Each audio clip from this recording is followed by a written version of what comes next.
Death to the Last Welsh Dragon, written by Stephen Dudley. Prelude. The Two Dragons. Long before Wales had borders, it had a memory. The oldest story speaks of two dragons buried beneath the earth, locked together in a struggle so violent the land itself could not bear it. One was red, one was white. When they shifted in their sleep, the ground above them cracked, rivers soured, crops failed, villages withered without knowing why. The suffering did not come from battle alone. It came from containment. The story says a ruler sought counsel and was told the truth he feared most. The land would never rest while its power remained trapped. The dragons had to be uncovered. What was buried had to be allowed to rise. So the earth was broken open.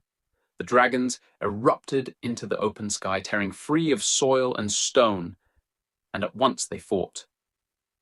The white dragon struck first. It came with speed and certainty, with flame hurled forward and claws meant to end the struggle quickly. It fought to dominate, to overwhelm, to be seen and acknowledged. Each blow demanded surrender. Each roar claimed the sky as its own.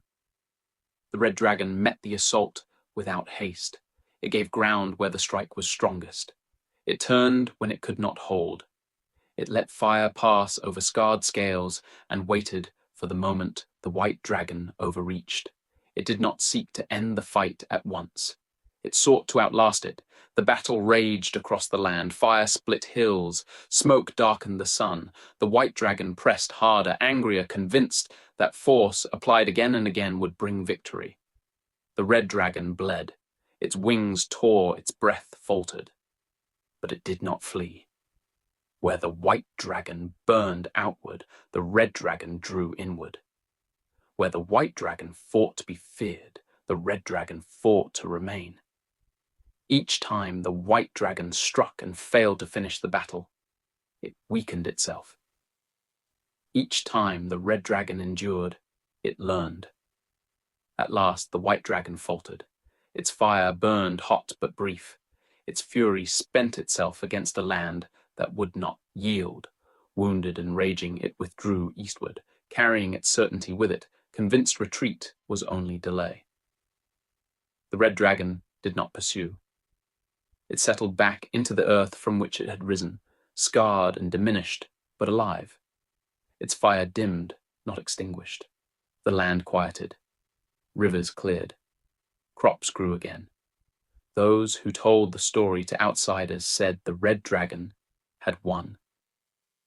Those who lived on the land understood something deeper. The red dragon did not triumph because it was stronger. It triumphed because it knew when to endure, when to wait, and when survival mattered more than conquest. It belonged to the land. It listened to it. And when the land required patience instead of flame, the red dragon obeyed. The struggle, they said, was not finished. It never was. The dragons were bound to rise again, not as enemies, but as answers. One would always return demanding dominion, the other would remain preserving what could not be taken by force. And so the warning endured, passed quietly from one generation to the next. When power announces itself too loudly, when certainty mistakes itself for right, when endurance is taken for weakness, the red dragon waits. Llewellyn the Great. There was a time when Wales did not need to hide. In the early years of the 13th century, the land moved with a coherence it would never know again. Law, faith, and blood aligned by habit and duty. Disputes were settled through councils whose authority rested in memory as much as decree. Borders were argued, not erased. The land recognized its keepers. At the centre of this order stood Llewellyn ap Iorwerth. He did not conquer Wales in the way foreign kings conquered land. He held it together. Through marriage, treaty, and restraint, he bound rival houses into something resembling unity. The princes of Gwynedd, Powys, and Deheubarth did not always obey him, but they acknowledged him. That acknowledgement mattered more than fear. Even England paused. Across the border, kings rose quickly and fell faster. They ruled through proclamation and punishment, pressing outward in search of obedience. With Llewellyn, they chose another path. Treaties were written, borders recognized, titles granted that did not exist to be revoked. Wales was spoken to as a neighbour, not addressed as a problem. This restraint was mistaken for weakness. Under Llywelyn's rule, Wales functioned. The Welsh laws were not preserved as relics, but practiced as living structure, land passed through bloodlines, understood by those who worked it. A child born beneath the mountains of Gwynedd could name his forebears and know where he belonged. Authority rested not in spectacle, but in continuity. This was the height, not a golden age of peace, but a rare moment of balance. The land did not need to shout. It did not need to burn. It endured, confident in its place. When Llywelyn the Great died in 1240, the land did not fracture. That is the lie history often tells. Wales mourned, and a red dragon settled under the earth, but it continued. Succession passed, councils gathered, law remained law, memory remained intact. The land did not fall that day, it merely shifted.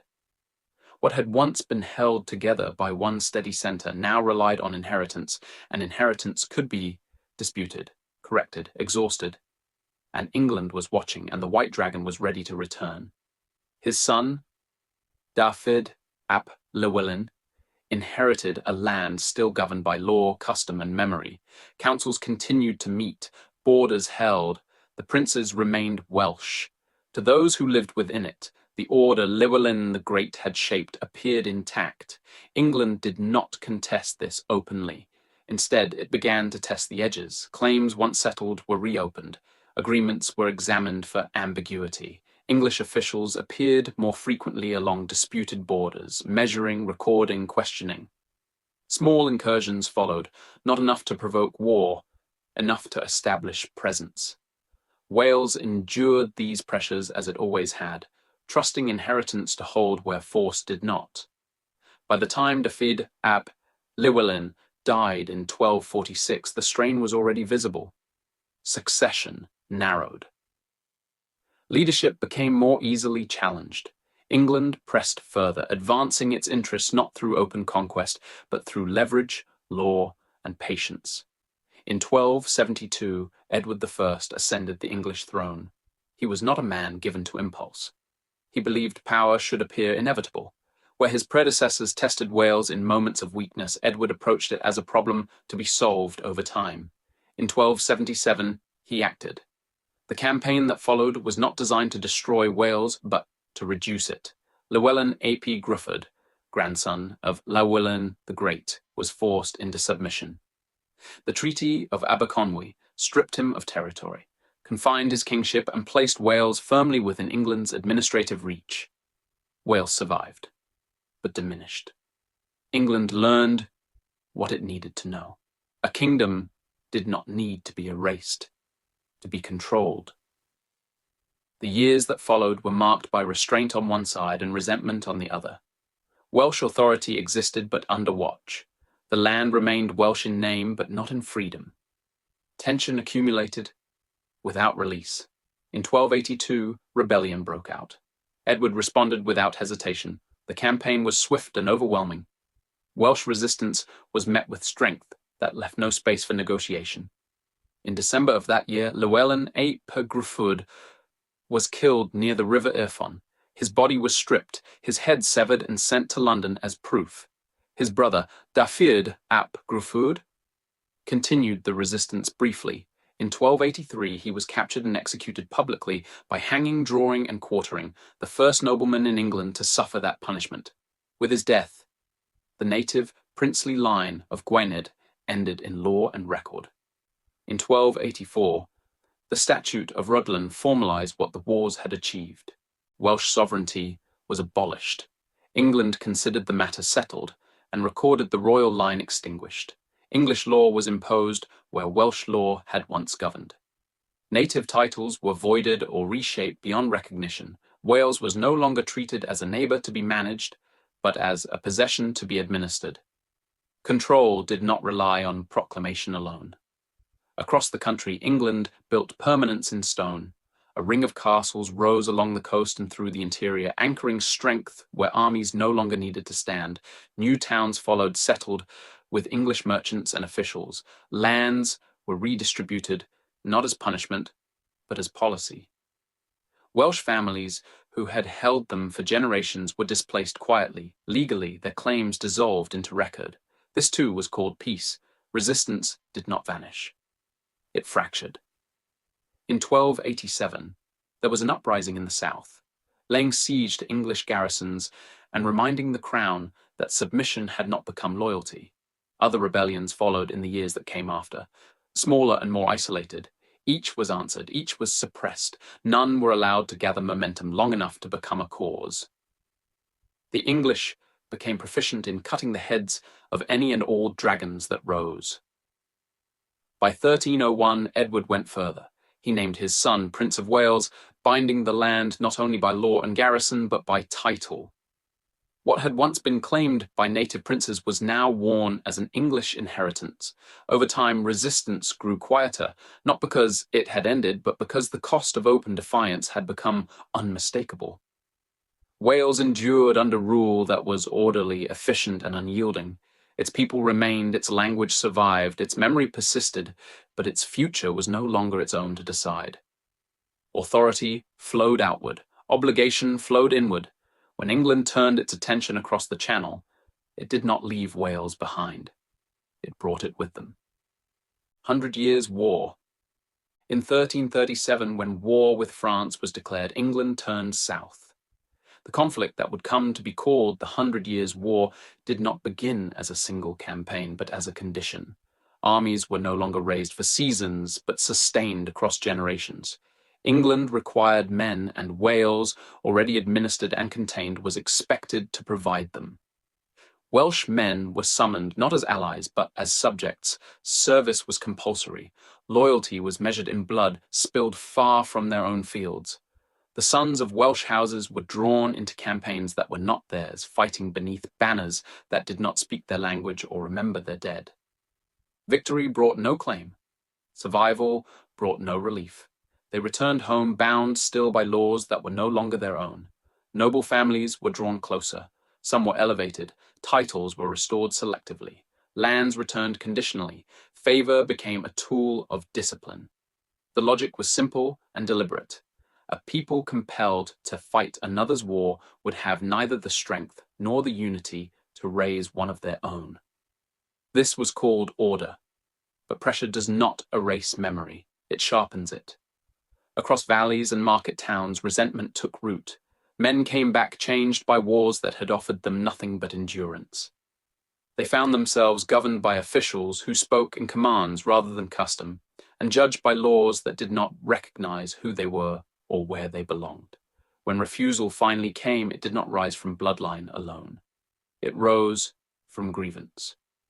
In Owain Glyndwr, Wales did not merely find a voice, it found a claim. He was no bandit leader and no passing rebel.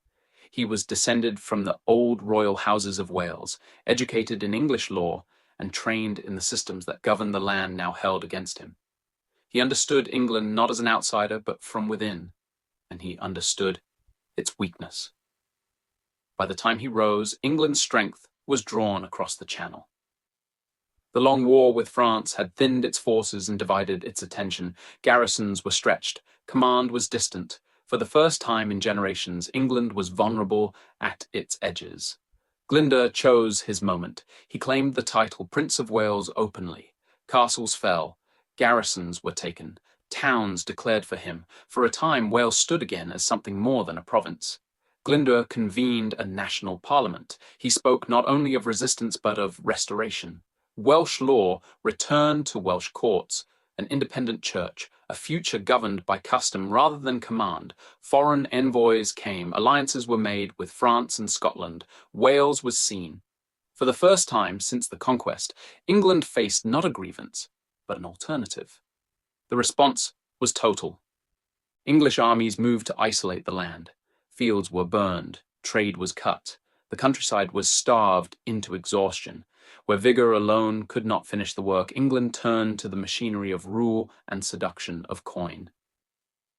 Royal captains and marcher lords, led by the Earl of Warwick and the House of Betancourt, pressed the campaign forward, bribing its own people against itself. Castle by castle, the territory Glyndwr had reclaimed was taken back, yet the man himself was never captured. England declared the uprising finished and turned its full attention back across the Channel.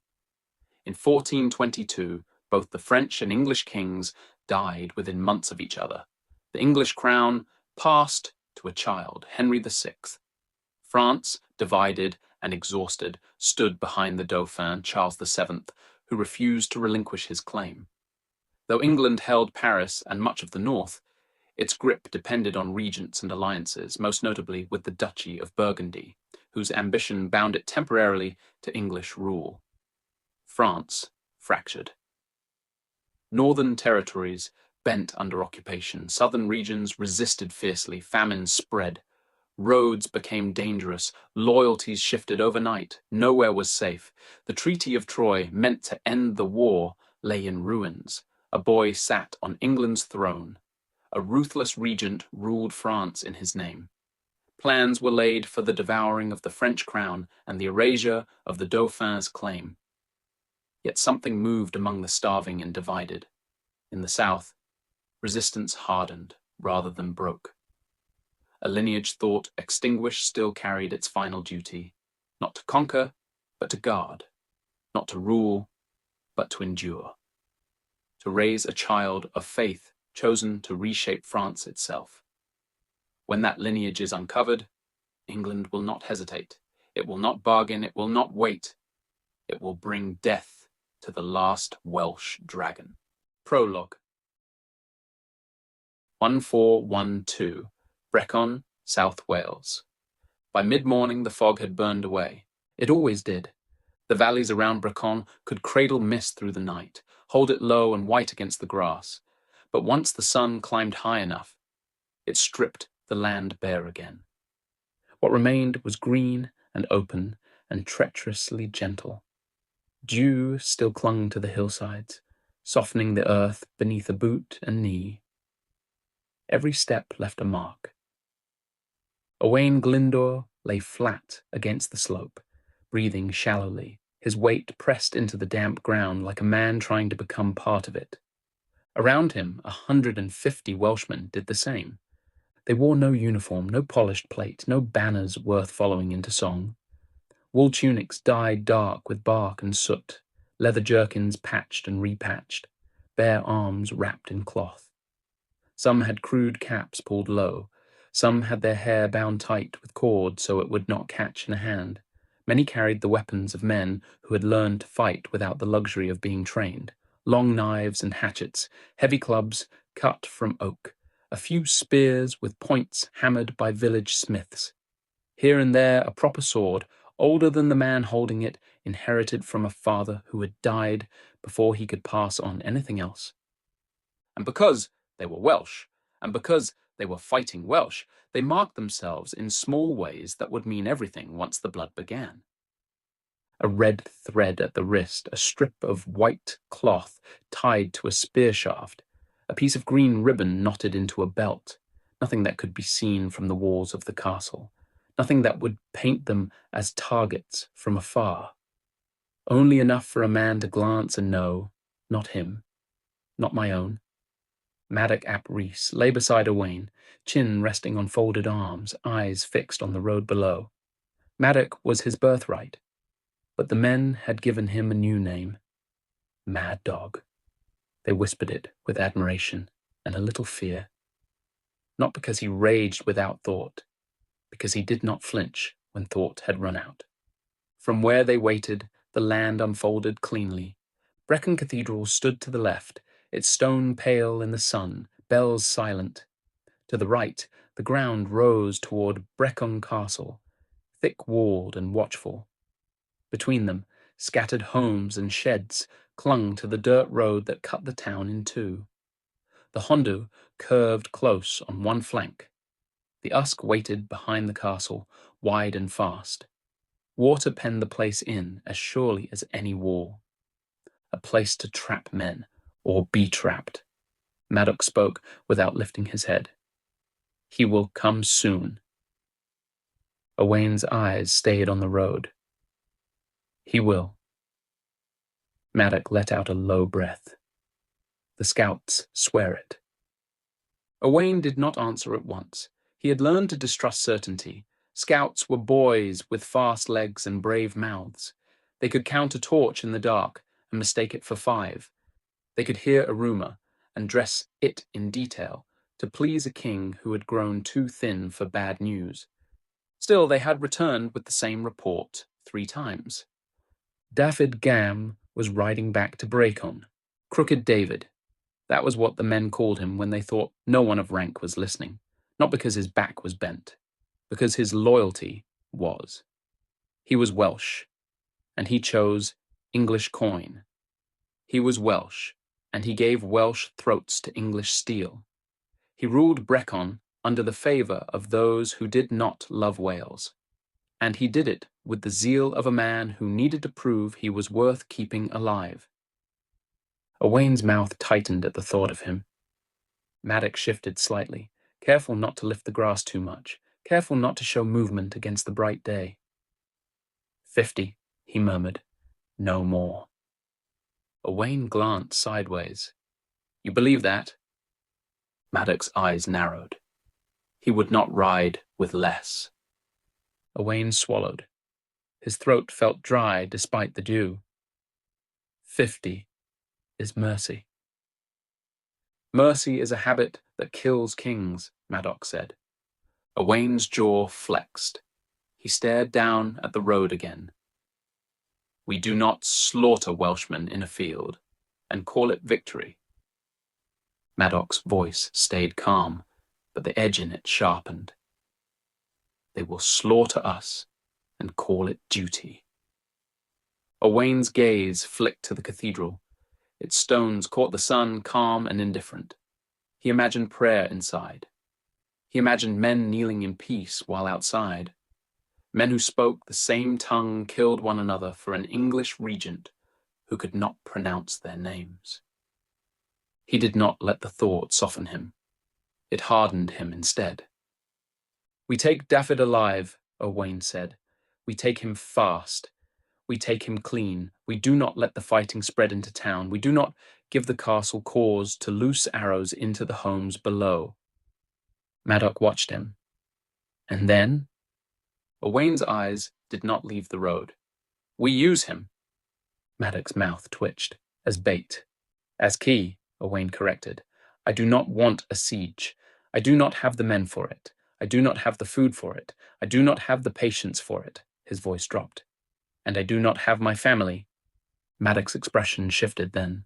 Not sympathy, recognition. Owain's wife, his children, names spoken quietly in camps like prayers, taken years ago, moved like coin between English hands, held somewhere beyond reach. Every rumor of them was a hook dragged through Owain's ribs. We ransom him, Owain said. We trade him for blood. We trade him for my son, for my daughter, for any proof they still breathe. If Brecon opens, others will follow. If they see we can take a castle without starving outside its walls, the wavering men will return. The fearful men will remember they are Welsh. Maddox studied the castle. And if it does not open, Owain's voice tightened, then we make it. Maddox did not argue, but he did not look convinced either. A movement below, a boy darting between huts, a woman carrying water, life continuing as if rebellion were not a wound that never closed. Maddox's eyes followed the road. He met Warwick, he said softly. Owain's fingers pressed into the wet grass. So the scouts say. They say Dafydd rode out to meet him, Maddox went on, and the words came with restrained disgust. To take counsel, to beg for more men, to be praised for his loyalty. Owain did not blink. Warwick is young. Maddox's gaze sharpened. Warwick is effective. That word carried weight. Effective, not glorious, not honourable, not loved, effective. It meant villages burned in clean lines. It meant ambushes turned against the ambushers. It meant a rebellion bled slowly by a man who did not make mistakes often enough for Wales to survive them. Owain tasted bitterness behind his teeth. He is a boy playing soldier. A boy who listens, Maddox said. A boy who watches. Owain's eyes remained fixed on the road. Then today we show him Wales does not belong to his watching, and he will fail as did his father before him. Maddox's voice dropped further. If the party is 50, Owain's gaze narrowed. It is 50. Maddox studied him, then nodded once. Then we cut them off between the cathedral and the castle, before the rivers turned them into fish. Owain breathed in. The air smelled of grass, earth, and distant hearth smoke. It was too clean for what was about to happen. A faint sound reached them. Hooves on dirt, metal clinking softly, voices carried by open summer air. Maddox lifted his head a fraction. His eyes turned sharp. There! On the road, a line of riders emerged, moving from the far side of town. At the front rode a man in better cloth than the rest, a cloak draped heavy, his helm carried, not worn, as if he did not fear being shot. Around him rode men with English gear and Welsh faces, some in mismatched mail, some in plain leather, all armed. Dafydd Gam sat tall, a man who wanted to be seen, who wanted the town to remember his size, his command, his ease. Owain watched him approach and felt something cold settle deeper inside him. This was not a raid on a merchant cart. This was not stealing food from a manor. This was a strike at a symbol. A strike the men behind him needed to believe in. Maddox turned his head slightly, voice just above a breath. Hold. Let them pass the cathedral. Owain did not move. His men did not move. 150 bodies pressed into the hills like stones. Dafydd's party rode on. They passed the cathedral. The sun caught the cross at its peak. A bell did not ring. The town did not warn itself. When Dafydd's riders reached the stretch between cathedral and castle, when the river lines and the road made a narrow throat of land, Maddox lifted his hand. It was a small gesture. 2 fingers. A curl. Nothing a man on the road would notice unless he already knew to fear it. Then the hills rose. Welshmen unfolded from grass and shadow, as if the land itself had stood up. They came down fast, feet sliding on wet earth, blades drawn, spears angled, bows already strung. Their bodies were lean from hunger and marching. Their eyes were bright with something worse than courage. Need. Dafydd's men shouted, horses reared. One rider tried to turn back, but the press from behind trapped him, men bumping, shouting, colliding. Owain sprinted with the front line, his cloak thrown back, his weapons light. He wore no crown. He never had. Now, instead, at his shoulder, fastening the weight of his cloak, was a small brooch of worked silver, darkened with age, its surface etched with the red dragon of Wales. It had belonged to his father and his father before him. Those who knew how to look needed no other sign. If he was king, it was not because he dressed like one. It was because Wales had named him so. Stay away from the longbows, Maddox roared, pointing toward the castle. Cut them off before the river. Men surged forward, spears thrust into horse chests. The animals screamed, high and terrible, collapsing in heavy jerks that snapped legs beneath them. Riders flew. One hit the road hard, his helm cracking against stone. Another stumbled up, saw a blade coming, and raised his hands too late. Owain's men fought with a desperation that made their strikes brutal, not elegant, not chivalric, brutal, a hatchet buried into a collarbone, a knife shoved into a throat where mail did not cover. A spear point punched through a belly, twisting until something inside tore, and the man folded around the shaft like cloth. Blood hit the dirt road and darkened it instantly. It ran into the ruts, mixed with dew, made thin red streams that slid toward the river.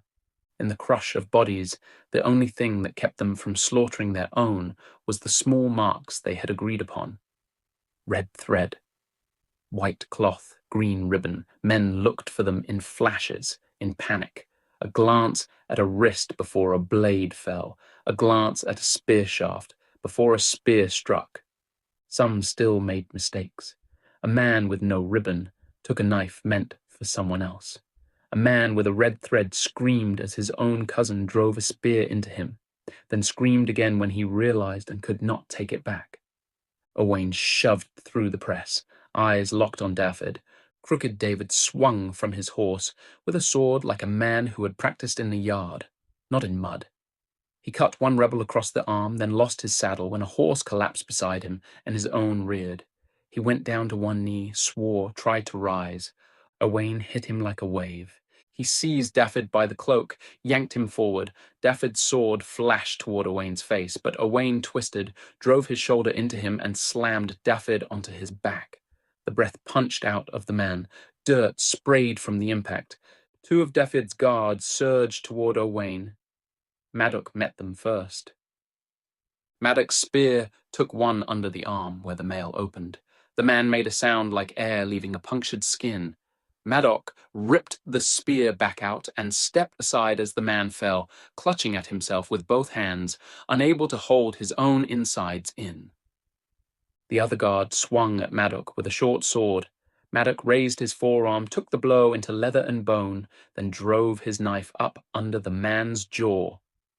The blade slid in, found a soft place, and the guard's eyes went wide as if something inside him had suddenly remembered fear. Madog withdrew the knife. Blood ran down the man's neck, hot and fast. He sank to the road. Owain held Dafydd's throat in his hand. Dafydd gasped, eyes rolling, trying to pry Owain's fingers away. Owain leaned close, voice low enough that only Dafydd could hear it. "You sold us." Dafydd spat, and blood came with it. "I saved Brecon." "You saved yourself?" Owain whispered. Owain rose, hauling Dafydd with him.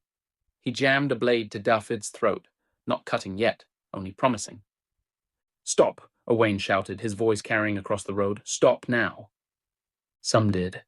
Some could not. Some were too deep in rage and panic.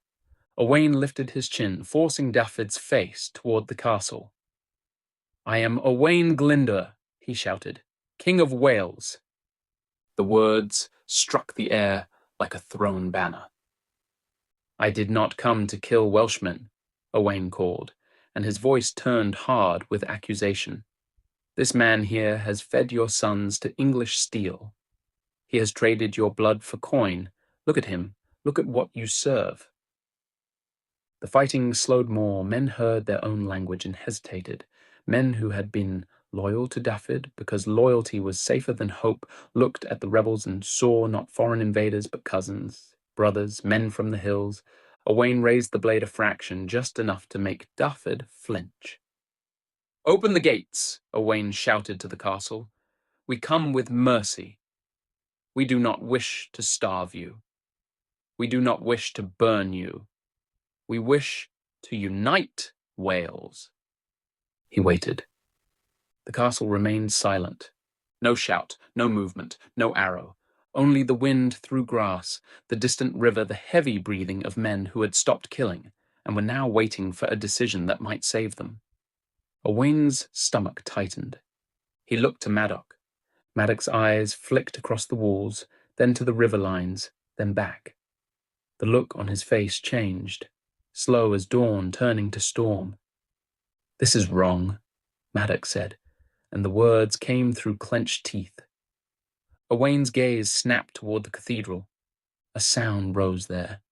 Not bells, footsteps, many footsteps, metal.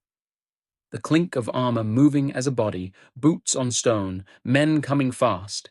Then, from the far side, from the direction of the Hondu, another sound answered. hooves and shouted orders, a larger force moving with confidence as if it had been placed hours ago and only now told to reveal itself. Owain felt the trap close around his ribs. Madoc's voice sharpened. "What do we do?" Owain opened his mouth. For a heartbeat, nothing came. Not because he had no command, but because the truth landed hard. They were not the hunters now. They were a stag in a corridor.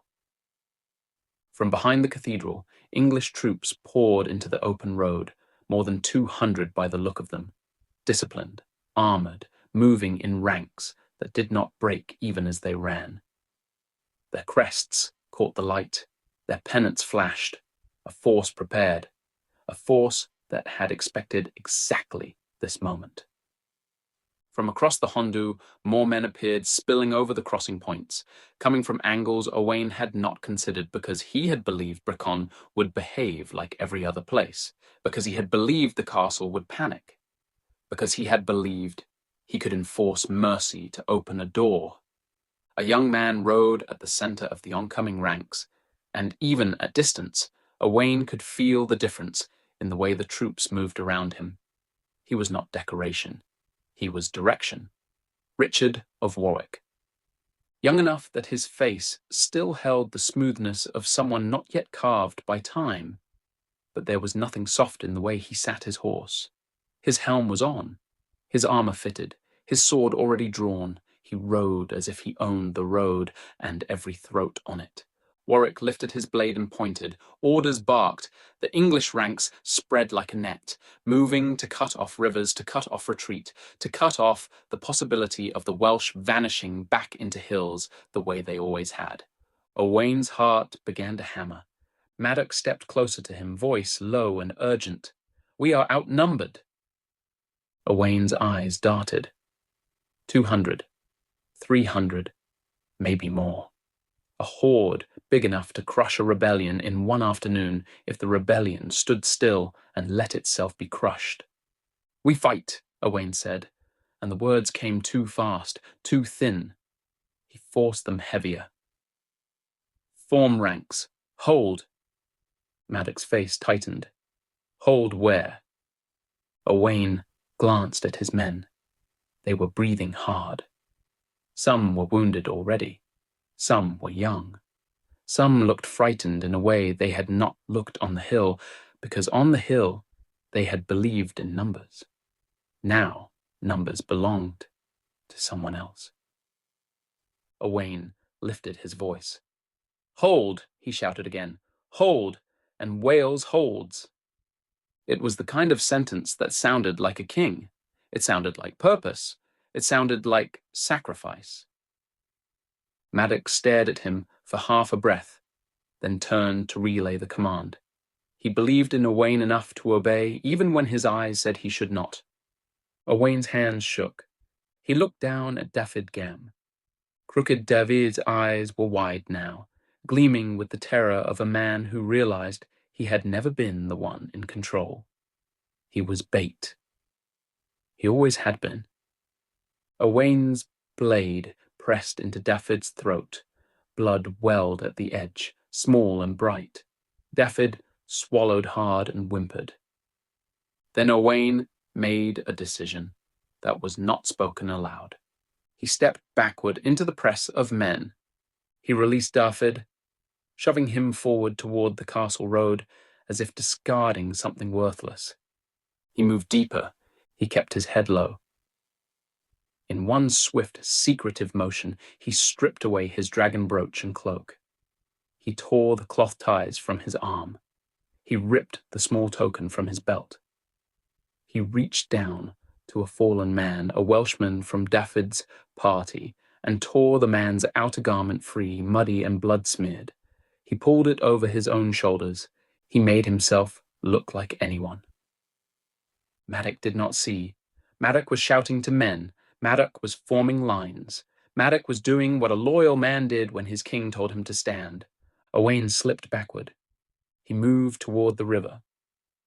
The Usk ran fast, swollen from recent rain, clear enough to see stones beneath its surface, violent enough to punish anyone who entered it unprepared.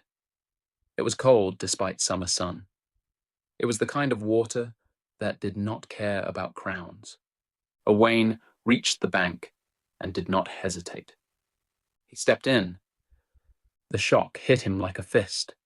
The current grabbed his legs immediately, trying to pull him under. He lurched forward, stumbled, caught himself, then lost balance as the river tore at him again. Behind him, steel met steel. Warwick's troops slammed into the Welsh ranks with disciplined brutality. The Welsh fought hard. They fought like men defending home. But discipline was a different beast. It did not tire the way rage did. It did not scatter the way fear did. It advanced and advanced and advanced, taking ground like a machine. Owain forced himself forward, deeper into the river. The water rose to his waist, then his chest. It pushed against him, cold and merciless. He fought it with desperate strokes. He swallowed river water. It burned. He glanced back.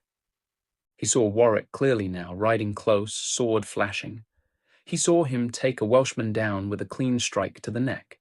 He saw him turn and shout, and his men shifted instantly to obey, as if Warwick's voice moved their muscles for them. He saw Welshmen dropping weapons, kneeling, raising hands, offering surrender with the silent understanding that surrender was the only way to live through a trap.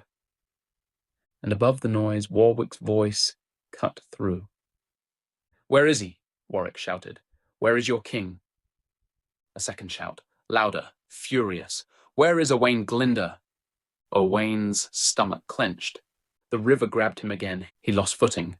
His body spun. The current slammed him sideways into a rock. Pain burst through his ribs. He fought for air, water filling his mouth. He kicked wildly, struck stone again, then again. His head cracked against a jagged edge of rock hidden just beneath the surface. For an instant, the world flashed bright. His vision turned to stars. Something split above his ear. Warmth poured down his temple. Blood. He tried to breathe. He tried to reach the surface. The river twisted him like a child's doll. He swallowed again. His arms flailed without direction. The last thing he saw, blurred through water and pain, was Warwick on the bank, scanning the chaos, eyes hunting, face set with ruthless focus. Then the river rolled Owain over and took him. His body drifted, half conscious, half gone, carried by current and stone, blood streaming out behind him in thin red ribbons that vanished into the churn. The battle noises dulled. The world narrowed. The river decided. Owain Glyndwr disappeared not into legend, not into a holy mist, but into cold water and bruising stone, into the indifferent mouth of Wales itself. And Brecon, under bright summer sun, returned to silence the way traps did after they snapped shut. The hills remained green, the dew dried, the cathedral stood. The castle did not open its gates. And somewhere behind the shouting and the dying, Richard of Warwick continued to demand a body that the river refused to give him. Chapter 1. 1377, Northern France. Summer had settled in like a promise, and the air was warm but not yet heavy, the kind of warmth that made the fields smell sweet instead of sour. Wheat stood high in the distance, its heads pale and full, bending in slow waves when the wind moved through. Close to the farmhouse, the ground had been trampled into hard paths between patches of grass, worn by years of feet and carts and animals that belonged here. A narrow stream ran beyond the last fence posts, shallow and clear enough to see stones on the bottom. The water made a small sound, constant, like someone whispering to themselves. Enith did not hear it. She was running. Not the kind of running grown men did when they hunted or fought, but the reckless kind that belonged to children who believed the world would always stay the same. Her feet were bare. The earth was warm under her soles, softer where the grass still held morning dew. A strand of hair had come loose from whatever braid someone had tried to tame it into, and it whipped across her cheek as she laughed. The boy behind her shouted something in French that she did not bother to answer. He was fast for his age, lean and brown from the sun. But Enith knew this yard better than he did. She cut between two stacked bundles of firewood, darted around the chicken coop, and made for the hay that had been left to dry in a low mound near the edge of the field. She threw herself onto it and vanished. The hay smelled sharp and clean, summer trapped in the dry stalks. It scratched her arms and neck. She held her breath, grinning into the straw, and listened. Footsteps thudded closer. The boy slowed, pretending he was not tired, pretending he was not desperate to prove he could catch her. "Enith," he called, dragging out her name like it was a dare. "Come out." She stayed still. A chicken clucked nearby, offended by her hiding place. Enith pressed her face deeper into the hay to keep from laughing. The boy circled, squinting at the mound. He had a smudge of dirt across one cheek and a thin scrape on his shin he refused to acknowledge. He looked older when he frowned, as if he was practicing for the day someone would take him seriously. He moved closer, slow now, trying to be clever. Enith waited until he was close enough that she could smell the sweat on him. Then she burst out of the hay like a fox, shrieking, and sprinted toward the farmhouse. The boy yelped, startled, then tore after her with a shout that turned into laughter despite his efforts to sound angry. They raced along the packed earth path, past a line of drying laundry, past a low shed where tools leaned against the wall in familiar disorder. Enith dodged a puddle left from the night before. The boy stepped straight into it and splashed water up his calves. "Idiot," Enith called over her shoulder, delighted. "I will catch you," he shouted, and there was real offense in his voice now. She was faster, or she would have been, if she had not slipped on a flat stone near the door. Her foot skidded, her arms flailed. For one bright, stupid moment she thought she might recover. Then she went down hard on her hands and knees. Pain snapped through her palms, gravel bit skin. Her breath left her in a short burst. The boy reached her a heartbeat later and stopped, triumphant, chest heaving. "I caught you," he said, too pleased with himself. Enith glared up at him, cheeks flushed, eyes bright with fury and laughter mixed together. "You did not," she said. "The ground caught me." He opened his mouth to argue. A sharp voice cut through the yard. "Enough." Both of them froze. The boy's mother stood in the doorway of the farmhouse, wiping her hands on her apron. She was not old, but there was a tired steadiness in her face that made her seem immovable. Her hair was tied back tight. A strand had escaped and stuck to her forehead, damp from the heat of the kitchen. Her gaze went first to her son, then to Enith. There was something softer there when she looked at Enith, something careful. Not affection exactly, something closer to duty. "You will not break yourselves before the day's work begins," she said. "And you," she added to her son, "wipe your feet before you step in my house, or you will sleep with the pigs." The boy looked down at his muddy legs and swallowed. He knew better than to test that threat. Enith pushed herself to her feet, brushing hay and dirt from her knees. She tried to hide the sting in her palms by turning her hands inward. The woman saw it anyway. "Come," she said, and stepped back inside. "You both can make yourselves useful." The boy's shoulders slumped. Enith's did too, but she tried not to show it. She followed him toward the doorway, walking with as much dignity as a 7-year-old with scraped hands could manage. Inside the house it was cooler, shaded by thick walls. The air smelled of bread and onions and wood smoke that never truly left. Light came through the small window in thin strips, catching dust in the air. The woman handed the boy a bundle of greens and pointed toward a table. "Pick through those," she said. "Throw out what is rotten. If you miss one, I will know."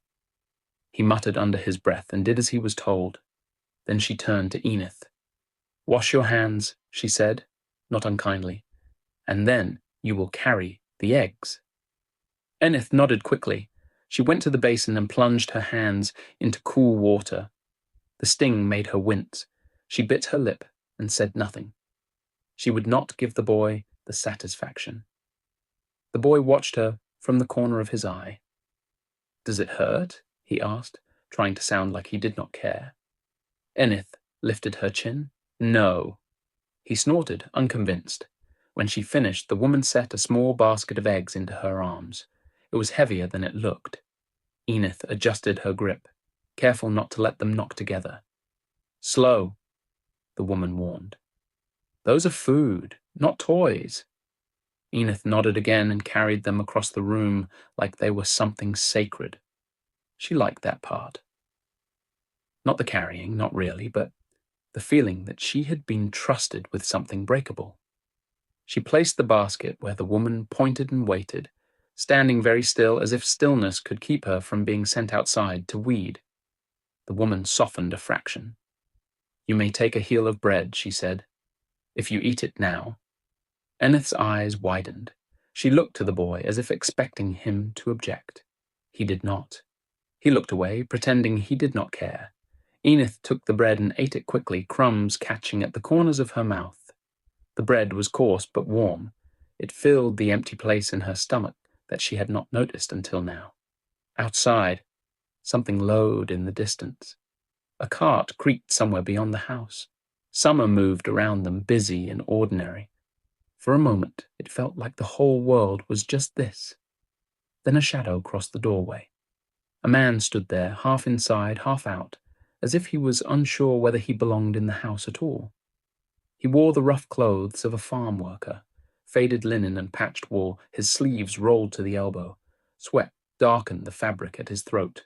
His face was weathered, but his eyes were alert. He did not look at the boy.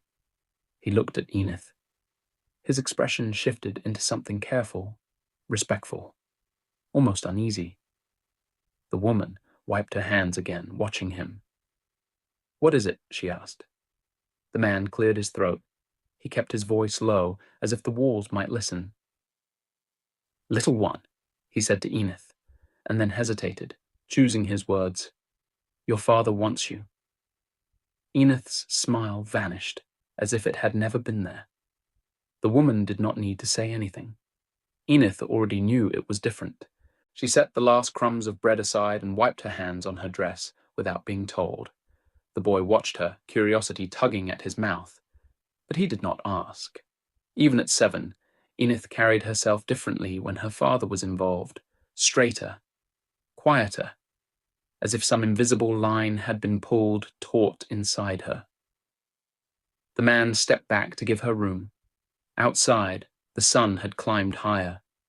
The fog that sometimes lingered in the mornings had burned away, leaving the sky a clean, endless blue. Somewhere a lark sang.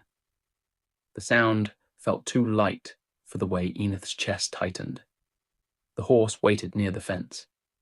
It was not the kind of horse knights rode in stories, no polished tack, no bright colours. Just a solid, patient animal with a broad back and kind eyes, its coat dappled with old scars and dust. It shifted its weight when it saw her, ears flicking forward. Enith went to it without hesitation. She had ridden since before she could remember clearly, before letters, before prayers made sense. Bareback first, always. Her father said a saddle taught distance, skin taught truth. She slipped her small hands into the horse's mane and hauled herself up with practiced ease, settling astride with a soft grunt. The horse accepted her weight, as it always had, calm and steady. The man handed her the reins. Slow, he said, more to himself than to her. Enith nodded. She did not need reminding. The path to the church wound through open land, narrow and pale, where countless feet and hooves had pressed it flat. Fields stretched on either side, dotted with farmers already bent to their work. Some lifted their heads as she passed. A few crossed themselves. Others simply watched. Enith kept her eyes forward. The wind tugged at her hair, loose again, and she let it. She liked the way it felt against her cheeks. She liked the sound of the horse's breathing beneath her, the steady rise and fall of muscle and bone. Up here, the ground felt farther away. Problems felt smaller. She could already see the church by the time the horse crested the last low hill. It was small, older than most things around it. Stone worn smooth in places where hands had brushed it for generations. The roof sagged just slightly, but it stood firm all the same. A few graves clustered nearby, marked with rough stones and simple crosses. Her father waited outside. Owain Lorgoch stood near the door, hands folded behind his back, his head bowed in prayer. Even from a distance, Enith could tell he had been there a while. Her father always arrived early. He said it was a matter of respect. God did not wait for men who wandered in late. He wore no armor, no finery, just plain wool and leather, clean and well kept. His hair was dark, but threaded with grey, pulled back and tied low. His beard was trimmed short, not out of vanity, but habit.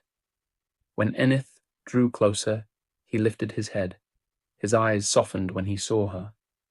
"Down," he said gently, before she could swing herself off. She obeyed, sliding from the horse and landing lightly. She held the reins until he took them, then waited, hands folded in front of her the way she had been taught. "You ran again," he said, not accusing, just stating a fact.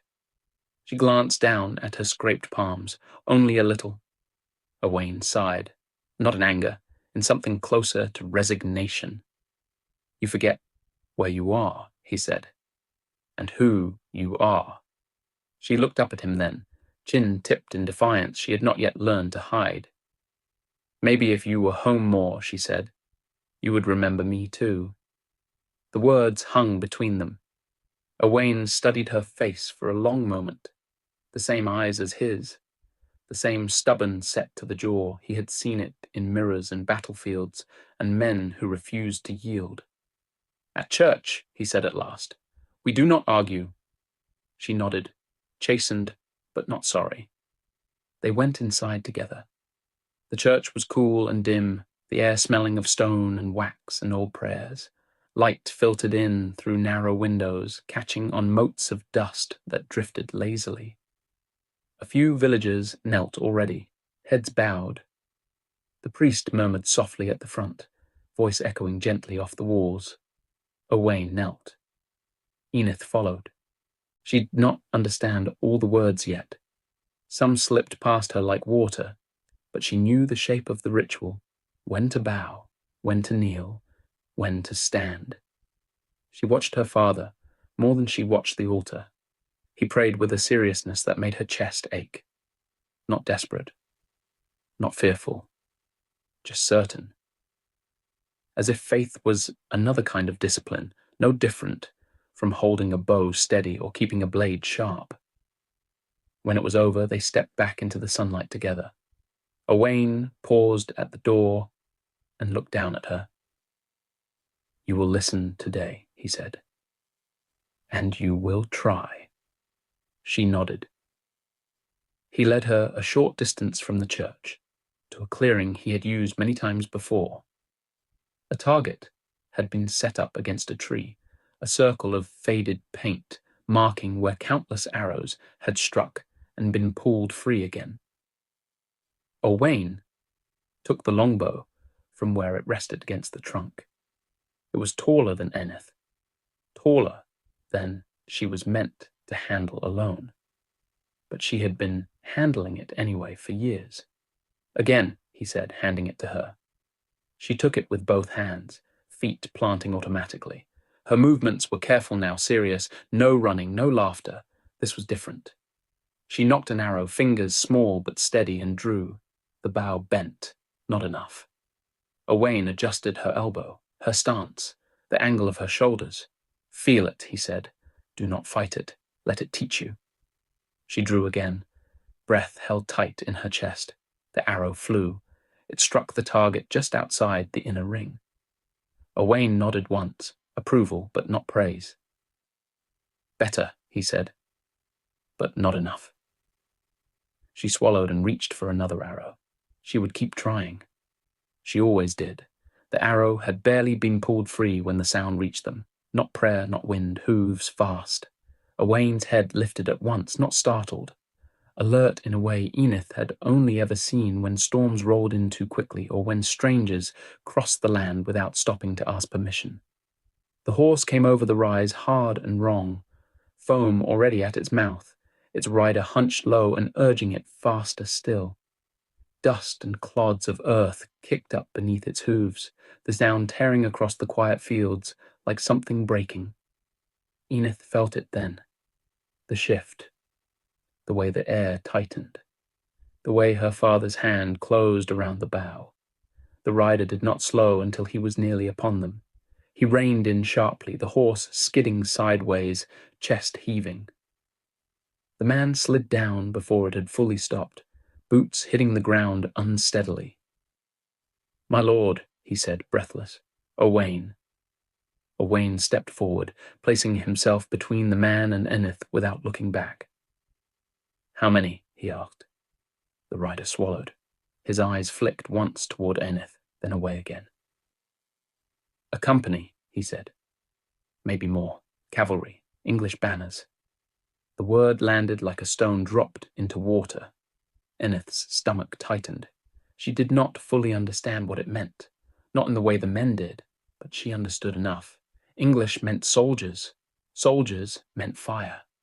It meant shouting and blood, and adults speaking in low voices that stopped when she entered a room. Owain did not curse. He did not raise his voice.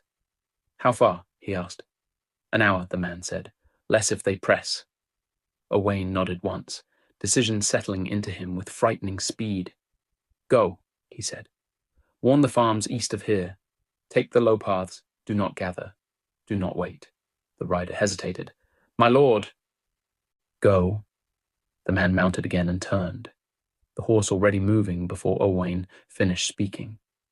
Enith watched him disappear down the path, dust rising behind him. She felt small suddenly.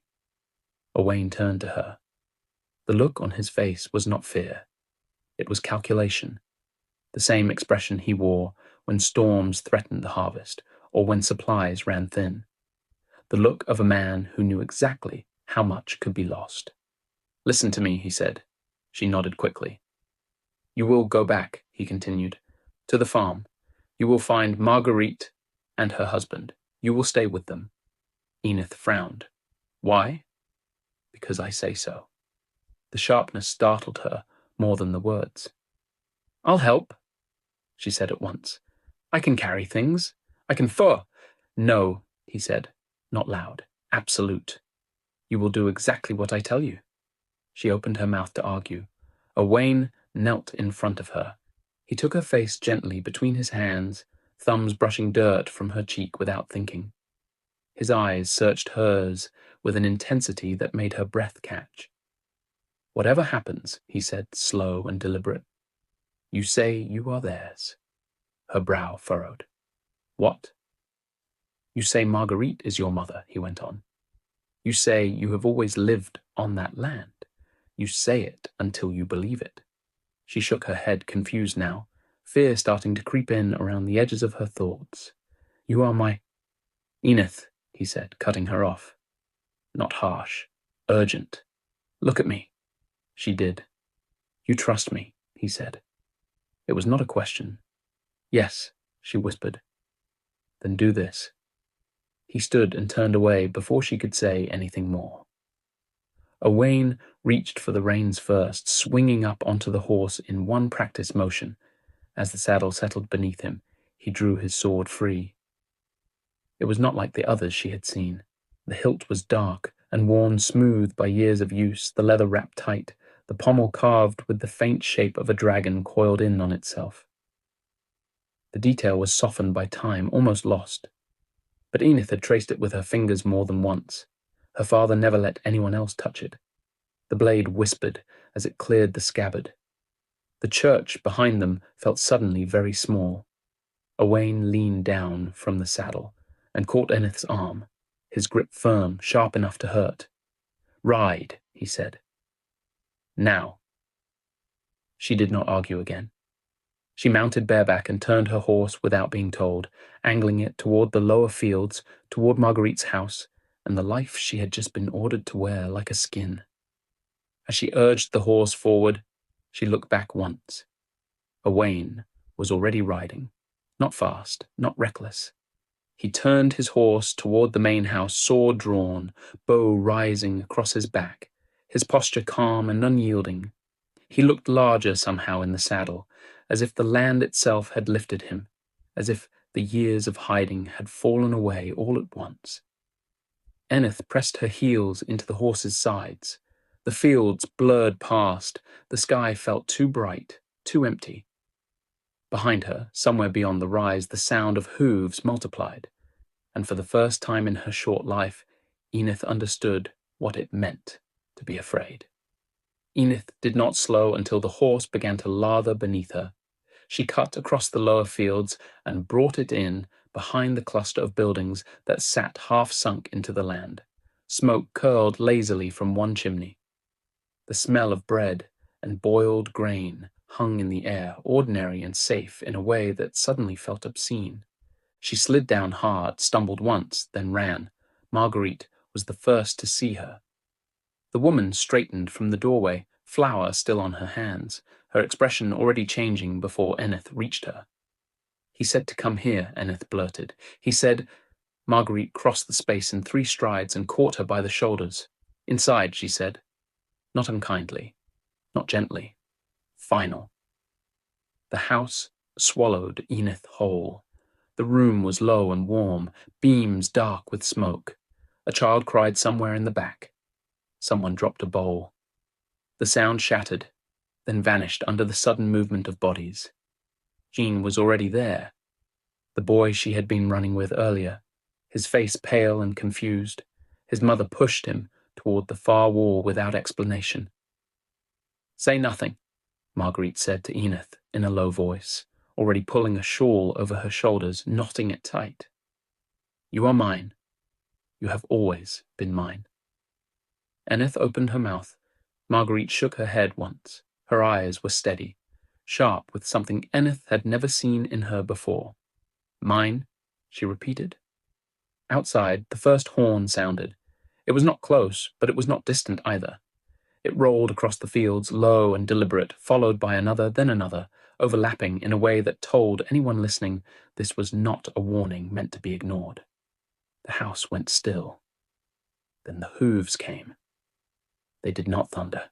They advanced in measured waves, iron striking earth in rhythm, the sound multiplying as riders crested the rise and spilled into the open ground.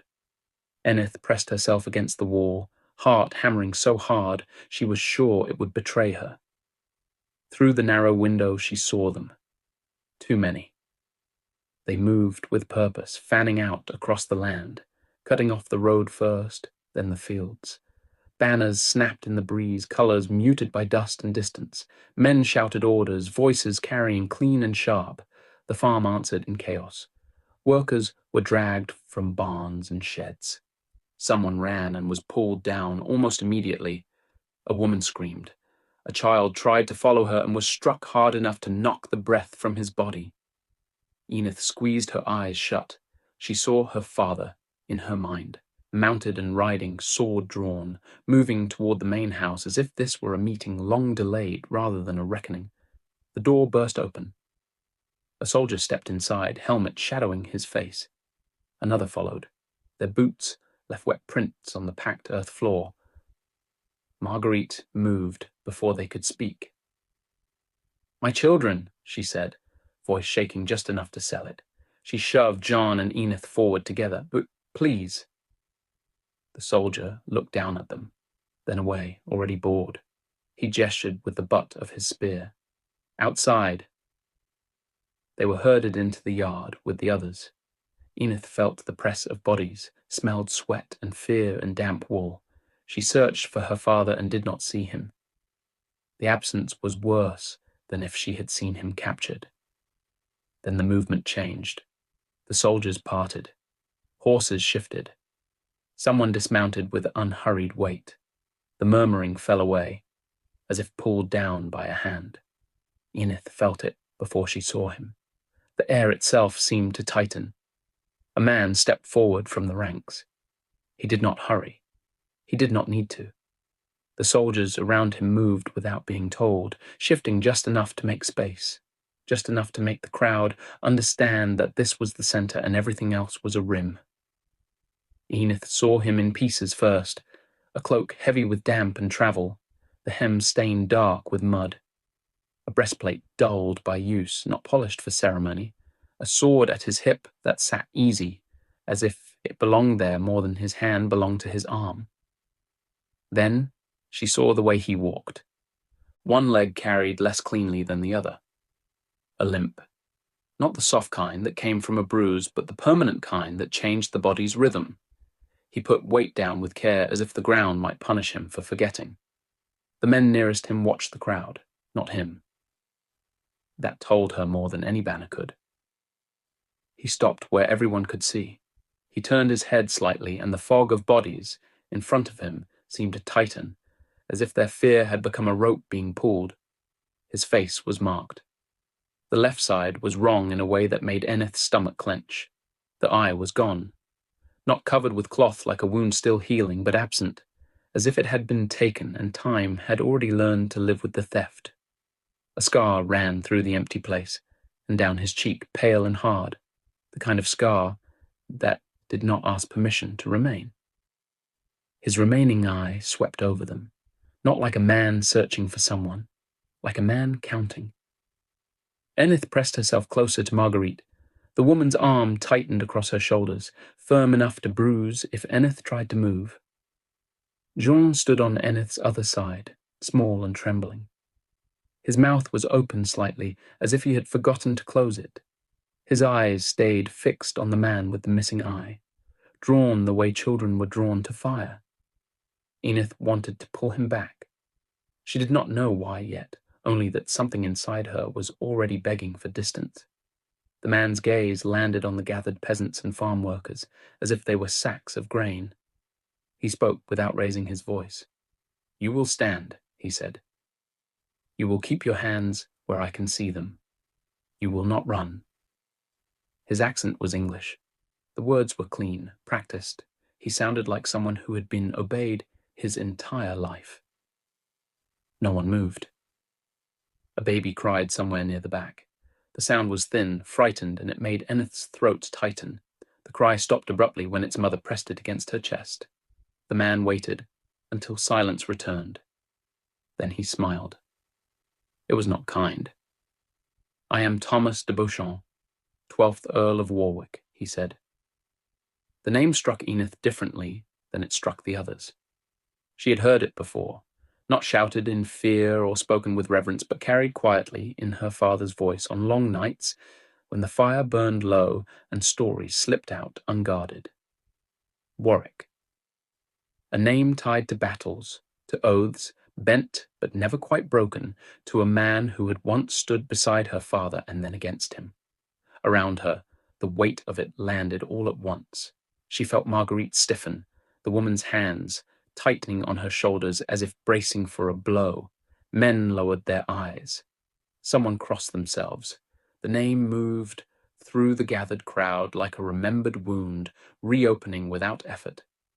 And Enith knew, not in words yet, but in instinct, that this was a man her father had feared long before this day.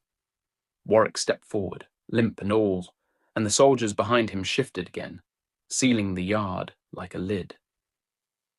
"You have been sheltered," he said, "too long. You have grown comfortable in land that does not belong to you." He turned his head slightly, looking past them toward the main house, toward the larger buildings, toward the fields that promised grain. "You farm as if you own the soil," he continued. "You keep animals as if you own the air they breathe. You eat, you trade, you pray." The last word came softer, almost amused. Enith swallowed. Her eyes searched again for her father. Nothing, only helmets, spear points, horses tossing their heads in irritation as rain began to spit more steadily. Her chest tightened. Her father had told her to say she was Marguerite's. He had told her to make herself a lie and wear it until it fit. He would not leave her. He would not. Warwick's gaze shifted. He began to walk slowly in front of them, limping through the mud as if the earth itself was something he owned. He looked at faces. He looked at hands. He watched which men held their shoulders too straight, which women tried to make themselves smaller. He stopped in front of a farmer, a man with a grey beard and dirt permanently lodged in the lines of his skin. Warwick studied him for a moment. Then he moved on without a word, bored. Enith's breath came shallow now. She tried to make herself small behind Marguerite's body, but she was too close to be hidden. She could feel Warwick's eye sweeping. He stopped again.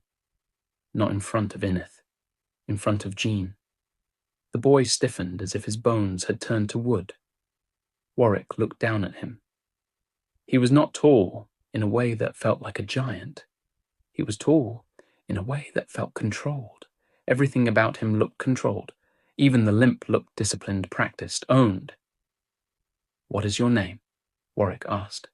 Jean's mouth moved once. No sound came. Marguerite drew in a sharp breath. "My lord," she began. Too quick, too desperate. Warwick lifted one gloved hand slightly, not even to silence her, only to remind her he could. Jean swallowed hard. "Jane," he whispered. Warwick tilted his head. His single eye narrowed, studying the boy as if he were an object being judged for craftsmanship. "How old are you?" Warwick asked. Jean's chin trembled. 7, he said. Enith's stomach dropped. The same age, the same smallness, the same thin arms and sun-browned skin. Warwick's gaze flicked once, almost casually, to Marguerite, then to the other children, then back to Jean. Enith felt Marguerite's arm tighten across her shoulders again, as if the woman knew something was about to happen and could not stop it with strength alone. Warwick's voice remained calm. "Who is your father?" he asked. Jean's eyes darted toward the crowd, searching for protection, for permission. Marguerite's face had gone white. "My husband is dead," Marguerite said quickly. "My lord, this is my son." Warwick did not look at her. He kept looking at Jean. Jean nodded fast. "I do not have one," he said, too eager to be helpful, too eager to give the right answer and be released. Warwick smiled again. It was the smile of someone hearing the wrong answer and enjoying it. He stepped back one pace and turned his head toward the soldiers behind him. "Bring him," he said. 2 men moved forward at once. Jean made a small sound, more surprised than frightened, as they seized him under the arms. "Mother," he cried, and the word came out broken. Marguerite lunged forward without thinking. A soldier struck her hard across the face with the back of his hand.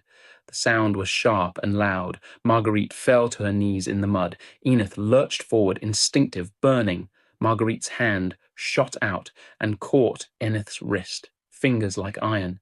"No," Marguerite hissed, the word coming through pain. "Stay." Enith's eyes flooded. She could not breathe properly. Her body wanted to run. Her body wanted to bite. Her body wanted to do anything but stand still and watch. Jean was dragged forward into the open space. Warwick walked after him, unhurried. He stopped when Jean was placed in front of him. The boy's feet slipped in the mud. He tried to straighten anyway, shaking so hard his whole frame vibrated. Warwick leaned slightly toward him. "You are brave," Warwick said, almost conversational. Jean stared at him, not understanding. Warwick straightened and looked across the crowd. His voice carried. "You hide a man on this land," he said. The words struck the yard like a stone thrown into water. A murmur moved through the peasants. A few heads turned. A few eyes dropped immediately to the ground. Enith's heart slammed. Hide a man. Her father. Warwick waited, letting panic do its work for him. "Some of you know where he is," he continued. "Some of you have fed him. Some of you have lied for him." He took a slow step, limp dragging slightly, then corrected, controlled again. "You will not protect him," Warwick said. "Not from me." He turned and looked down at Jean again. "And you will not die for him," he added. Jean shook his head quickly. "I do not know," he blurted. "My lord, I do not know anyone." Warwick's eye narrowed. He lifted his head and looked across the crowd again, letting the emptiness of his left eye catch the light. Bring him, Warwick said. His voice did not change. It did not need to. A soldier stepped forward and pressed a hand down on Jean's shoulder, forcing him to his knees. Jean cried out, a small animal sound. Enith felt herself move before she knew she was moving. Marguerite tried to grab her again. Enith tore free. The world narrowed to Jean's face and the way he looked toward them, pleading without understanding what he was pleading for. Enith stumbled into the open space, bare hands raised. "Stop," she shouted. Her voice cracked on the word. It sounded wrong coming out of her mouth, too loud, too small, too late. Warwick turned his head and looked at her. His eye took her in one sweep. A small girl in a shawl too big for her, mud on her feet, hair loose from its braid, terror bright in her face. Warwick did not look surprised. He looked interested. Enith felt her body freeze in the weight of his attention. Behind her, Marguerite made a strangled sound.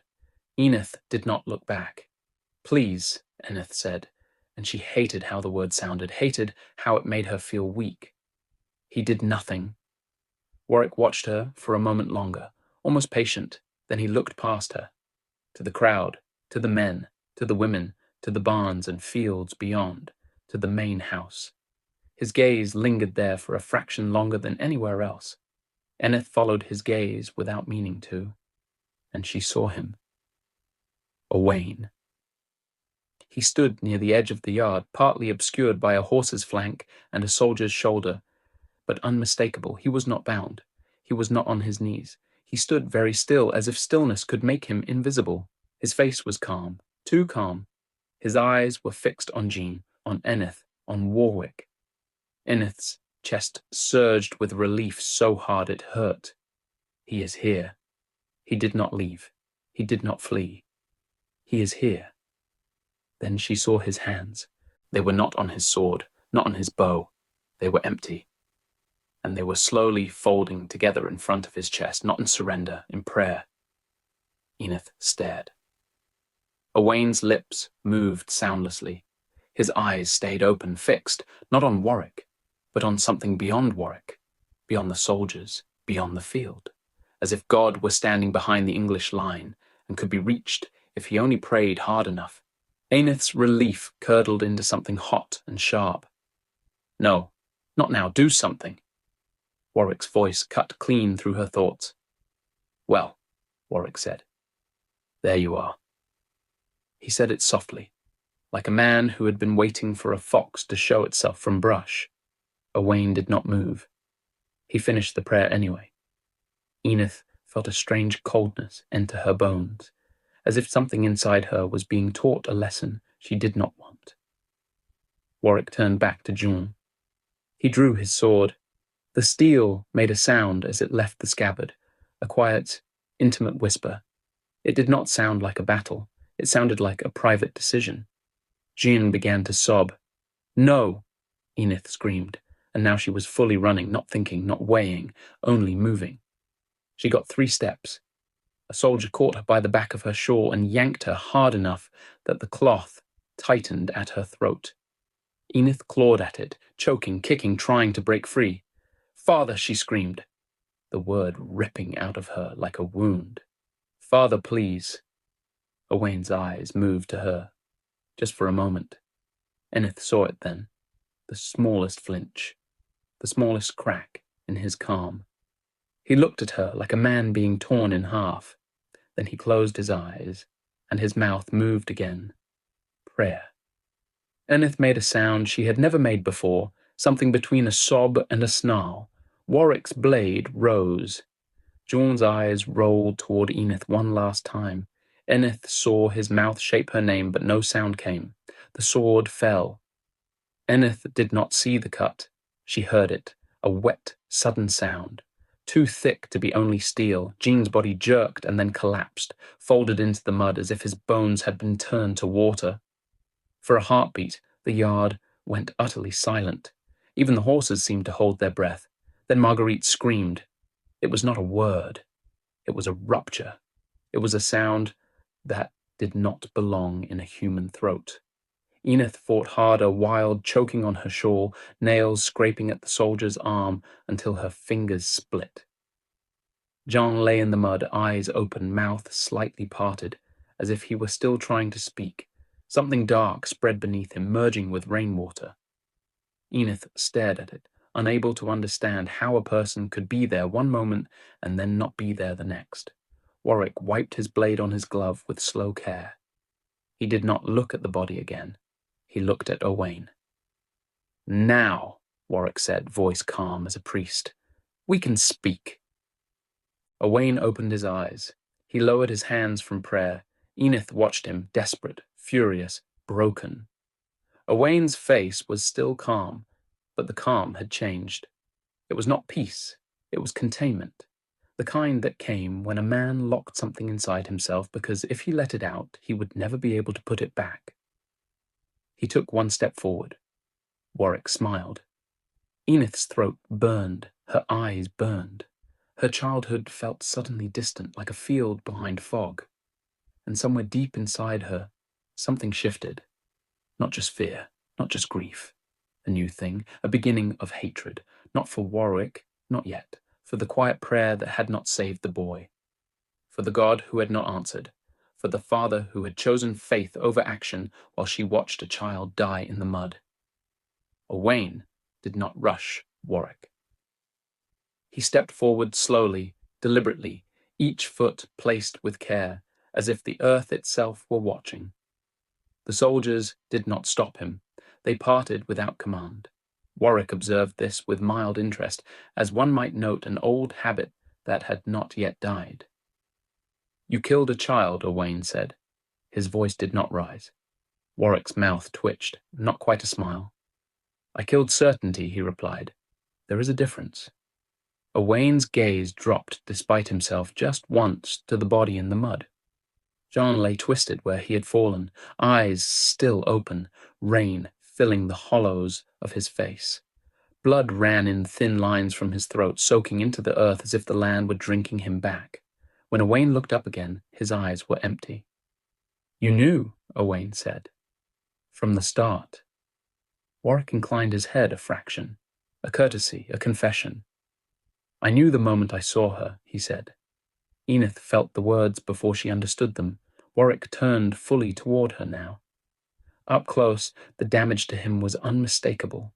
The ruined eye, sealed and scarred. The way his weight favored one side, the stiff, careful placement of his bad foot. A man held together by discipline and resentment alone. He studied Enith's face openly. "You have her face," he said. "Your mother's, the Welsh cheekbones, the eyes." Enith shook her head violently. "No." Warwick barely heard her. "She lived just long enough to mark you," he went on, almost thoughtfully. Poetic, in a way. Owain moved then. Two soldiers caught him instantly, iron hands, locking his arms behind his back. He fought them, hard and wordless, but they were ready. They forced him to his knees in the mud, spear points pressing into his shoulders, his ribs. "Do not," Owain said through clenched teeth. "Do not touch her." Warwick glanced at him, then back to Enith. "No son," he said. "A pity." Owain went still. Warwick noticed. "But girls," Warwick continued, "are useful in other ways." Enith felt something cold bloom in her chest. "She cannot inherit," Warwick said. "She cannot rally men or wear a crown. She cannot return to Wales and stir ghosts." He leaned closer to her, his voice dropping. "But she can serve." Enith screamed then. Not words, just sound, raw and breaking. "Take her," Warwick said. The order was quiet but conclusive. Hands seized her arms. She kicked and twisted, nails tearing at leather, at flesh. She bit one man hard enough to draw blood. He struck her for it, once across the face. Her head snapped sideways, and the world rang. "Enith!" Owain shouted. They dragged her past him. She fought until her strength failed, until terror burned everything else away. As they hauled her toward the waiting carriage, she saw her father inch his head up, despite the spear pressed against his throat. He was praying, not aloud. His lips moved silently, desperately, as if God might still hear him if he tried hard enough. Something inside Enith broke cleanly in that moment. Not fear, not grief. Faith. "No," she sobbed. "Father, don't pray. Please." Owain met her eyes. For the first time since she had known him, he looked helpless. "I am sorry," he said. The words gutted her. They shoved her into the carriage. She fell hard against the wooden floor. Breath knocked from her lungs. The door slammed shut with a sound like a coffin ceiling. Darkness. The carriage lurched forward. Through the small barred window she saw the farm one last time. The yard churned to ruin, Marguerite on her knees screaming Jean's name, the fields trampled, the summer promise broken. She saw her father held down in the mud, head bowed again, not in prayer now, but in defeat. She screamed his name until her throat tore raw. The carriage rolled on, the wheels turned, and Enith was taken from the land that had raised her, carrying blood on her hands, silence in her chest, and a hatred that would outlive kings. Chapter 2. 1425. France, Domremy. Steel rang somewhere beyond the castle walls, not cleanly, not heroically. The sound came broken and wet, iron striking iron already softened by flesh. Men cried out, then went silent. Others screamed longer, as if volume alone might bargain for mercy. In the dark, a whisper moved. It drifted through stone and smoke, through the breathless gaps between heartbeats, thin as fog and just as cold. An angel must die for the Saviour to rise. Enith ran. Her breath burst from her mouth in white clouds that vanished as quickly as they formed. Torchlight flickered along the stone corridor, warping the walls into shifting shapes that lunged as she passed. The passage narrowed ahead of her, the ceiling pressing lower, the air thick with smoke and iron. Her boots struck the floor hard and fast, then slipped. She caught herself against the wall, her old calloused palm scraping wet stone. Blood pooled in the cracks between the stones, dark and slick, still warm enough to steam faintly in the cold night air. Somewhere behind her, steel rang again. Closer now. She pushed on. Her longsword shook in her worn hands. The blade was rusted at the edges, poorly kept, a weapon so used and old it was more a relic. Every step the heavy, cheap steel jarred her arm. Every breath burned. She turned a corner and stopped. A woman lay slumped against the wall ahead of her. For an instant, Enith thought she was seeing something unreal. Ornate silver armor caught the torchlight and reflected it softly, as if the metal itself remembered the sun. The woman's helmet rested beside her, dark hair spilling loose, her face beautiful but innocent. It had a pale glow, but she was so still. She looked untouched. Then the light shifted. Blood crept beneath the plates of her armor. The faint glow around her dimmed, then went out entirely, leaving only flesh and steel and the unmistakable stillness of death. "No." The word broke as it left Enith's mouth. She knelt, reaching for the young woman's hand. The skin was already cooling. Whatever warmth had been there was gone, leaving only the echo of it in Enith's palm. A sound moved behind her, not loud, not hurried, deliberate. Enith froze. The cold settled into her joints, locking her in place. She turned slowly. A man stood at the far end of the corridor, framed by torchlight and shadow. His armor was blackened, the surface dull and scarred, made for function rather than display. Blood dripped from the edge of his broadsword, striking the stone with soft, patient taps. His eyes were emerald green. Calm, certain, she knew those eyes. The blade rose, firelight ran along its edge. The world narrowed to the space between them, and the sword swiftly descended on her. Darkness. The whisper returned, closer now, pressed against her thoughts like breath against skin. An angel must die for the Saviour to rise. Enith woke with a gasp. Her body lurched upright from her straw bed, breath caught halfway between pain and memory. Cold sweat slicked her thin skin, beading along her collarbone and the hollow of her throat. Her chest rose and fell unevenly as she forced air back into her lungs. Her frame was lean and hard, shaped by years of labor rather than training, endurance rather than glory. Silver threaded through her dark hair, tangled and damp against her forehead. It clung there as she sat still, letting the dream loosen its grip. She drew the 2 layers of animal skin off her body and swung her legs over the edge of the bed, revealing a history of hardship.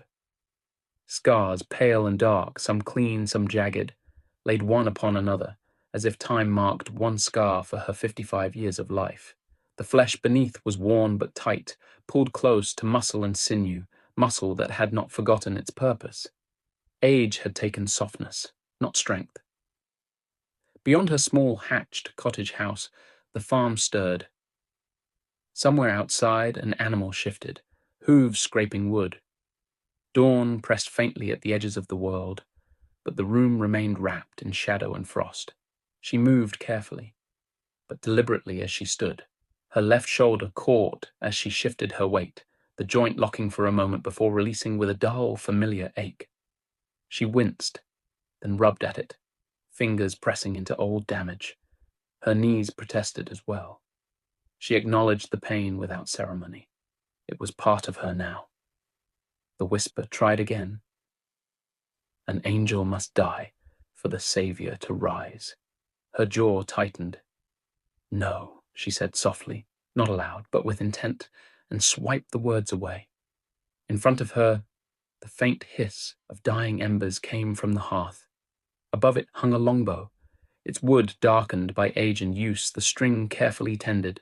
Pinned into the beam beside it was a small coat of arms held there by the point of a knife. 3 red diamonds on a shield of white. The symbol caught the ember light and seemed for a moment to glow. Something old stirred behind her eyes. Anger, grief, memory. She exhaled slowly, deeply, letting the breath carry the weight down and out of her chest. She turned from the hearth and dressed in silence, layering coarse wool and leather, the weight settling on her shoulders like old armor. The tunic scratched against her skin as she pulled it over her head, stiff from years of washing in cold water. She fastened it with slow fingers, then reached for the heavier wool that waited, folded on the stool. The fabric smelled faintly of smoke and damp earth. It took effort to pull it into place. When she did, the chill loosened its grip, retreating from her chest and arms inch by inch. She moved into the main room with purpose. The air inside the house was thick and wet with cold. Frost traced the edges of the home. Her breath showed as she crossed the earth floor, packed with ash and straw. She knelt at the kitchen hearth and stirred the ash with a length of iron. A dull glow answered. She fed it dry kindling, then a thicker split log, coaxing the flame back to life with practiced patience. It caught slowly, smoke curling low before lifting. The crackle grew steady. She set a blackened pot above the fire and poured in a little water from the bucket by the door. A handful of dried herbs followed. Whatever stew remained from the night before would be stretched again. It always was. The smell of smoke settled into the room, familiar, heavy.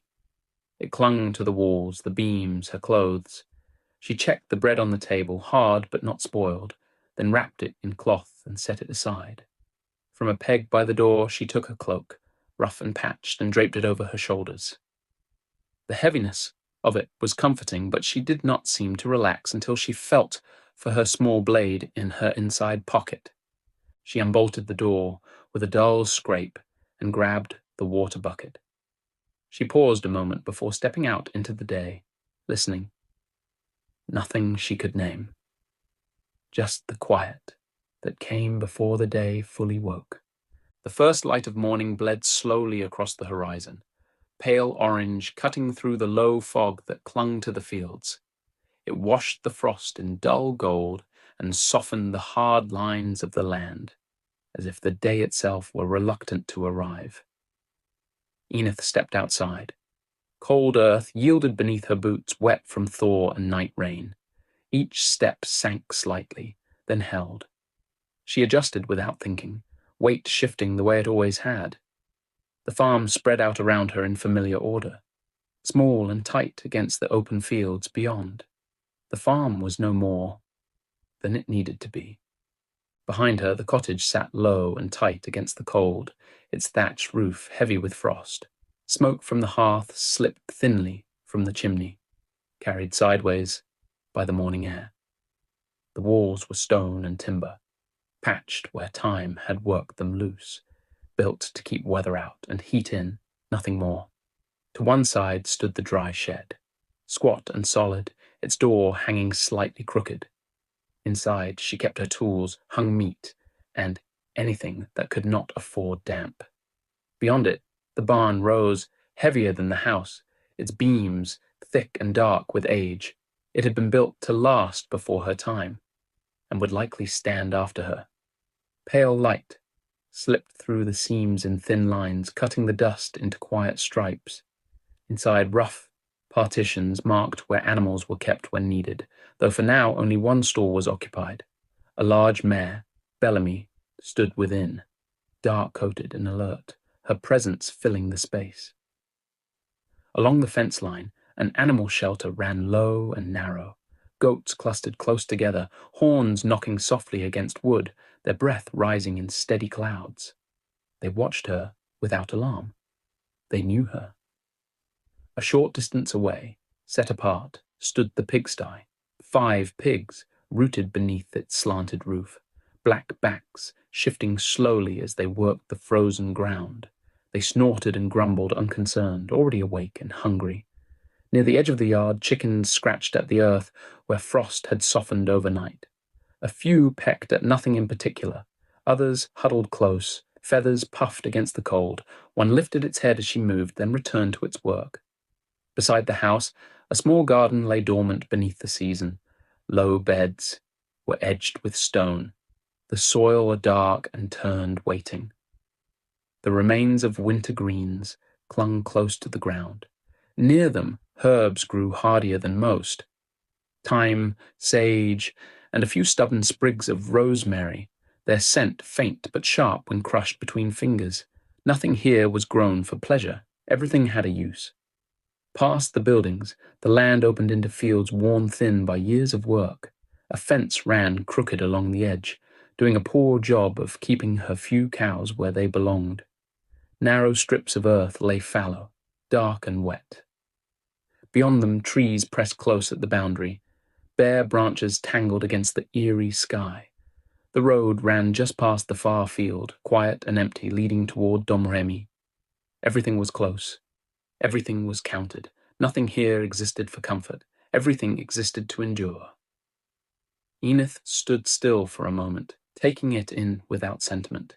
Then she turned toward the well that sat at the center of the farm. Enith went to the well. The rope was stiff with cold as she lowered the bucket. It creaked once, then settled. When she drew it back up, the water sloshed dark and heavy inside. She took a drink first, letting the cold bite her mouth and throat. It cleared the last of the dream from her head. She worked without pause after that. Water for the goats, grains scattered for the chickens, a glance at the fence where the cows had pressed it thin again.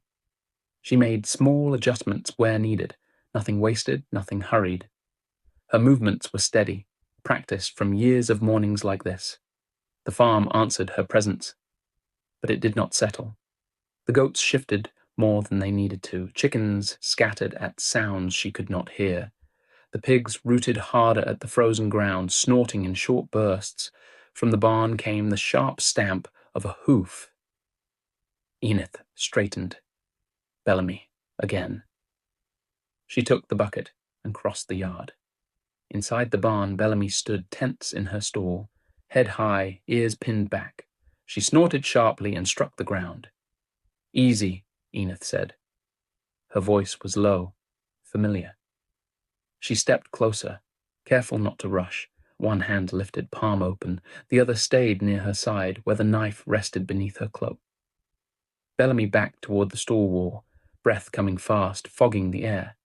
Her muscles were tight beneath her hide, ready to bolt. "Only the wind's breath," Enith murmured. She laid her hand against the mare's neck. The heat there was real, solid. Bellamy did not pull away, though the tension lingered. Enith's eyes flicked to the slats along the barn wall. Something moved outside, just a shadow. Branches shifting in the breeze, thunder rolled far off, low and distant. The sound crept through the beams and into the floor. Bellamy tensed again, hooves shifting. "Easy," Enith said. She filled the trough, the steady pour of water loud in the quiet space. It covered the small sounds of wood and breath. When the trough was full, she set the bucket down. She paused, listened. The barn was too still.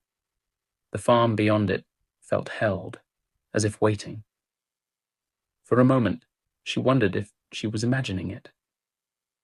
Then she turned back to her work. The dry shed smelled of iron, meat, and earth. A deer carcass hung from the hook near the back wall, darkened by air and time, its weight pulling the chain into a shallow curve. Tools hung where her hands expected them to be. Hose, a scythe, a mallet, knives, cleavers, and spare harness leather. Everything kept dry. Everything counted. Enith stepped inside and closed the door behind her. She laid a strip of linen across the bench, cleared the space with one motion, then reached up and lifted the carcass free. It struck the wood with a dull sound and settled. She braced it with her knee, fingers finding the place by memory, and cracked the spine with both hands. The sound was sharp and haunting. She took up the cleaver, 5 strikes, even measured. The rhythm echoed once, then fell quiet again. She switched blades and worked the fat away, trimming clean and slow, careful not to waste. A smaller knife for the last cuts. She sliced a narrow strip free and slipped it into her pocket without looking. The rest she wrapped in linen and tied tight. She was reaching for the cord when she heard it. Not close, but wrong. Hooves and the rattle of wood. Enith stilled. The sounds came again, nearer now. A cart. Too early. She tied the bundle and turned, just as the noise reached the edge of the farm. "Enith!" a voice called, thin through the damp air. She stepped out into the light. Jacques d'Arc reined in at the edge of the yard, rain already darkening his cloak. He was 23, broad through the shoulders, still carrying the loose strength of someone not yet worn down by years. His hair lay dark and wet beneath his hood. His face was open, but worry had already begun to settle there, lines that did not belong to his age. He swung down from the saddle. The stallion stood tall and steady beneath the harness. Aled was a powerful animal, dark-coated and clean despite the mud underfoot, the simple wooden cart resting easy behind him. There was no nervous shifting in the horse, no wasted movement. His breath was slow, controlled. He watched Enith approach, ears forward, attentive. Enith went to the horse first. "What are you doing here?" she said. "Storm's coming," Jacquemin replied, deflecting. "Thought I'd beat it." She laid a hand against Aled's neck, firm and familiar. The stallion lowered his head a fraction, accepting the touch without question. Only then did she look at the cart. Empty. Then at Jacquemin. Mud clung to his boots and the hem of his cloak as he stepped closer. Rain gathered in the folds of his wool. He glanced once toward the shed, then back to her. "No," Enith said. "We need another cut," he replied. "For the gathering. I gave enough." His mouth tightened. "More are coming than expected." She studied him then. The way he stood too straight. The way his eyes kept drifting past her, not to the trees, but to the road. She understood. His father, Jacques d'Arc, had spoken to him, not as his heir apparent, but as the town butcher, as a man who weighed hunger in bodies and days, not principles. For years Enith had sent her cuts through Jacques. Meat for widows, for children, for men who worked until their hands split. It had been quiet, practical. No one spoke of it as charity. That balance was breaking. France was being starved from the north. Burgundian patrols tightening the choke, desperate and radical. A war of crowns and treaties fought far away, grinding its teeth through villages like Domremy. When kings fought, it was always the people who learned what hunger really meant. All trade was supposed to be stopped, as tonight the town would choose. Cut trade with the north and risk retaliation, or turn south into longer roads, thinner markets, and uncertainty no one could yet name. Jacquemin was not here for the vote. He was here to risk one more sale before the vote was official. "I do not permit it," she said. He shook his head once. "Father won't hear it." "When?" she asked. "Tonight." Her hand stilled. "Too soon," she said. "The hornet's nest has not settled." Jacquemin looked past her toward the fields. "He says it's safer before the vote." "He's spending your life for coin," she replied. "They know Domremy," Jacquemin said. "They trust the dark name." "They're beyond trade. Starved men don't bargain," Enith said. He swallowed. "We need the money. They need meat. They won't cut us off." "My men aren't back. I can't protect you," she said. "Please," he pleaded. Rain starts to drizzle. Thunder louder. Allard stamps. Enith holds his gaze. "It's your death," she says. "Du am guaredo." Welsh. "May God protect us." "Fool," she said. She turned back toward the shed. "Keep your strength. I'll go," Jacquemin began. "Hold your tongue, and ready, Allard," Enith snapped. She returned with the wrapped deer, heavier than it should have been. Jacquemin took it without meeting her eyes and loaded it onto the cart. He climbed into the saddle, reins tight in his hands. "God's blessing," he said, forcing the words. As he turned the cart toward the road, Enith spoke again. "Has she sent word?" He did not look back. "No." The cart rolled away, rain swallowing the sound of it. Hooves faded, wheels softened into mud. Enith closed her eyes against the rain. Chapter 3. Le Mans, 1425. A pair of green eyes looked across a battlefield without blinking. They were dull with exhaustion, set in a face that would have been handsome if it were not so thoroughly stripped of vanity. Richard de Beauchamp, 13th Earl of Warwick, was built for armour in a way few men were. Broad through the shoulders, narrow at the waist, his frame carried plate and mail as if they were extensions of his body rather than burdens laid upon it. Strength sat in him naturally, not displayed, not flexed, simply present. His armour bore the evidence of its use. The steel was dulled by rain and impact, darkened where blood had been wiped away without care for polish. It had been maintained, not honoured, hinges oiled, straps secured. No effort spent on shine, no attention paid to appearance beyond function. Beneath it, his tunic showed through in places where the plates had shifted. White once, now stained and creased, marked clearly with the sigil of his house.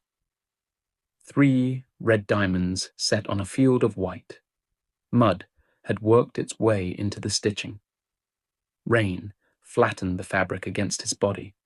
He stood still at the center of the field, sword hanging low in his hand as if waiting for the land itself to finish speaking. The fighting had ended, but the field did not know it yet. Fog lay thick across the low ground, pressed into the ruts and hollows where men had fallen. It softened the shapes without erasing them, blurring bodies into the earth as if the land itself were deciding what to keep. Mud swallowed boots and armor alike. Blood pooled, thinned, and vanished into the churned soil, leaving only darker stains where it had soaked too deep to wash away. Richard de Beauchamp stood where the line had broken. He did not move at once. He waited, listening, the way he always did when noise gave way to silence. Silence, he had learned, was never empty. It carried breath. It carried pain. It carried the unfinished. Before him a man crawled. The soldier dragged himself forward with his elbows, fingers clawing uselessly at the mire. One leg twisted beneath him at an angle that made the effort grotesque, bone grinding where it should not. His helmet lay several paces behind, lost in the fog. His face was grey, lips trembling, eyes unfocused and wide. The man tried to speak. Nothing came but a wet sound, air forced through damage that no longer knew how to work. Richard watched. His sword hung low in his hand, point angled toward the ground, the weight of it familiar and unremarkable. His breath came hard and uneven, chest rising beneath mail darkened by rain and blood. The ache in his shoulders was deep and steady, the kind that did not ask for relief. He could end it. He could also wait. Waiting cost nothing. The crawling man's fingers slipped again. He sobbed once, sharp and animal, then tried to pull himself onward anyway. There was no direction in it. Only motion, only refusal. Richard stepped forward.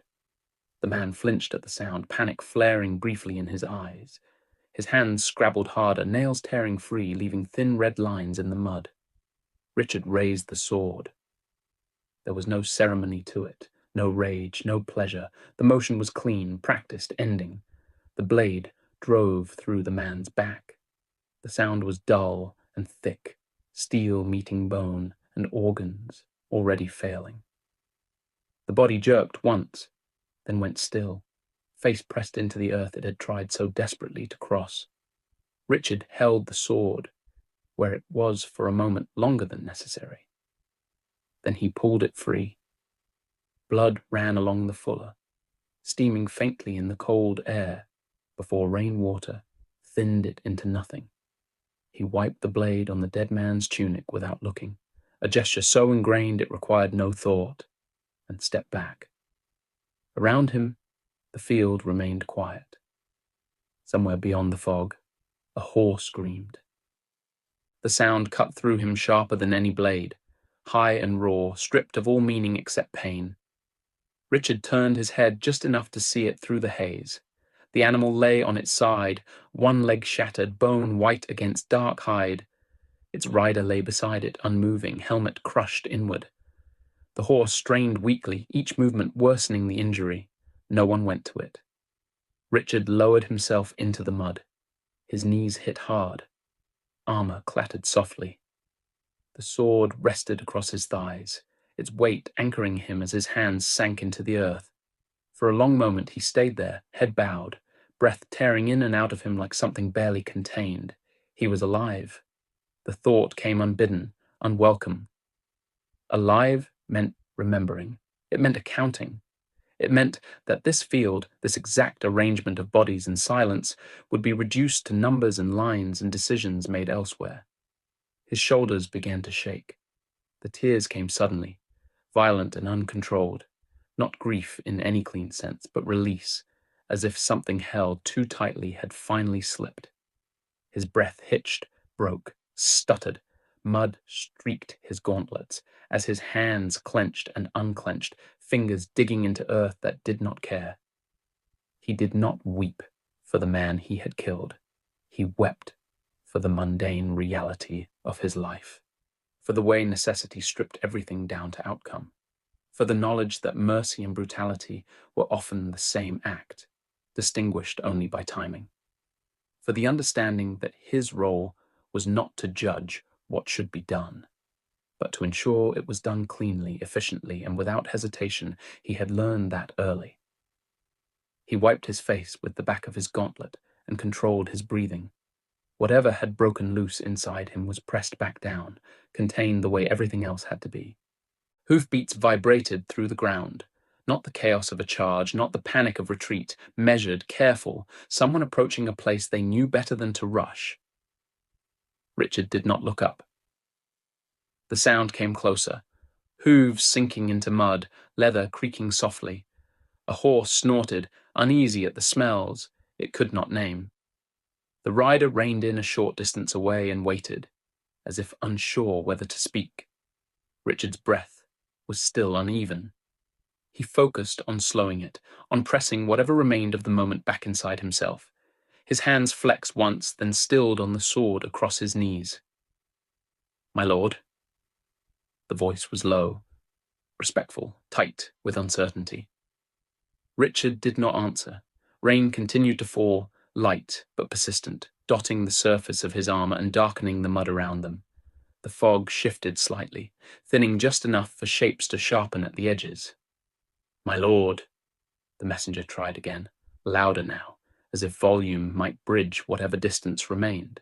Richard lifted his head. The man sat rigid in the saddle, cloak heavy with rain and filth, eyes fixed somewhere just past Richard's shoulder. He was young, younger than he should have been for this kind of duty. His hands were tight on the reins, knuckles pale beneath the grime. For a heartbeat, they looked at one another. The messenger saw it. Not the tears themselves. Those had already been wiped away. But the evidence lingered. The way Richard's chest still rose too quickly. The mud smeared across his gauntlets. The posture of a man who had not yet put himself back together. The messenger swallowed. "My lord," he said again, carefully this time. "You are summoned." Richard's gaze did not waver. "By whom?" The man hesitated, then straightened slightly, as if bracing himself. "Paris," he said, "by order of the regent." That did it. The battlefield seemed to recede, pulling back like a tide that had lost interest. The fog thinned in places. The horse's scream faded into distance. What remained was the weight of the word, heavy and inevitable. Paris. Richard closed his eyes briefly. He did not curse. He did not sigh. There was no outward sign of resistance at all, only the quiet recalibration of a man accustomed to necessity arriving whether he welcomed it or not. "How soon?" he asked. "They expect you by nightfall," the messenger said. "If you ride hard." Richard nodded once. He planted his boot, rose from the mud in a single controlled motion, and stood. Armor shifted into place as if it had been waiting for him to return. He lifted the sword, wiped the blade clean on the hem of the dead man's tunic, then slid it back into its scabbard with a muted click. The messenger watched closely, saying nothing. Richard adjusted one strap at his wrist, then another at his shoulder. Small motions, efficient, necessary. The man who had knelt in the mud was already being folded away. "Where is Foden?" Richard asked. "With the men," the messenger replied. "Securing the wounded, counting." Richard inclined his head slightly. "Good," he said. "Tell him we move within the hour." The messenger blinked. "Yes, my lord." He turned his horse and rode back into the fog. Urgency replacing caution now that direction had been given. Richard remained where he was for a moment longer. He did not look at the bodies again. He did not search the field. He had already done what he would allow himself to do here. Mercy would have to wait. Paris would not. He turned north. As he walked, the wind caught his cloak and pulled it free of his armor. The sigil on his tunic showed clearly through the rain and mud. 3 red diamonds, stark against white made grey by war. Behind him, the field settled. Ahead of him, history tightened its grip. The camp had begun to move before the order was given. Men did not celebrate victories here. They dismantled them. Canvas came down in practiced silence. Stakes were pulled free of the mud and stacked. Fires were broken apart and stamped into dark, smoking scars. Horses were watered, saddled, calmed. Armor was shed, cleaned just enough to keep it from failing, then strapped back onto bodies already accustomed to its weight. Richard walked through it without announcing himself. He did not need to. Conversations lowered as he passed. Movements sharpened. Men straightened, not in fear, but in recognition. This was the man who decided when a battle ended. This was the man who counted what it cost. Foden fell in beside him without being summoned. He was older than Richard by several years, lean where Richard was broad, his hair already greying beneath his helm. His armor bore the same marks of use and neglect, but his eyes were always alert, always measuring. Foden had learned early that Warwick did not repeat himself. The lines held, Foden said quietly. Losses are within expectation. The rear companies are gathering the wounded. Richard nodded once. Anyone of importance left on the field? He asked. Foden hesitated, just long enough to mean something. The nobleman fled, he said, but a marcher captain was taken, alive. Richard stopped. The camp did not halt around them, but a small space opened instinctively, men adjusting their paths without looking. Richard stared past the tents, toward the low ground where fog still clung to the earth. End him, he said. Foden inclined his head. He did not ask who would do it. He would see to it himself. They resumed walking. A messenger came through while you were... Foden paused, choosing his phrasing carefully. Occupied. Richard did not react. Paris, Foden continued. Urgent. I know. Foden glanced sideways at him. There were moments when he wondered how much Richard knew before words ever reached him. He had stopped trying to answer that question years ago. The men are expecting rest, Foden said. They believe Paris means reprieve. Richard's mouth tightened slightly. Not a frown, an adjustment. Paris means responsibility, he said. Not comfort. Foden allowed himself a thin smile. They will follow you regardless. Richard stopped again, this time turning fully toward his second. Salvage what you can, but do not slow us, he said. No wagons beyond necessity. I want the column tight and quiet. And the wounded? Those who can ride, ride. Those who cannot remain with proper guard. Every man will be paid in Paris. Foden nodded. That mattered, it always had. Richard's gaze drifted unbidden toward the distant road. You will be eager to return to your wife, Foden said lightly, misjudging the moment. I imagine she has missed you. Richard did not look at him. He gave a short, non-committal grunt, already elsewhere in his thoughts. Foden caught himself. He straightened, the hint taken, and gave a sharp nod of respect before falling back into the flow of the camp. Paris waited. So did his wife. So did his children. He had not seen them since before the campaigning season began, before Le Mans, before the fields filled with bodies and numbers replaced names. His youngest would have grown. His eldest would be practicing with a blade too large for him, pretending it did not shake in his grip. They would expect him to come home. He did not know if he could promise that. Foden, Richard said without turning. Foden stopped and looked back. Ensure the men eat. Enough. I will go ahead. Yes, my lord. Richard turned away, already done with the conversation. Behind him, orders rippled outward, carried by Foden and the officers beneath him, each man understanding not only what was being said, but why it was being said. The camp adjusted itself around the decision like a body responding to a command it trusted. Richard paused at the edge of his quarters. Beyond it, the road stretched north, pale and unremarkable, disappearing into trees and distance and obligation. Paris lay at its end, heavy with politics and expectation and family waiting beneath roofs untouched by mud. And farther still, unspoken and unnamed, something pulled at him. Not England, not France. Something older, quieter. A pressure he did not understand, and did not question, the way one did not question the weather or the turning of the year. He adjusted his grip on his sword. Paris, he said to no one, and stepped inside. Chapter 4. Domremy, 1425. Rain pressed down on Domremy, as if the sky itself had grown tired of restraint. The village crouched low against the weather, its narrow lanes already reduced to channels of moving mud.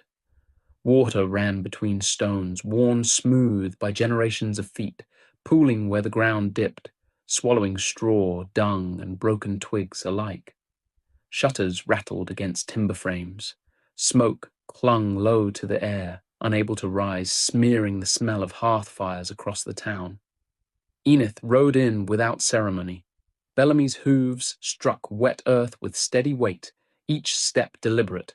The mare was unbothered by the storm, head low, ears turning only slightly at sudden sounds. Enith's cloak snapped once in the wind before settling heavy against her back, soaked through along the hem. She slid down from the saddle outside the small stone church at the village centre, boots sinking deep into the mud as she landed. The church stood older than most of the houses around it. Its walls were thick and uneven, stones laid by hands long gone, their intent preserved more faithfully than their names. Water streaked down the surface, tracing old lines and cracks like veins. The wooden doors were dark with age, their iron fittings dulled by time and touch. Enith tied Bellamy with practiced efficiency and did not look back as she stepped inside. The air changed immediately. The rain was cut off, replaced by cool stillness and the faint scent of wax and damp stone. Candlelight trembled along the walls, never quite steady, as if the flames themselves were uncertain. The ceiling rose higher than expected for a village church, arches softened by centuries of smoke. The floor was worn smooth in places, hollowed slightly, where knees had knelt again and again. Near the altar, a girl sat in one of the front pews. Joan. She was 14, thin to the point of fragility, her limbs still caught between childhood and what came after. Damp brown hair clung to her temples and the back of her neck, loose from its tie. Her face was pale, almost luminous in the candlelight, eyes too bright for the rest of her, as if something inside her burned hotter than her body could contain. Beside her sat the priest. He was older than he looked, and more tired than he allowed himself to appear. His vestments hung from him with familiarity rather than reverence, fabric softened by use. His hands were steady but marked, fingers thickened by years of labor that faith had not exempted him from.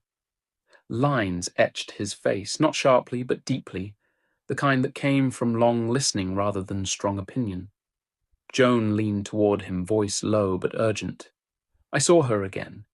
The angel. She spoke, but I couldn't hear all the words. Why me? Why does she come to me? The priest watched her carefully. There was patience in his expression, but also caution, the look of a man who had seen too many questions led nowhere good. Dreams are wind, child. They pass. Keep your feet in the world, not the clouds. Joan shook her head slightly, hands tightening in her lap. But it felt real. I think she's trying to... Child. The word was firm, not unkind, but it closed the space she was trying to open. The church door creaked. Rain and cold slipped in along with Enith, carried on the edge of her presence. Her boots made no attempt to be quiet against the stone floor. She moved down the narrow aisle without hurry, water dripping from her cloak, eyes fixed forward. The priest straightened. Joan turned, nerves flickering across her face, as she saw Enith standing behind her. Go home, Joan. Stop chasing shadows. Joan hesitated, torn between obedience and the weight pressing in her chest. Forgive me, Father. I only wish to understand. She slid from the pew and moved toward the altar, dropping to her knees. The stone was cold beneath her, soaking through her skirts. She folded her hands, head bowed, words spilling out with the desperate sincerity of someone who feared being unheard. Forgive me if I've asked too much. I do not mean to doubt, only to understand. If my seeking offends you, guide. Are you done, child? Enith's voice cut through the prayer without raising itself. She stood directly behind Joan now, her presence solid and immovable. Joan swallowed and pressed on, as if finishing the words might anchor her. Guide my heart back to faith. Have mercy on my restless soul. Enith reached down, fingers closing firmly at the back of Joan's collar. There was no violence in the motion, but no gentleness either. She lifted the girl to her feet in one smooth movement and steered her toward the door.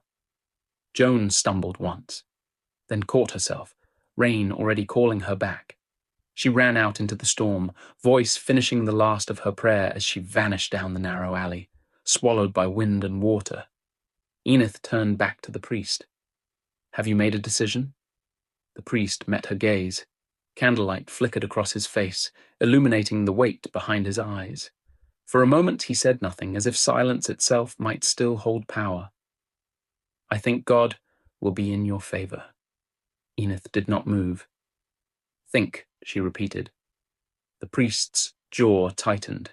He straightened slightly, drawing on habit more than confidence. "This church has stood here longer than any of us," he said. "I will not be hurried into turning faith, into transaction." Enith stepped closer, close enough that he could smell the rain on her cloak, the iron and earth clinging to her. "You mistake me," she said. "I do not trade in faith. I trade in outcomes." His eyes flicked briefly toward the altar, the candles, the stone worn smooth by centuries of prayer. "I answer to God," he said. Quieter now. Enith followed his glance, then looked back at him. "And I answer to what happens when men leave this room," she said. "Your vote will decide which of us cleans the blood." The priest swallowed. "They will follow your vote," Enith said. "If you fail me, you know the consequence." There was no threat in her tone. None was needed. Enith turned and walked out, the door closing behind her with a dull sound. The candles continued to tremble long after she was gone. Rain sheeted down the street as Joan stepped back into it, the church door closing behind her with a sound that felt heavier than it should have. The village seemed emptied by the weather. Doors were shut, shutters drawn tight. The street had become a narrow river of mud, water slipping past stones and broken straw, carrying the refuse of daily life toward the low ground beyond the houses. Joan walked into it anyway. Her boots sank deep with each step, pulling at her ankles, but she did not hurry. The rain soaked her hair and darkened her dress until it clung to her legs, the chill seeping through the wool and skin alike. She did not look back at the church. At the edge of town stood the oak. It rose broader than anything around it, its trunk thick and twisted, bark split and scarred by age. The roots pushed up through the earth like exposed bones, knotted and overlapping, gripping the soil as if refusing to be moved. Rain slid along them in thin lines, tracing their shapes before disappearing back into the ground. Joan stepped onto them without hesitation. She moved lightly, balancing along the ridges, placing her feet where the wood rose highest. The way she crossed them was sure and instinctive, as if her body remembered paths her mind did not. She did not slip. She did not stumble. It was the kind of movement that came from familiarity rather than care, from having done something so often it no longer required thought. Beyond the oak, the carpenter's workshop sat, open to the rain. A wide awning jutted out from the front, sheltering a bench scarred by years of work. Wood shavings clung to the ground in pale curls, already darkening as the rain reached them. The steady rasp of a plane cutting through timber cut cleanly through the sound of water. The carpenter looked up. His face was roughened by sun and labor, beard flecked with grey sawdust. When he saw Joan, his expression softened in a way that seemed to come from habit as much as affection. "Joan? God bless you, little dame. Come out of the rain." She smiled and stepped closer, drawing a small object from her pocket. The spinning top fit neatly into her palm, its surface smoothed by careful hands. "What do you think of this one?" The carpenter leaned in, eyes narrowing as he examined it, thumb turning it slowly. "You've a gift in those fingers, steady as an angel's." He reached behind him and lifted a small block of wood from the bench, pale and close-grained. "Here, you. It's strong, good for carving. You're too kind. The Lord blesses me through you. Let me edge your knife. It's dull." Joan hesitated only a moment before slipping the small blade from her skirt and handing it to him. But their fingers brushed briefly as he took it, a fleeting contact, warm despite the rain. He smiled without thinking about it, and set to work, the whetstone singing softly under his hands. The carpenter's wife appeared in the doorway then, apron tied tight, hair pulled back against the damp. Her voice carried gently over the rain. "Joan, come in and warm yourself." Joan shook her head, still smiling. "Thank you, but the air feels good."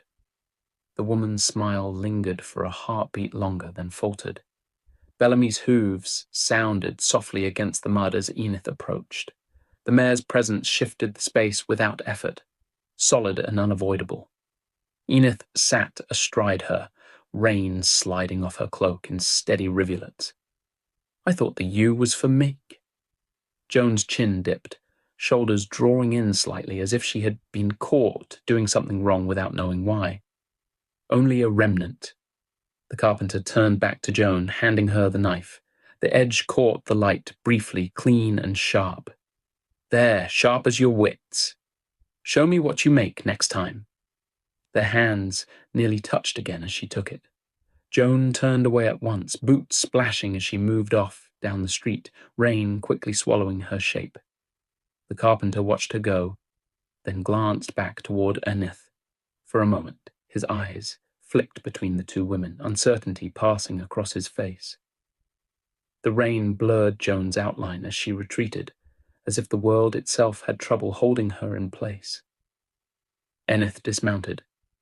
She reached into her cloak and handed him 2 folded notes. "For Marcel and Leclerc, the order." The carpenter nodded once and stepped back beneath the awning.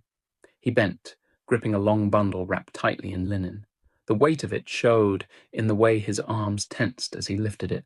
One end slipped open just enough to reveal the pale curve of polished wood. Longbow staves jutted free before he quickly secured them again. "You'll feel this one when you draw," the carpenter said, patting the linen. "The U's a little older. Still strong. Still flexible enough." Enith took the weight, testing it with one hand. "Sounds familiar," she said. He snorted before he could stop himself. "No," he said, glancing at her. "The wood isn't that brittle." She huffed, something between amusement and agreement, and settled the bundle against Bellamy's flank. "The men training won't know the difference," she said. "They pull, it bends. That's all they care about." "That's all most men ever care about," he replied. They shared a brief look, dry and knowing, before the rain filled the space again. He hesitated, fingers worrying the edge of the awning. "My wife," he said, not quite meeting her eyes.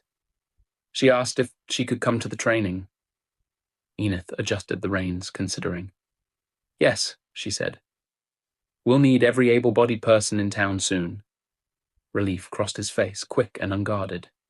"And the girl," he said, quieter now. "Joan."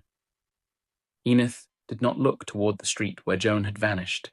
She tightened the strap once more, secure, safe. "No," she said. God didn't build her strong enough to hold a weapon. A smirk touched her mouth, brief and sharp, as she swung back into the saddle. Bellamy shifted beneath her, steady as ever. Enith turned the mare toward the road and rode on, rain closing in behind her as if she had never stopped at all. The butcher's shop was dark even at midday.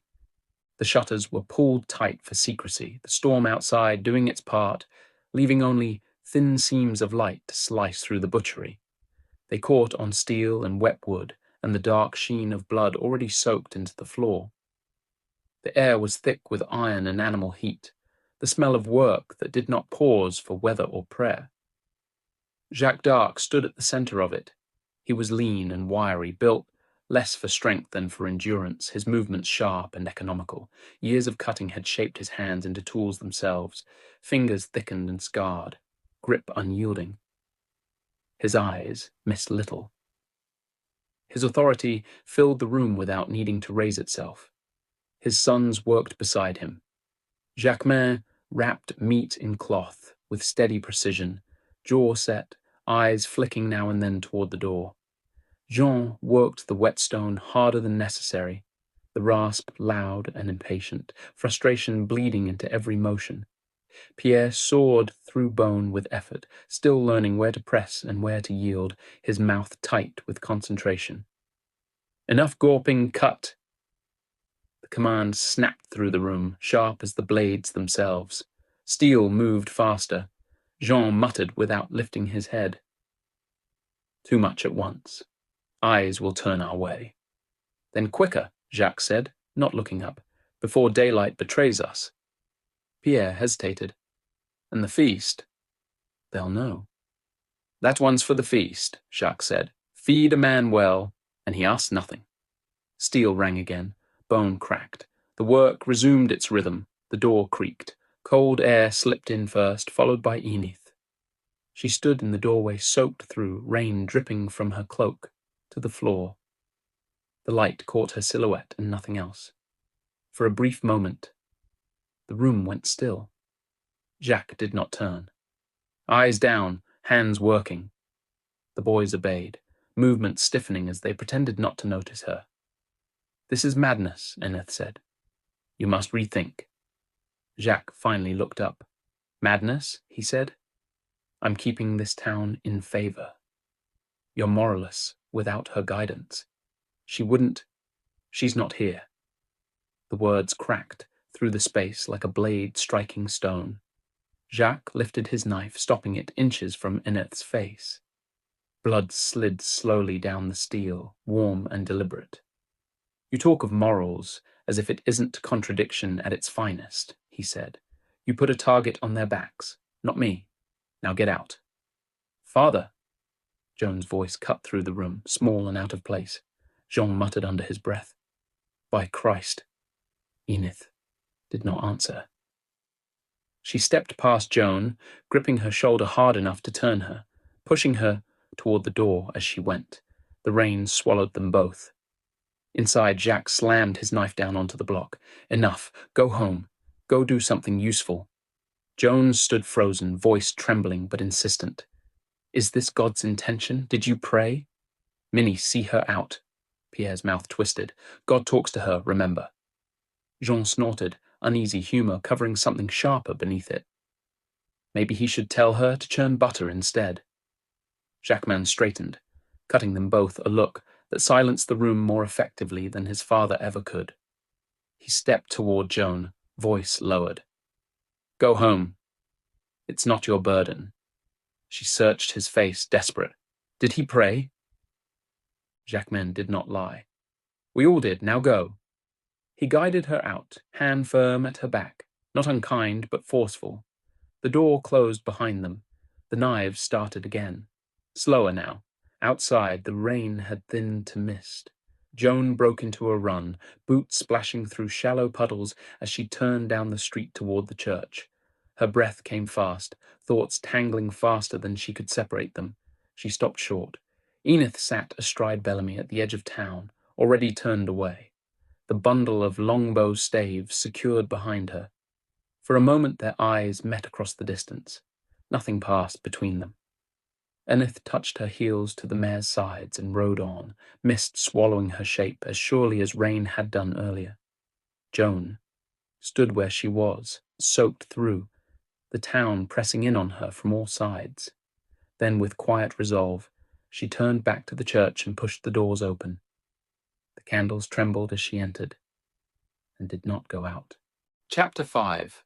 Domremy, 1425. The storm was already loosening its grip by the time Enith reached the lower hills. The rain thinned as she rode, falling less in sheets now than in a steady, impatient mist. Bellamy climbed the last rise toward the farm without slowing, hooves cutting deep into softened ground. Enith's thoughts stayed behind her, fixed on the town she had left, and the men she knew would not listen. She did not speak them aloud. The farm came into view in pieces, the low barn first, the slope of pasture, then the fence. The post that leaned badly from the cows was now completely crooked by softened earth. It had not fallen yet, but it soon would. Enith swung down from the saddle quick and set to work without pause, her poor mood worn on her face. She unloaded the bows first, stacking them inside the barn, with more strength than necessary. The tack followed, and then she flung open the dry shed door and grabbed a mallet. She crossed the pasture and planted her boots beside the leaning post, hands closing around the wood. She hauled. The post shifted, resisted, then gave suddenly. Mud slid beneath her feet. She caught herself too late. Pain flared sharp and immediate through her shoulder, the old injury lighting up as if it had been waiting for the excuse. Enith hissed once through her teeth. She did not stop. This added more fuel to her inner fire. She reset her footing, drove the post back into alignment, and brought the mallet down hard. The impact jarred her arm again. She struck again anyway, and again.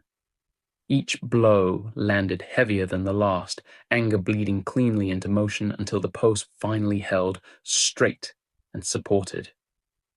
She stood there, breathing hard, huffing and puffing, her 55-year-old body showing signs of resist. A shout carried across the slope, breaking her anger. One of them sick.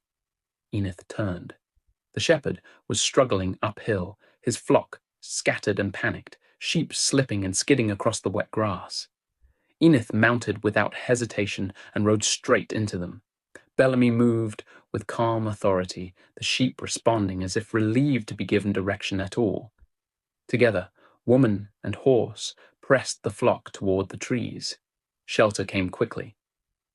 Enith dismounted and knelt beside the trembling ewe. Her hands moved without thought, firm and practiced, pressing along the animal's belly. Her brow tightened. Lambing sickness. The shepherd sagged with relief and dread in equal measure. "You are certain?" "As certain as daybreak," Enith said. "Your flock, your duty." She drew a short sword from her saddlebag and held it out. The shepherd hesitated, then took it. He knelt, murmured a prayer too quiet to hear, and did what needed doing. The cut was clean. The ewe did not cry out. Enith watched without flinching. Something settled in her as she did. The shepherd rose, shaken, and offered the sword back. "Keep it," Enith said, "and send word to the men. War's coming. Our last haul has rippled through the valley." He nodded, swallowing. "The ewe? Hang and bleed it. I'll fetch it tomorrow. Make shelter in the barn." She tossed him a coil of rope and mounted again. Bellamy turned without prompting, already carrying her back toward the farm. The rain had nearly stopped. Inside the house, Enith moved with the same restless purpose. She opened the chest in the corner of her bedroom and began laying things out. Arrows, sharpened and bundled, her father's sword, pommel carved with the faint shape of a dragon coiled in on itself. Enith had traced it with her fingers, folded chainmail, its weight daunting before her. Only then did she look up. The longbow hung above the hearth, dark wood catching what little light remained. She stood there for a moment longer than necessary, shoulder still aching, thoughts fixed on the dark boys and their exchange. Then she reached for the bow. She lifted the longbow down from its hooks. The weight settled into her hand with a familiarity that surprised her. The wood was smooth where it had been handled most. Darker there, polished not by oil but by years of use. She ran her palm along its length, thumb pressing into the grain, searching for warping, for cracks, for proof that time had finally taken it. The string was taut. Still true. She closed her eyes. Her father's voice came to her then, not as memory alone, but as something nearer, thinner. The same voice that had whispered through her dreams before she woke. "Not like that," he said, calm as ever. "Never force it. Let the bow do the work." She felt him behind her, close enough to sense the heat of him. His hands guided her arms, correcting angles she could not yet see for herself. "Stand as if the ground owes you nothing," he said. "Balance is not taken. It is allowed." She remembered the ache in her arms as a girl, the trembling that came before strength, the way he never rushed her, never praised too early. "Again," he said. "Breathe first." Enith opened her eyes. She set her feet as she'd been taught, placed the bow, notched an arrow, drew in a breath and pulled. The bow resisted. She pulled again, harder. Pain flared sharp and immediate through her shoulder, stealing the strength from her arm before she could stop it. The string slipped. The arrow clattered uselessly against the stone. She tried again. Her arm shook. The bow wavered. The draw faltered halfway back and stopped. She let it go. The bow struck the floor with a hollow sound, wood against stone. "No," she said aloud. She bent, seized the bow, and hurled it across the room. It struck the far wall and fell again, unmoving. Her scream tore out of her, raw and uncontained. "You lied to me!" She turned as if he might be standing there still, as if the voice might answer. "You told me this meant something. You told me it would be enough." Her breath came ragged now, the words breaking through clenched teeth. "Look at me. Look at what I've become. There is no prophecy. There never was." She struck her fist against her chest once, then again. "You failed me then," she shouted, "and you fail me now." Her voice cracked, but did not soften. "I hate you." The words hung in the room, heavy and desolate. The hearth did not answer. The bow lay where it had fallen. Enith sank to her knees, breath tearing in and out of her, shoulder burning, hands useless in her lap. The grief came hard and fast, not clean, not noble. It was anger first, mourning second. When she stood again, it was slower. She wiped her face with the back of her hand and turned toward the bed where the arrows and chainmail lay waiting. She did not look at the bow. Not yet. Whatever strength remained to her, she would spend it where it still mattered. Even if the life she had been promised had never been real. Even if life tries to take a little more strength from her each and every day. Chapter 6. Domremy, 1425. The town hall was thick with heat and argument. Bodies packed the crude wooden benches until there was barely room to breathe. The air smelled of sweat, wet wool, and smoke, torches hissing softly as they burned down toward their grips. Faces glistened in the flickering light, lined with fear, anger, and the sharp impatience of people who knew decisions were being made without the comfort of distance. At the front of the hall stood Jacques d'Arc. He planted himself wide, shoulders squared, as if daring the room to move him. His voice cut through the din, loud and practiced. "Cutting trade with the North is cutting our own throats." A ripple of sound answered him, approval mixed with unease. "Reims feeds us, our children. Turn south, and the Burgundians will see it for what it is. Defiance. They'll come. They'll take everything. And when they do, who will defend us? Charles? He hides behind stone walls while we bleed." Murmurs swelled, rolling through the hall like a living thing. Thibault Leclerc stepped forward. He was younger than Jacques, late 20s, his face drawn tight with conviction rather than anger. He did not raise his voice at first. "And if we keep feeding them?" The room quieted enough to hear him breathe. "You think the boars stop taking once they're full? They'll bleed us slow, coin by coin, field by field, until Domremy belongs to them in all but name. Troyes, Chalons, Bar-le-Duc, all gone. Every sack of grain we send north is a knife to our own bellies." Jacques scoffed, spreading his hands.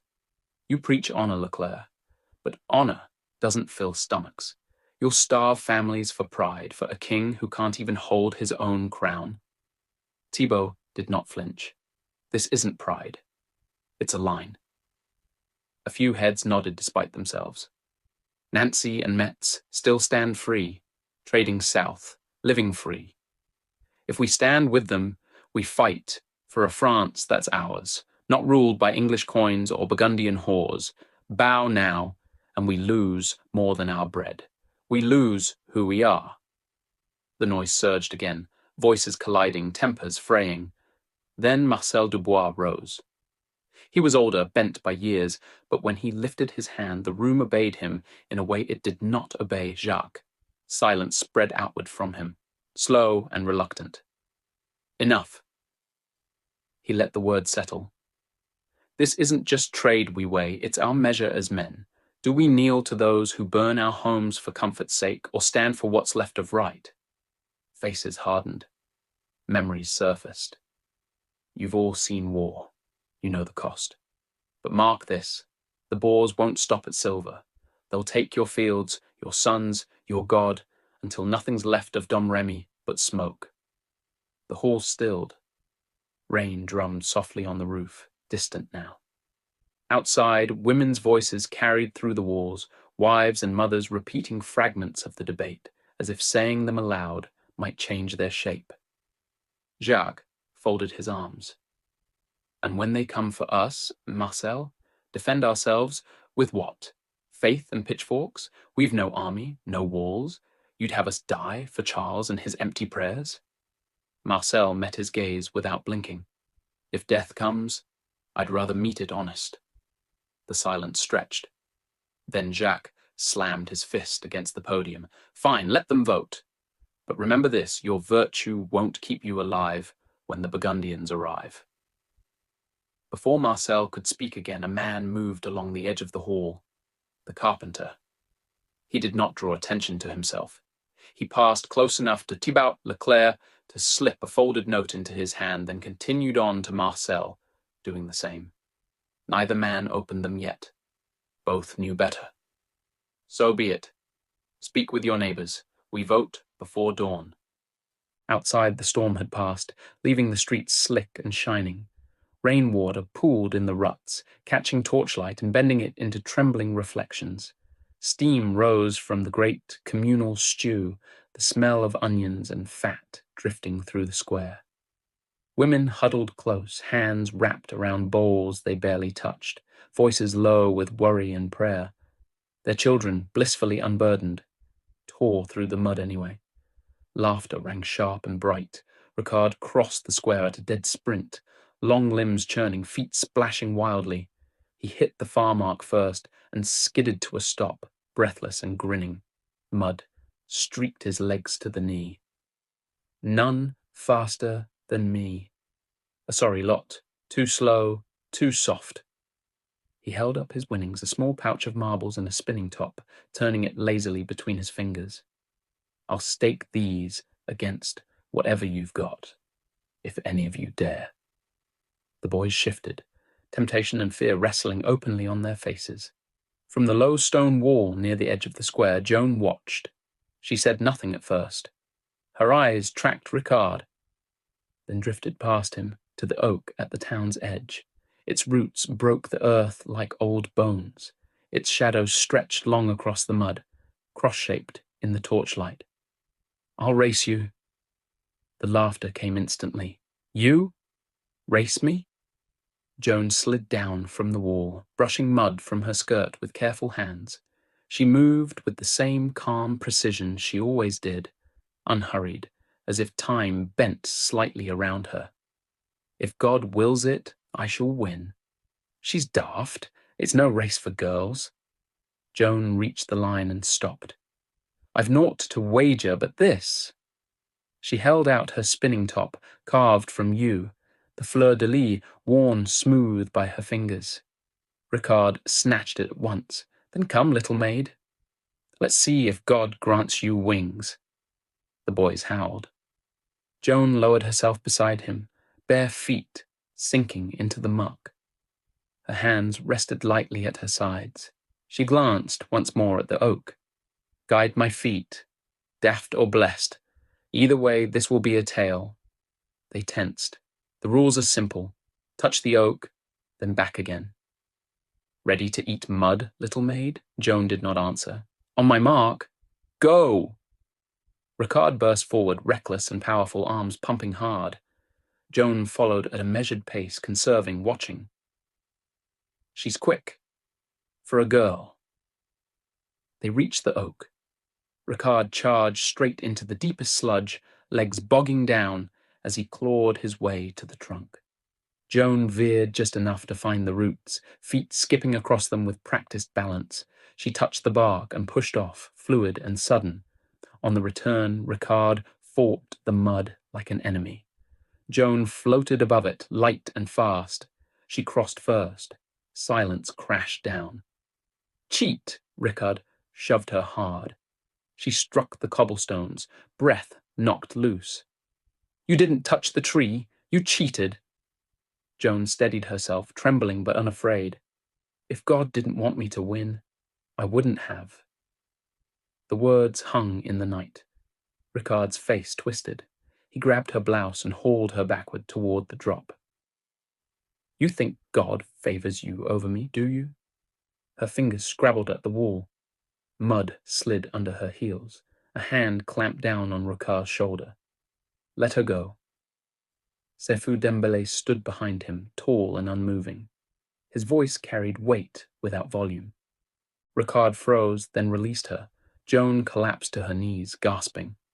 Sefu stepped between them. Strength without honor is nothing. The crowd shifted. Murmurs, sharp and dangerous. Who's he to interfere, said a mother. Hands off my boy, Moorish, said Rickard's mother. Sefu's wife drew their children close. His eldest son stood tall at his side and eyes bright with pride. The tension tightened. Then a single piercing whistle cut through the square. Heads turned. At the edge of the square, the priest stood beneath the eaves of the church, rainwater dripping from his sleeves. Voices fell away. Laughter died half-formed. The children slowed, then stopped altogether, mud clinging to their legs as they looked toward him. The women nearest the stew fell silent, bowls forgotten in their hands. The priest stepped forward. His eyes swept the square once, taking in Rickard, Joan, Sefu, the watching crowd. Enough, he said. Not loudly, not gently either. Rickard backed away, face flushed, anger collapsing into something closer to shame. He did not argue. He did not meet the priest's eyes. Sefu inclined his head, respectful. He gathered his family with a hand at his wife's back and turned away from the tension, leading them toward the stew as murmurs resumed in cautious fragments. Joan remained where she was, soaked, shaking, still standing. The priest's gaze lingered on her for a moment longer than necessary. There was no pity in it, only acknowledgement. Then he turned. Go home, he said to the children, all of you. Reluctantly, the square began to empty. Mothers pulled sons away. The night reclaimed its sounds, water dripping from eaves, the low hiss of steam from the stew, the restless shifting of feet. Without another word, the priest crossed the square and pushed open the doors to the town hall. Inside, the heat hit him at once. The hall was packed, shoulder to shoulder, damp coats pressed close, the air thick with sweat and breath worn raw from hours of argument. Voices murmured low, hoarse and agitated. The priest stepped in. The sound died. Men turned in their seats. A few rose instinctively, then thought better of it. Jacques d'Arc stiffened where he stood at the front, jaw tightening. The priest moved to the side of the hall, near the wall, and stood with his hands folded before him. Marcel Dubois noticed him immediately. So, Marcel said carefully, you've decided to join us. The priest nodded once. I have. A ripple passed through the room. Eyes darted. Calculations shifted. Before Jacques could speak, the priest stepped forward. I stand with the South, he said. Every eye in the hall turned to him. Not because it is safer, he continued, voice steady, but because it is honest. I will not bless a road paved with our own slow erasure. The words landed heavily. Jacques' face darkened. His gaze burned across the room, settling last on the priest. So even the church abandons us, he said. The priest did not look away. The church belongs to the people who must live with the consequences, he said, as do I. Silence followed. Marcel cleared his throat. All right. Sit. Sit. It's time. The room obeyed, uneasily. All in favor of continuing trade with Rems, Marcel said. Rise. Chairs scraped. Men stood slowly, some reluctantly, others with practiced certainty. Jacques' eyes moved fast, counting without meaning to. "Count them," Marcel said. A pause. 27, he said. "Be seated." The men sat, wood creaking loud in the silence. "All in favor of cutting trade with the north and seeking new routes south," Marcel said. "Rise." This time the movement was firmer. Chairs pushed back together. Fewer hesitations, more resolve. Marcel counted again. 32. A murmur spread. Fear and relief braided together. Marcel nodded. "Then it's decided." Marcel lowered his head once. "So be it," he said. Men rose from their benches in fits and starts, the meeting dissolving into tight knots of conversation. Jacques remained where he was, hands clenched against the podium. The priest turned and walked out. Behind him, the decision settled over Domremy like a held breath. Chapter 7, Meuse Bridge, 1425. The night gave them nothing, no moon, no stars, only a lid of cloud pressed low over the valley, turning the world into a narrow tunnel of black. The storm had passed, but it left the cold behind like a punishment. Damp wool clung heavy to their shoulders, leather straps bit into palms. Every breath came out white and vanished quickly, as if the dark was hungry for it. They rode in a tight line along the track, close enough that the sound of one horse's hooves covered another's. Jacquemin led, because he always did when something mattered. Behind him, Jean kept his mare almost flank to flank, as if proximity could be mistaken for courage. Pierre trailed by a length, trying to keep his horse steady with hands that would not stop shaking. Jacquemin's wagon bumped and groaned behind him, a small two-wheeled thing that had no right to carry so much weight. Canvas covered the meat, tied down with knotted rope. Every rut made the load shift with a dull, wet thud. The smell rose in quiet waves. Salt, blood, hide. The kind of smell that belonged in daylight and work, not in night and secrecy. Pierre wiped his nose with his sleeve and tasted cold on his lips. Jean glanced back at him. In the dark, you could not see much, but you could always hear weakness when it breathed. "You're making noise," Jean said. Pierre tried to still his teeth. The clicking continued anyway, like something inside him had decided to betray him. "It's the cold," Pierre whispered. Jean snorted, though his own voice sounded thin. "It's fear." Pierre swallowed. "It can be both." For a moment, the only sound was the wagon's wheel complaining on the stones, and the soft, careful snort of Jacquemin's horse as it worked. Jean leaned forward, trying to see the track ahead. He had no lantern. They had decided against it. Light drew eyes. Light made a man feel safer than he was. "How far?" Jean asked, though he knew. Jacquemin's answer came without looking back. "Not far." "That's what you said before we left." "That was also true." Jean huffed. "You say that like truth keeps a knife out of your ribs." "It keeps your head clear," Jacquemin said. Pierre's horse stepped into a rut and stumbled. Pierre jerked the reins too hard and the horse tossed its head, offended. Pierre flinched at the sound of leather creaking, loud as a shout in the stillness. Jean muttered, "Saints preserve us." Jacquemin slowed half a pace so Pierre could come even with them. "Stop pulling like you're hauling a plough," he said. "Your hands are telling him you're afraid." Pierre's voice cracked. "I am afraid." Jean laughed once, sharp and humorless. "Well, at least he speaks truth when it's ugly." Pierre glared at him, then looked away, embarrassed by his own anger. The wagon hit a buried stone. The wheel jumped, the axle groaned, and for a heartbeat the whole load lurched sideways. Jacquemin's horse surged forward, muscles bunching, catching the weight before it tipped. Jacquemin threw his boot out to brace the shaft and steadied it with his knee, as calm as if it were daylight. Pierre's breath came fast. "How do you know we're on the road?" Pierre said, and hated how young it made him sound. "How do you know we haven't drifted into the fields?" Jean scoffed. "Because we'd be in a ditch by now." Pierre looked into the black beside them and could not tell ditch from meadow, road from nothing. Jacquemin lifted his chin, listening not to the river yet, but to the land. He let his horse walk for 3 steps, then 4, measuring the give beneath the hooves, the way the wagon rolled. "You feel it?" he said. "A road doesn't swallow you, a field does." "That's not an answer," Pierre insisted.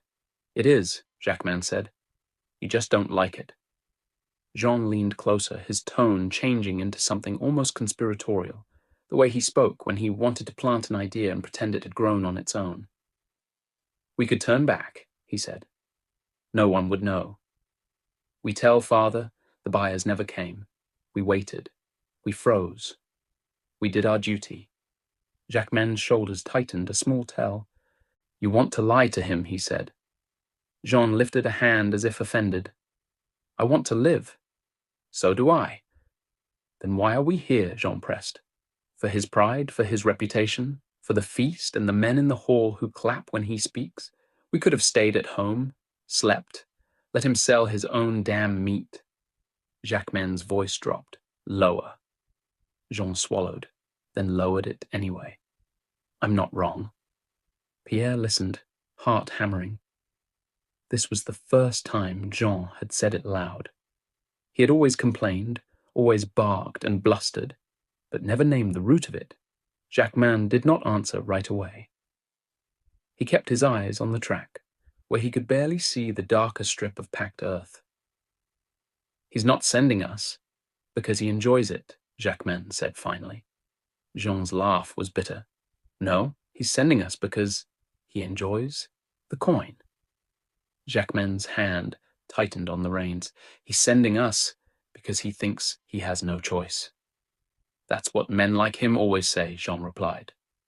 "No choice, no choice, but he always finds a choice when it benefits him." Pierre's teeth clicked again. Harder, he could not stop it. Jean glanced at him and softened, just a fraction, as if reminded that Pierre was not built for this kind of argument.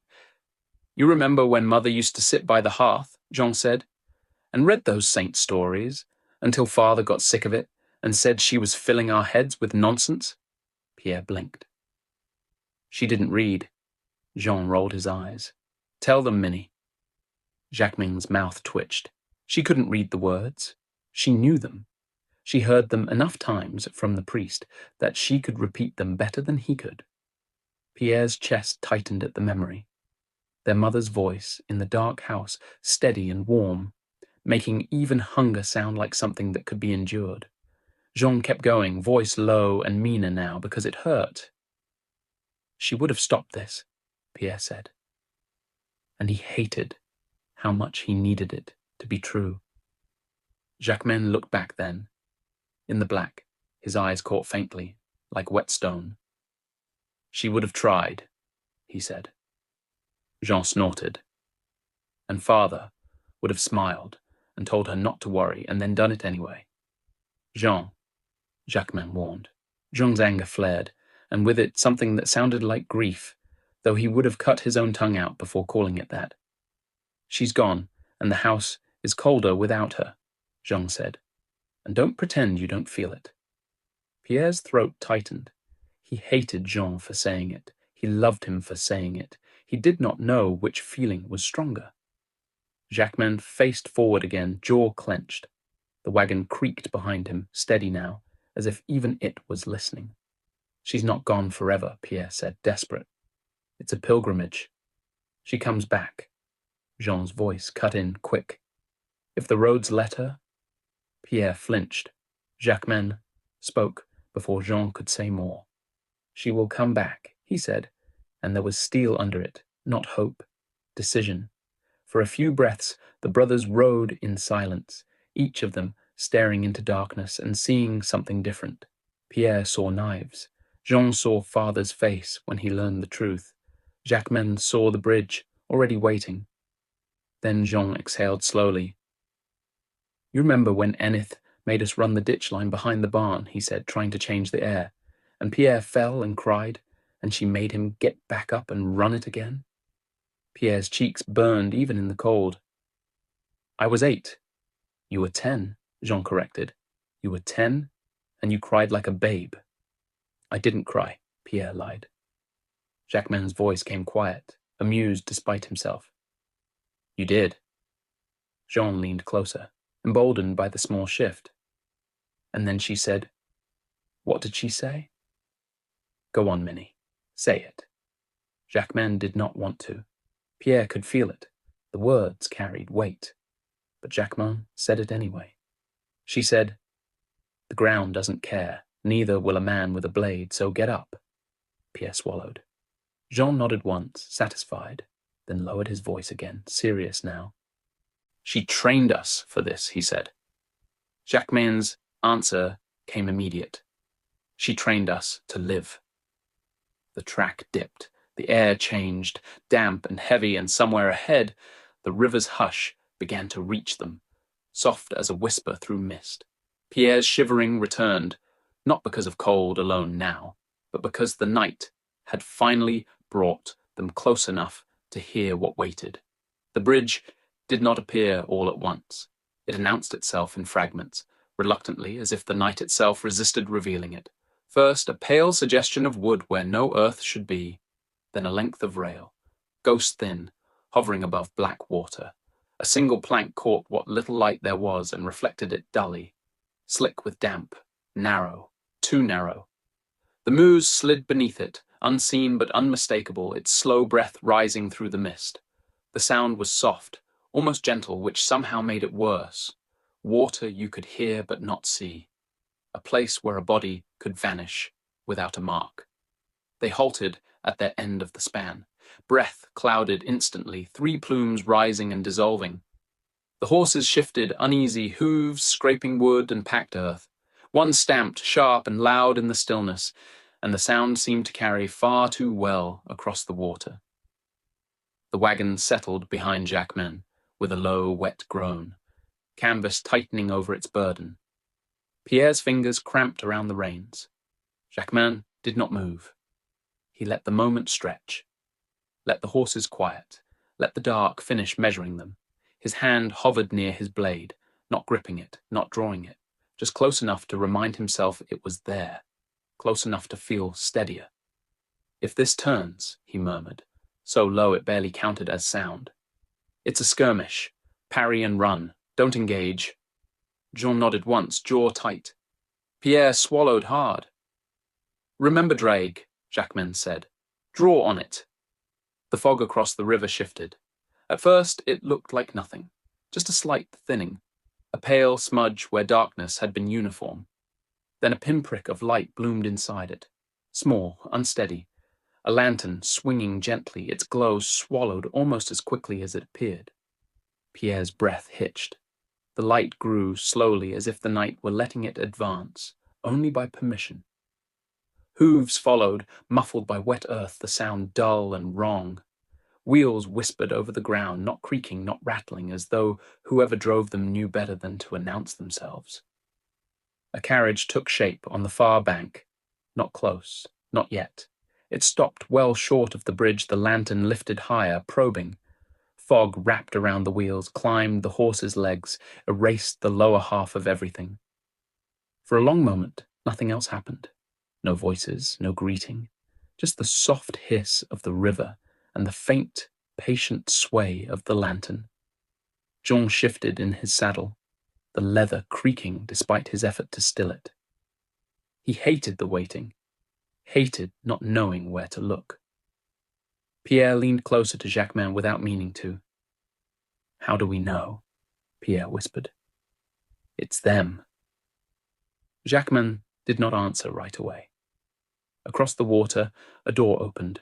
3 men stepped down from the carriage, one by one, their boots touching ground without sound, their shapes stretched and distorted in the fog, shoulders broadening, limbs elongating, making them look larger than they were, or perhaps smaller. It was hard to tell in the dark. They did not approach the bridge. They waited. Jean lifted his chin, as if posture alone could keep fear from showing. Keep sharp, he muttered. The lantern shifted again, angled deliberately now, its light crawling across the bridge's planks, counting them, testing them. It reached the center and stopped, hovering over the dark water below. Still no words. The silence grew heavy, thick enough to press against the chest. Pierre realized he was holding his breath and made himself breathe again, slow and quiet. Finally, a voice came from the fog. Low, measured. Close enough to hear clearly, far enough to retreat if needed. Who stands on the bridge? The words carried no accent Pierre could place. That frightened him more than anything else. Jacquemin answered without raising his voice. Men of Domremy. A pause. Names, the voice said. And business. Jean opened his mouth. Jacquemin cut him off with a slight lift of his hand. Jacquemin d'Arc, he said. With my brothers, you sent word. Another pause, longer this time. The lantern dipped, then rose again, as if the man holding it was studying their faces, measuring truth by posture and breath. Anyone can claim a name in the dark, the Burgundian said. How do I know you're not bait? Jacquemin's grip tightened on the reins. You don't, he said. Just as we don't know you're buyers and not knives waiting to be drawn. A faint sound drifted across the water. A chuckle, quickly smothered. Careful, the voice said. Suspicion cuts both ways. Jacquemin inclined his head, though they could not see it. So does steel. The fog shifted again, revealing just enough to show the outline of a hand lifting palm open. The goods, the Burgundian said at last. Jacquemin gestured back toward the wagon, though he did not move it yet. Coin first. Silence answered him. Then slowly, deliberately, a purse arced through the fog and landed on the bridge with a sharp, echoing clink. The sound rang out far too loudly in the night. Pierre flinched. The bridge waited. The lead Burgundian did not answer at once. Instead, he raised his hand. The lantern nearest him dimmed as its shutter closed. For a heartbeat, the bridge fell back into near total dark. Then another lantern bloomed to life behind him. Then another. Then three more, one after the other, spreading out along the far bank like a deliberate constellation. The fog caught the light and bent it outward, revealing shapes that had not been there before, or rather shapes that had been there all along. Men. Too many. Jean's stomach dropped. Jacquemin's jaw tightened. He did not look back at his brothers, but his voice came low and urgent. Be ready. The lead man stepped forward into the lantern glow. He was broader than the others, wrapped in a heavy cloak clasped at the throat with dull iron. His beard was braided short, practical, and his eyes reflected the light like wet stone. Captain Hugues de Varel, he said evenly. In service to Burgundy. He let the name sit, watching for recognition, watching for fear. You doubt our honesty, Hugues went on, his tone almost amused. Jacquemin met his gaze across the span. The captain reached into his coat and tossed a second purse toward the center of the bridge. It landed with another sharp clink. The sound echoed too long in the cold, like a bell struck in a hollow church. There, Hugues said. Now show us. Jacquemin nodded once. The brothers unhitched and unstrapped the wagon from a lead and urged the wagon forward. The wheels complained. The bridge answered with a low groan, wood flexing beneath unfamiliar weight. The Burgundians moved to meet them. Not hurried, not hesitant, measured, too measured. Pierre's breath came fast, but he compelled his voice steady. Hands off steel. Hugues smiled thinly. Think us thieves, boy. They converged at the center of the bridge, the purse between them like an offering. Breath clouded, leather creaked, the river whispered beneath the planks. The fog pressed close, trapping the smell of wet wool, iron, and meat. Take it, Hugues said. A pleasure doing business. Jean bent. The world exploded. A crossbow bolt snapped out of the fog and buried itself in the meat cart inches from Pierre's head. The impact brutal. The cart shuddered as the bolt quivered in place. Pierre froze. For a heartbeat, his mind refused to understand that he was still alive. Drag! Jacquemin moved. Steel came free with a scream. 4 armed men surged forward from behind the lantern line, blades flashing wet and bright. Another bolt hissed past, close enough to stir Jean's hair. Jacquemin met Hugues' blade head-on. The clash rang down the bridge, shock rattling his arm to the shoulder.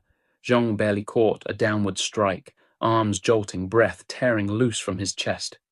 Pierre fumbled for his hilt, fingers numb, fear making strangers of his hands. "Kill them," Hugues said calmly. The bridge became noise and motion. Boots slipped on damp planks, shoulders slammed.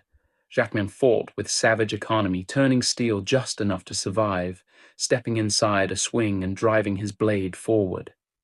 The man he struck gasped, more startled than pained, and fell hard, blood slicking the boards. More men rushed the bridge, too many.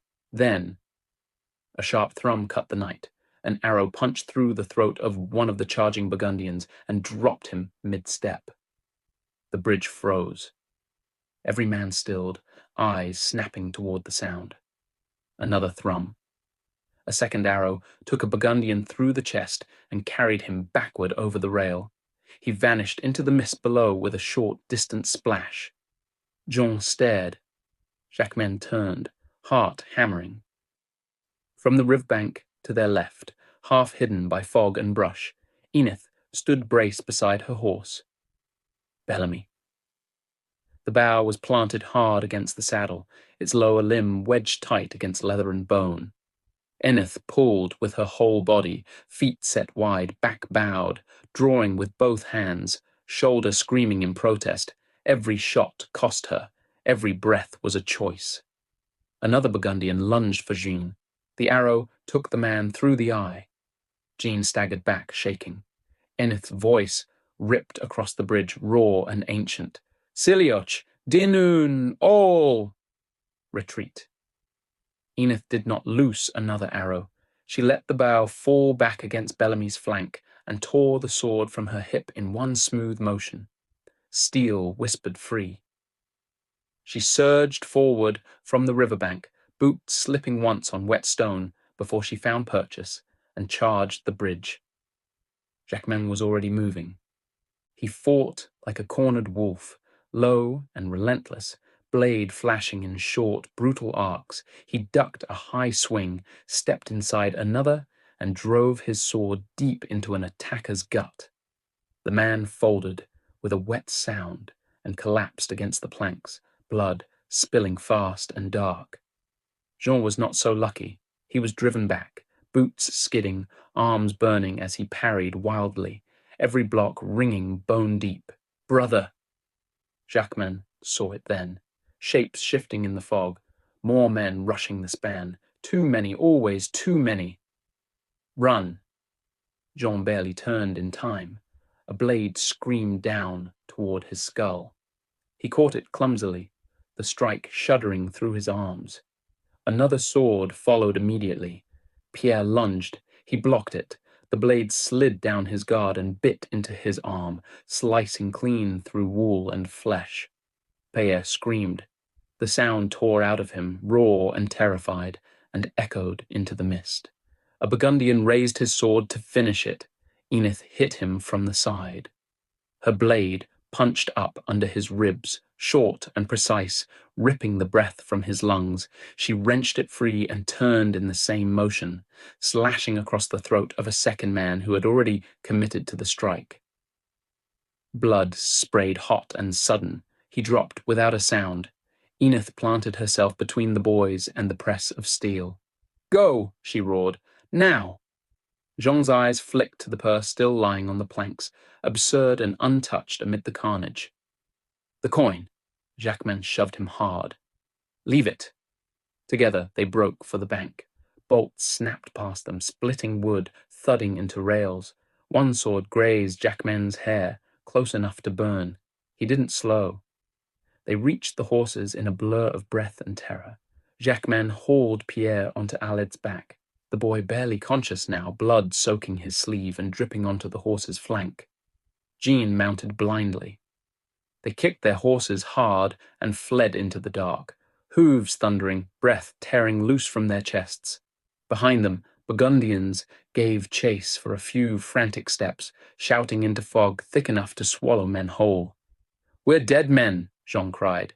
Jacquemin leaned low over Aled's neck. "Ride," he snarled. "Ride!" Pierre clung to the saddle, screaming in pain, fingers slipping slick with blood. Enith ran. She turned back only long enough to vault onto Bellamy, swung into the saddle in one fierce motion, and drove her heels in. Horse and rider surged forward together, vanishing into the night after the boys, leaving the bridge behind them strewn with blood, meat, lantern light, and the first true cost of Domremy's choice. The dark house crouched low against the dark, stone and timber pressed tight, as if bracing for weather that never truly left this valley. Its walls were thick, its windows narrow, built to keep cold and eyes out. The kitchen sat at its heart, a single room warmed by a fire that never fully went out. Smoke-blackened beams overhead, clay floor slick where blood had already begun to drip. Pierre screamed. He lay stretched across the heavy oak table, shirt torn away, his arm slick with blood from elbow to wrist, biting down on a piece of wood. Firelight danced across the wound, turning muscle pale and red by turns. The hearth spat and cracked behind him, throwing heat that did nothing to soften the cold, shaking his body. "Hold him," Enith said, already moving. "Minnie, his shoulders. Jean, the wood. Don't let him spit it out." Jacquemin leaned his weight into Pierre's chest, forearm across his collarbones. Jean shoved the block of wood back between Pierre's teeth, just as another scream tore out, muffled and animal. "Jacques," Enith snapped. "Alcohol, now." Jacques fumbled with the bottle, hands shaking, sloshing spirits into a bowl. The sharp smell cut through smoke and blood at once. Pierre bucked hard enough to rattle the table. "Easy," Enith said.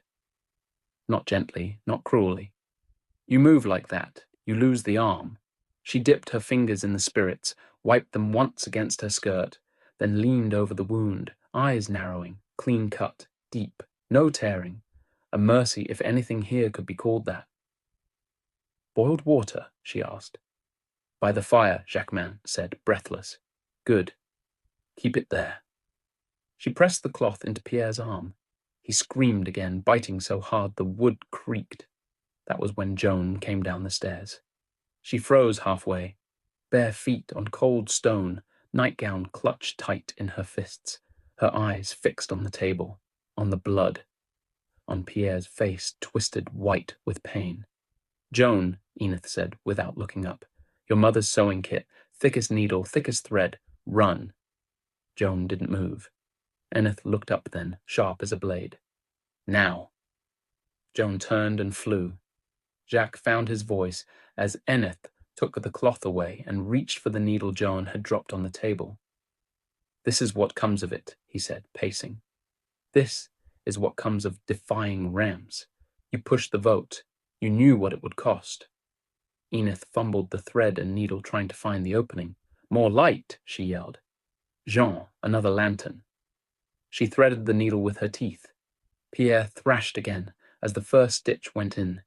His scream broke, turned wet, desperate. "God's mercy." "Don't waste breath," Enith said. "Bite." Jacques Saquamuarc stepped closer, anger boiling over fear. "They'll come for us now. Not traitors, soldiers. They'll burn this place to teach us what obedience means." "They already came," Jacquemin said, voice shaking but steady. "And they came to kill us." Jacques spun on him. "You don't know that." "They lit the lanterns," Jacquemin shot back. "They loosed first. They never meant to let us leave." Enith pulled the thread tight. Pierre convulsed. "Hold him for God's sake. Jacques, hold your son down." They pressed down harder, tears streaking his face, sweat dripping from his hair onto his brother's chest. "Happy now. Look what you've done," Jacques hissed. "Shut it. If you want to argue, do it after I save his arm." Jacques fell silent, jaw clenched, helpless fury written across his face. "Joan Leather," Enith barked. Joan returned, breathless, thrusting a leather roll into Enith's hands, but hovered to close. "Out the light, child," Enith said. "Stand there, hold the lantern."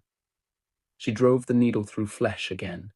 In, out, pull tight. Pierre screamed until there was nothing left but broken sound. The fire cracked. Blood soaked into the table's grooves, darkening wood worn smooth by years of bread and hands and prayer. Outside, the night pressed close. Inside, Enith worked, and no one spoke again until the stitching was done. Chapter 8. Paris, 1425. Paris woke beneath a pale winter sun, the kind that promised clarity but offered no warmth. From above, the city pressed itself between stone and river like a thing holding its breath. Roofs of slate and tile crowded together in uneven waves, chimneys coughing thin ribbons of smoke into the cold air. Church towers rose everywhere, some ancient, some newly scarred, their bells already calling the faithful to prayer and reminding the living who still claim dominance here. Shadows stretched long across narrow streets, accusatory in the early light. The Seine cut through the city with indifferent patience. Dark water slid past quay and bridge, carrying refuse, whispered prayers, and the occasional body toward places no one named aloud. Barges crept along its surface, laden with grain, timber, or soldiers, their oars dipping in time with the city's pulse. Paris was not a city at peace. It was a city held. English banners hung from walls built by French hands. Burgundy's colours flew beside them, an uneasy alliance stitched together by blood, marriage, and betrayal. Guards in foreign livery watched French merchants haggle in markets their fathers had once ruled without question. Coins bore the face of a boy king who had never walked these streets, his power enforced by men who spoke another tongue and carried another flag. Yet the city lived anyway. At Les Halles, fishmongers shouted over one another, their stalls slick with scales and ice, the smell of brine and decay sharp in the cold. Bakers hauled loaves from ovens built generations earlier, steam blooming like breath as crusts cracked beneath practiced hands. Scholars hurried across narrow bridges toward the schools of the University of Paris, robes gathered tight against the wind, heads bent beneath the weight of Latin and doctrine. Beggars clustered near church doors, knowing where mercy was most likely to spill, even in occupied ground. Above it all loomed the Louvre, not yet the palace it would one day become. It remained a fortress first, its thick towers crouched along the riverbank like clenched fists. Once built to guard Paris from invasion, it now served as a reminder that invasion had already come. Its walls watched everything: the river traffic, the markets, the churches, the people who passed beneath its shadow and pretended not to look up. Just beyond that shadow stood Saint-Germain-l'Auxerrois. Old even by Parisian measure, the church had been razed and reshaped across centuries, Roman stone bearing Gothic ambition. It served as the parish church of the Louvre, bound by tradition to kings, councils, and ceremonies meant to make power feel eternal. Its bells had rung for coronations and victories. They had tolled for massacres and funerals. They had called armies to prayer and cities to silence. On this morning, they rang for a wedding. The great doors opened and swallowed the sound of the city hall. Inside, warmth gathered slowly, held by stone that remembered every prayer ever spoken within it. Incense hung thick in the air, sweet and heavy, clinging to velvet cloaks, polished armor, and fur-lined collars. Sunlight filtered through stained glass high above, spilling red and gold across the nave, painting saints onto steel and silk without discrimination. Faces glowed briefly in borrowed holiness before the light moved on. The procession advanced at a measured pace, lavish, careful, hollow. The bride trembled as she walked. She was no older than 16, her face pale beneath layers of lace and obligation, her eyes fixed forward as though the floor itself might give way beneath her if she faltered. Beside her stood her groom, grey-haired and stiff with privilege, his expression carved from years of command and comfort. The match was strategic. Everyone present knew it. The bishop's voice droned on regardless, words rehearsed to perfection, emptied of urgency by repetition. Applause followed where it was expected, polite, dutiful. Among the assembled nobles sat Richard of Warwick. He wore finery, but sparingly, dark cloth cut clean and functional, chosen for movement rather than display. Nothing on him was ornamental without purpose. At his shoulder rested the blue and gold of the Order of the Garter, stitched fine and unmistakable, the silk catching light even when he did not move. He wore it correctly, as protocol demanded, yet it never sat easily on him. Honours were meant to rest like armour. This one pressed more like a reminder.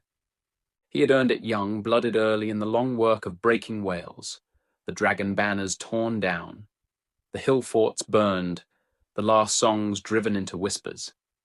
He had sworn the oath himself before king and court that the red dragon would rise no more, that rebellion would be crushed until it passed into story and myth. The Garter marked him as chosen, trusted, victorious. It did not mark the villages emptied, the hills blackened, or the cost of vows made before a man understood how long their echoes could last. His emerald eyes remained fixed ahead, distant, calculating, untouched by the ceremony unfolding before him. He had seen too many unions sealed for politics to mistake this one for anything else. Beside him sat his second wife, Lady Isabel de Spencer. She held their son in her arms, Henry scarcely 3 months old, swaddled against the chill stone of the cathedral.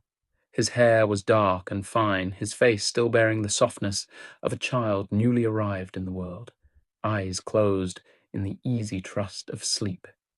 His small chest rose and fell beneath her hand, unaware of vows, crowns, or consequence. Isabel was young, no more than 20, her beauty refined rather than bright. Her hair was drawn back beneath a veil trimmed with modest embroidery, her features composed with the careful stillness expected of her station. At her throat hung a chain of polished stones, heavy with inheritance, resting against a bodice stiffened by silk and duty. At her side was Elizabeth, his youngest daughter, from his first marriage. She was 8, solemn beyond her years, her small fingers laced together as she had been instructed. Her hair had been braided tightly that morning, ribbons woven through with deliberate care. She watched the ceremony without distraction, dark eyes fixed forward as if already learning the discipline of stillness that would one day be demanded of her. Richard rested a hand briefly against Henry's back, steadying the child as he passed behind Isabel's arm. The gesture was precise, familiar, not tender, but certain. The touch of a man accustomed to responsibility rather than comfort. Isabel lifted her gaze to him. In her free hand, she held a rosary worn smooth by repetition, the beads shifting softly as her lips moved in silent prayer. Whatever passed between them was contained in a single look. Not unkind, not warm. A distance shaped by expectation, by lineage, by a marriage forged for continuity rather than intimacy. Richard looked away first. The chill entered the church not through the doors but with the messengers. 5 of them slipped inside with practiced discretion, boots echoing softly on marble as though the floor itself recognized their purpose. They moved through the pews like men accustomed to interrupting sacred things. Heads turned. Whispers started and died. Even the bishop faltered for half a breath before continuing. They bowed where rank demanded it, leaned close where secrecy required it. Words were delivered to William Bonville, to Jean of Luxembourg, to Simon Morier, Provost of Paris, to John Fitzalan.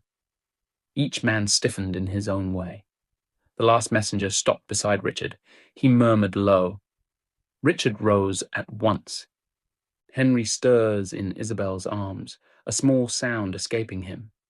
Richard pauses just long enough to steady the child with 2 fingers at his back. The infant settles.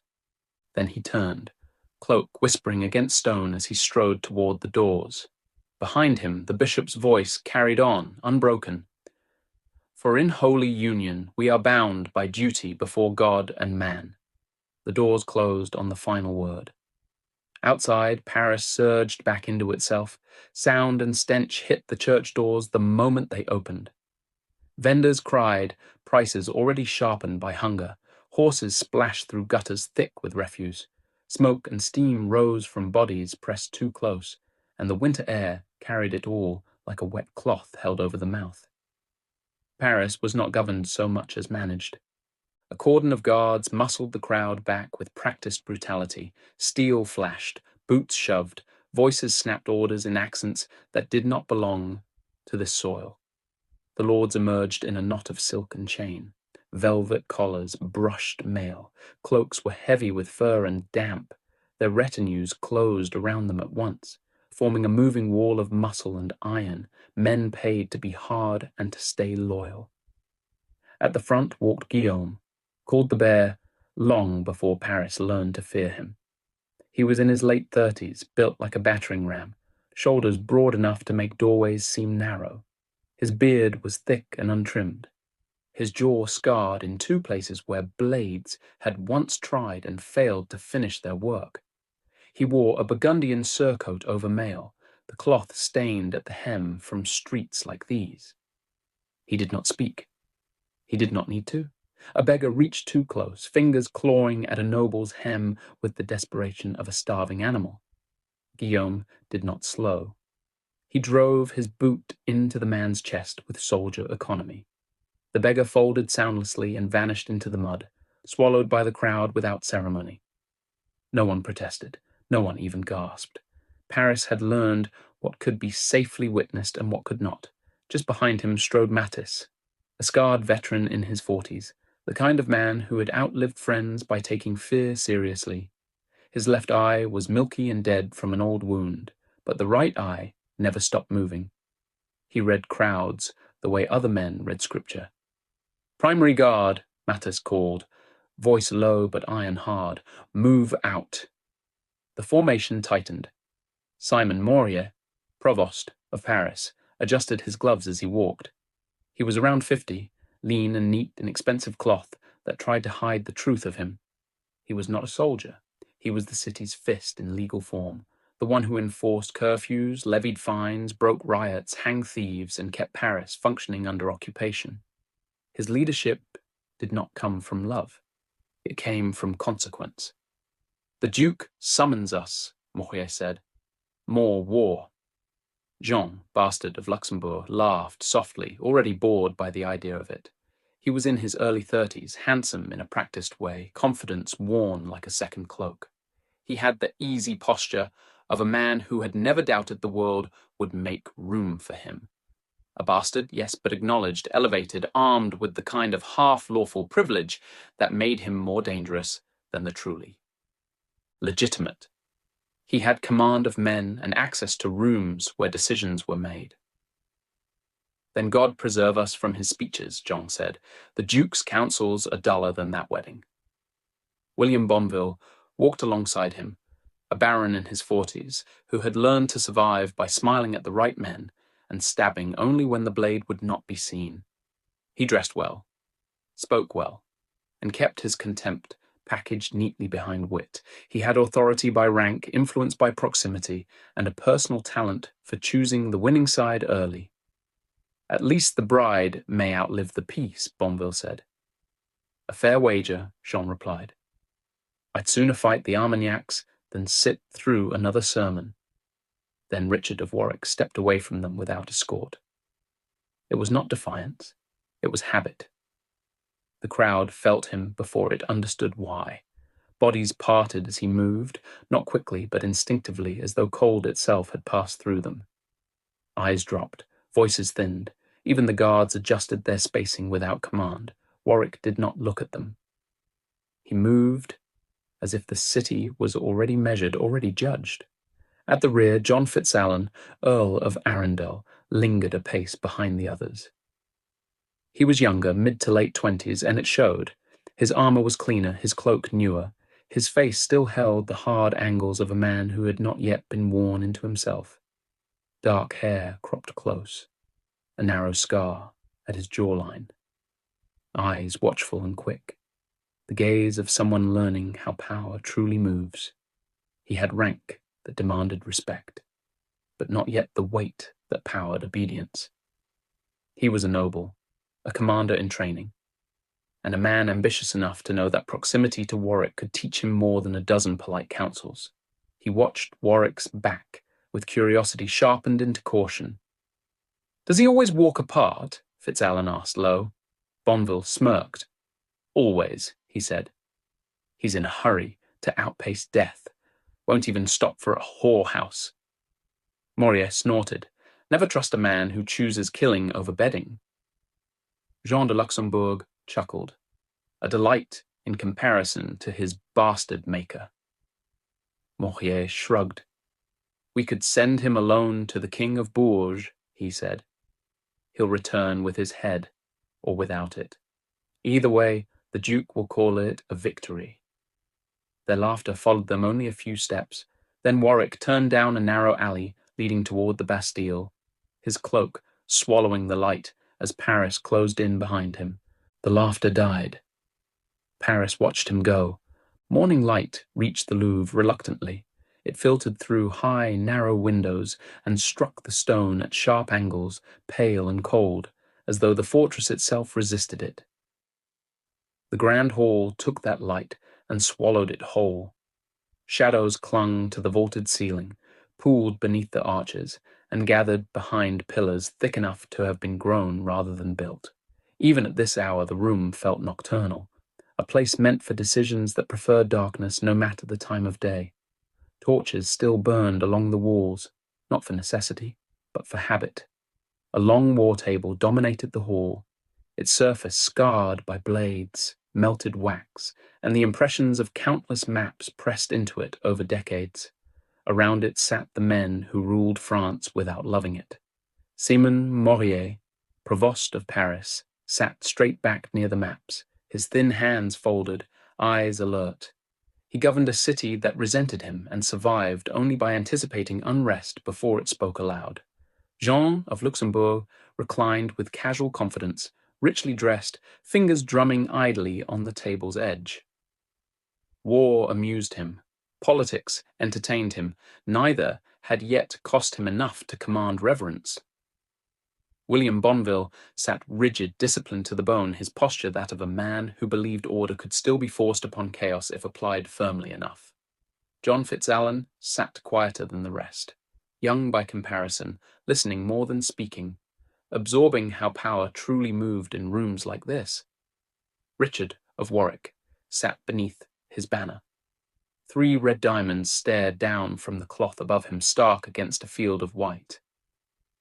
They were unmistakable.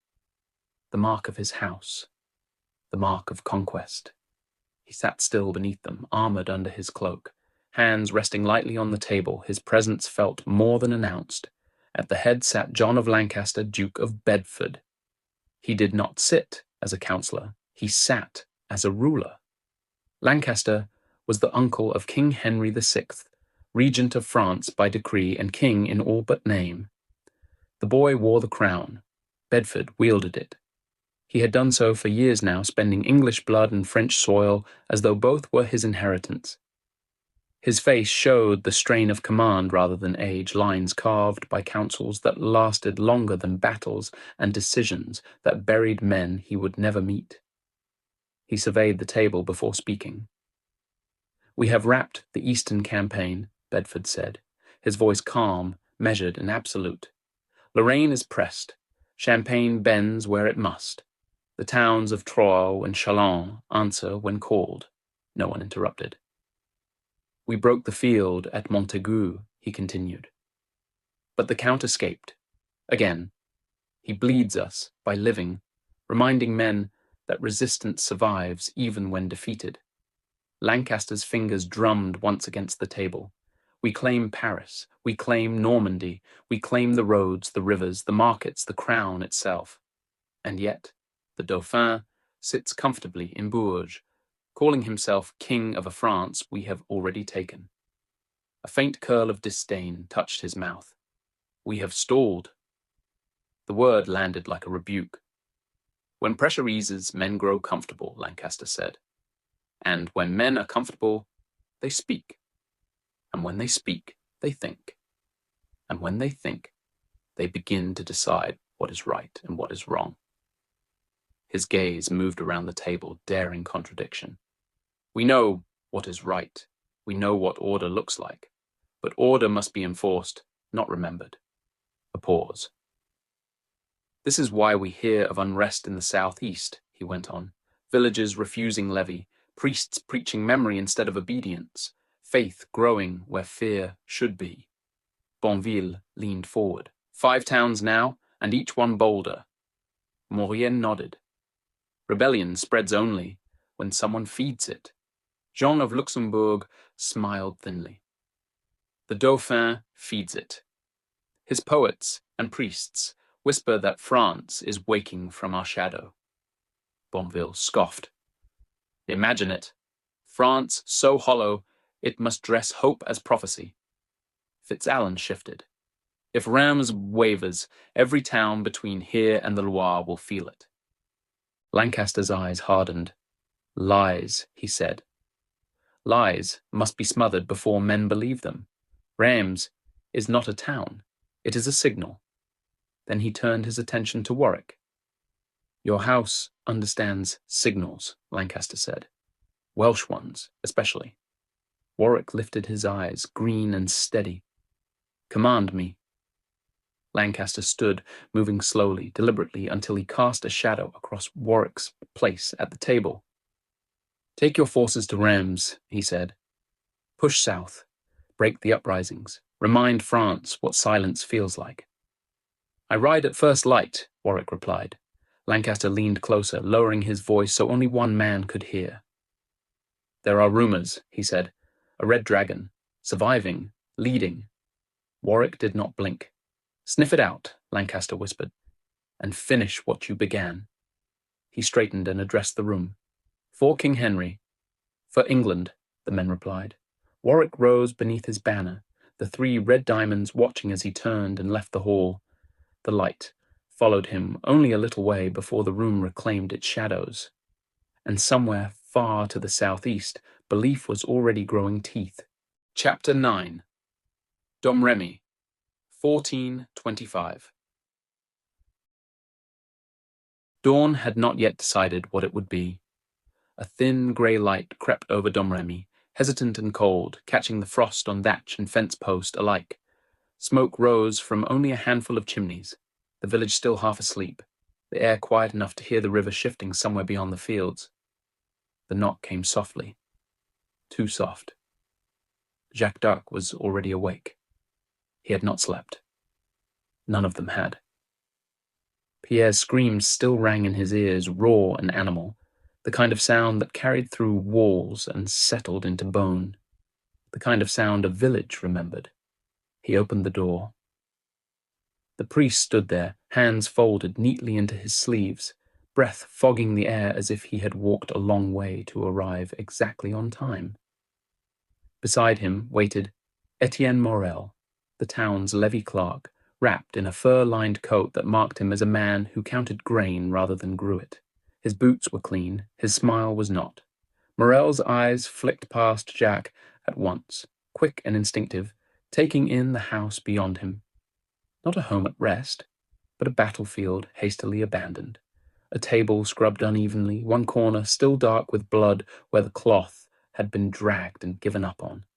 Needle and thread lay forgotten beside a bowl of murky water. The floor bore smeared footprints where someone had paced, slipped, cleaned, and failed.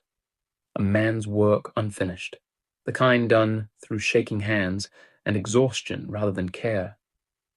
Rough night, Morel said lightly, more than howling at the moon. The priest inclined his head, concern carefully measured. It was distressing, he said. A soul crying out like that. One fears what sin brings such pain. Jacques did not move. Lower your voices, he said, his own barely above a breath. Morel chuckled and leaned closer, close enough that Jacques could smell wine already on his breath. We are being quiet, he said, quieter than the screams were. The priest's gaze softened, practiced and false. The whole village heard it, he added gently. People worry. People talk. Jacques' jaw tightened. His hand curled against the doorframe until the wood creaked. And when people talk, Morel went on, they begin to count things, meat, coin, favors, owed. He glanced down the road, empty now, but soon to fill. Soon enough, the village would wake. Soon enough, questions would take shape. A little birdie confessed about the trade, Morel said, not loudly, not accusingly, as if naming a fact already settled. About the meat, about where it went, and who benefited. The priest did not contradict him. Instead, he stepped forward half a pace, eyes lifting to meet Jacques'. Lucky she did, because you put yourself above the town, above God's order. That is a dangerous place to stand alone. Jacques' breath came sharp through his nose. You came to check on my son, he said. Say it, at least, Morel smiled. We came to see if grief had loosened your purse. We came to ensure God was paid for the safe return of your children. Silence stretched between them, brittle as ice. Birds began to stir in the hedges. Somewhere a shutter creaked open. Dawn was arriving whether they wished it or not. You will see your share if God's lips stay sealed, Jacques said at last. Each word tasted like iron. Come back tomorrow. The priest studied him for a long moment, weighing something unseen. Then he nodded. That would be wise. Morel's satisfaction was immediate. He stepped back, already turning away. And we will spread a heroic dark story.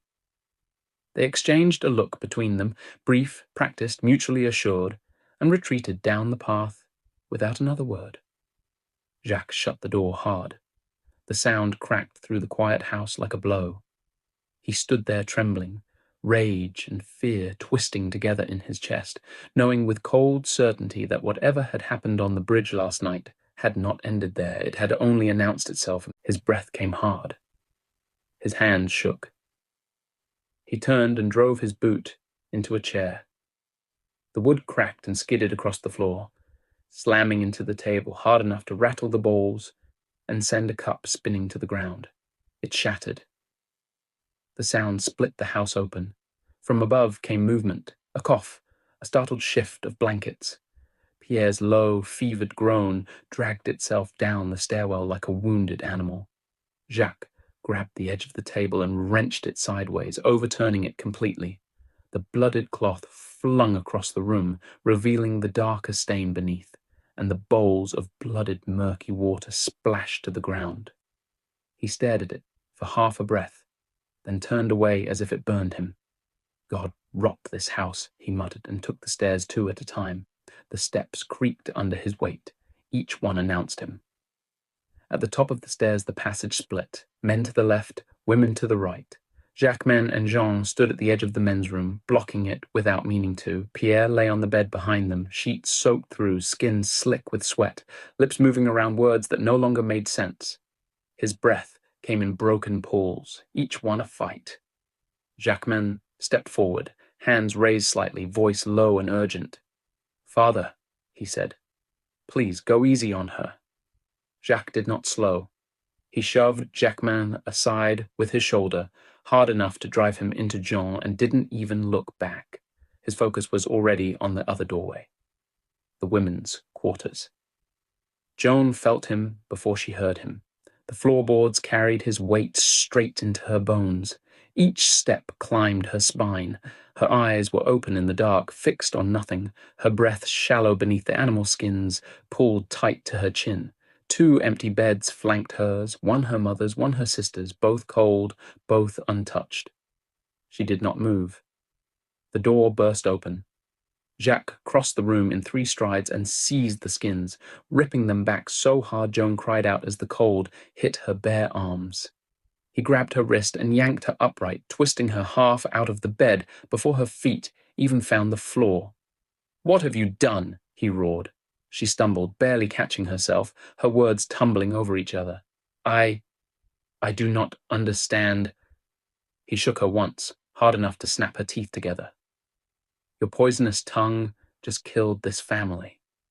The words struck deeper than his grip. Joan's breath caught. Something inside her gave way. "I only wanted to help," she said, voice breaking, "to protect us." He laughed. A short, brutal sound with no humor in it at all. "Protect us?" he spat. "You're the one we need protection from?" She shook her head, tears spilling freely now. "I sought God's guidance." Jacques released her just long enough to shove her backward onto the bed. She fell hard against the mattress, scrambling to sit upright as he loomed over her. "God will not save you from this," he said. "God will not save any of us." "I am sorry," she whispered. "Sorry does nothing." He turned away, pacing once, twice, hands clenching and unclenching as if he might break something else. Then he stopped. "Pack your things." The words didn't register. "Pack them for what?" He turned back to her. The look in his eyes emptied her. "Dress," he said. "Outside, now." He stormed out, the door slamming hard enough to rattle the walls. Joan sat frozen for a moment, shaking, her gaze drifting again to the two empty beds, to the spaces where comfort should have been. From the men's room came Pierre's groan, Jean's muffled voice, Jacquemin's breath hitching as he tried to steady them both. No one came for her. She wiped her face with the heel of her hand, impelled her legs to move, and rose, truly alone now. Morning had fully arrived, whether Enith welcomed it or not. The light was thin and colourless, the kind that came after a night that refused to loosen its grip. Enith strides toward her blood-stained work table, two squirrel traps dangling from her hands. Inside, they squeal and spin, rattling the cages with frantic energy. Enith moved with the rigid dullness of someone who was used to sleepless nights. Some nights, exhaustion was easier than the night sweats and dreaming. The work never argued with her. It only waited. She set the traps down. Her face showed nothing. Her eyes grayed and blank. Enith reached into the first cage. Her fingers closed around the squirrel's neck with practiced certainty. One clean stroke of the cleaver. The sound cut off mid-squeal. She wiped the blade on her apron and turned to the second trap. Her hand hovered over the latch. Hoofbeats. Distant at first, then closer, measured, familiar. Enith's eyes lifted toward the tree line. Jacques and Joan emerged from the shadows of the road, the horses' hooves tearing at the wet earth as if eager to be done with the journey. Enith stepped forward without thinking, body already bracing, cleaver still in her hand. Joan sat rigid in the saddle, eyes too wide, fingers clenched in the reins, as if they were the only thing holding her upright. Fear radiated from her in two directions at once. "Not here, father," Joan said, her voice breaking. "Please, anywhere, but here." Enith strode into the road, anger rising fast and sharp. "Turn back," she said. "She is not my burden." She planted herself squarely in their path, boots sunk into the mud, cleaver raised just enough to be understood. Jacques hauled the horse to a stop. From the saddle, he looked down at her, tall and rigid, a man already past reason. "As godparent to her mother," he said, "it is your duty. Joan stays until her return." Enith barked a laugh, short and humorless. "Your duty, Jacques? Take her with you. Sell her in rams if it suits you. You've practiced enough at that." He leaned forward, his voice low and poisonous. "I'd make more coin for her than any beast you keep. That's the truth of it." The words struck cleanly. Enith's grip tightened on the cleaver. "Get her off my land." She turned her back on him. Jacques' face twisted. He reached down and flung Joan's small bundle from the saddle. It hit the mud with a wet slap. "Dismount." Enith spun around. "No!" Joan froze. Caught between them, Jacques growled and reached for her arm. "Off! Get your hands off her!" He stopped mid-motion. The threat in Enith's eyes needed no sharpening. Jacques straightened slowly in the saddle, his expression hardening into calculation. "She is safer here," he said quietly, "and you know it. Joan was not meant for this world or any other. or death. Enith turned away, jaw locked tight. Dismount. This time Joan obeyed. She slid down from the horse, hands shaking, and rested one palm against its neck, as if apologizing to it for what was happening. She drew a breath, steadied herself. God's will is always right, she said. Then again, stronger. God's will is always right. Jacques watched her for a long moment, something unreadable flickering behind his eyes. Then he snapped the reins and wheeled the horse away, mud spraying as he rode back toward Domremy without another word. Silence rushed in to fill the space he left behind. Enith stood there a beat longer, then turned. Pick up your things. Joan bent quickly, clutching the bundle to her chest, and followed Enith toward the farm, each step carrying her farther from the life she knew and closer to something she did not yet have words for.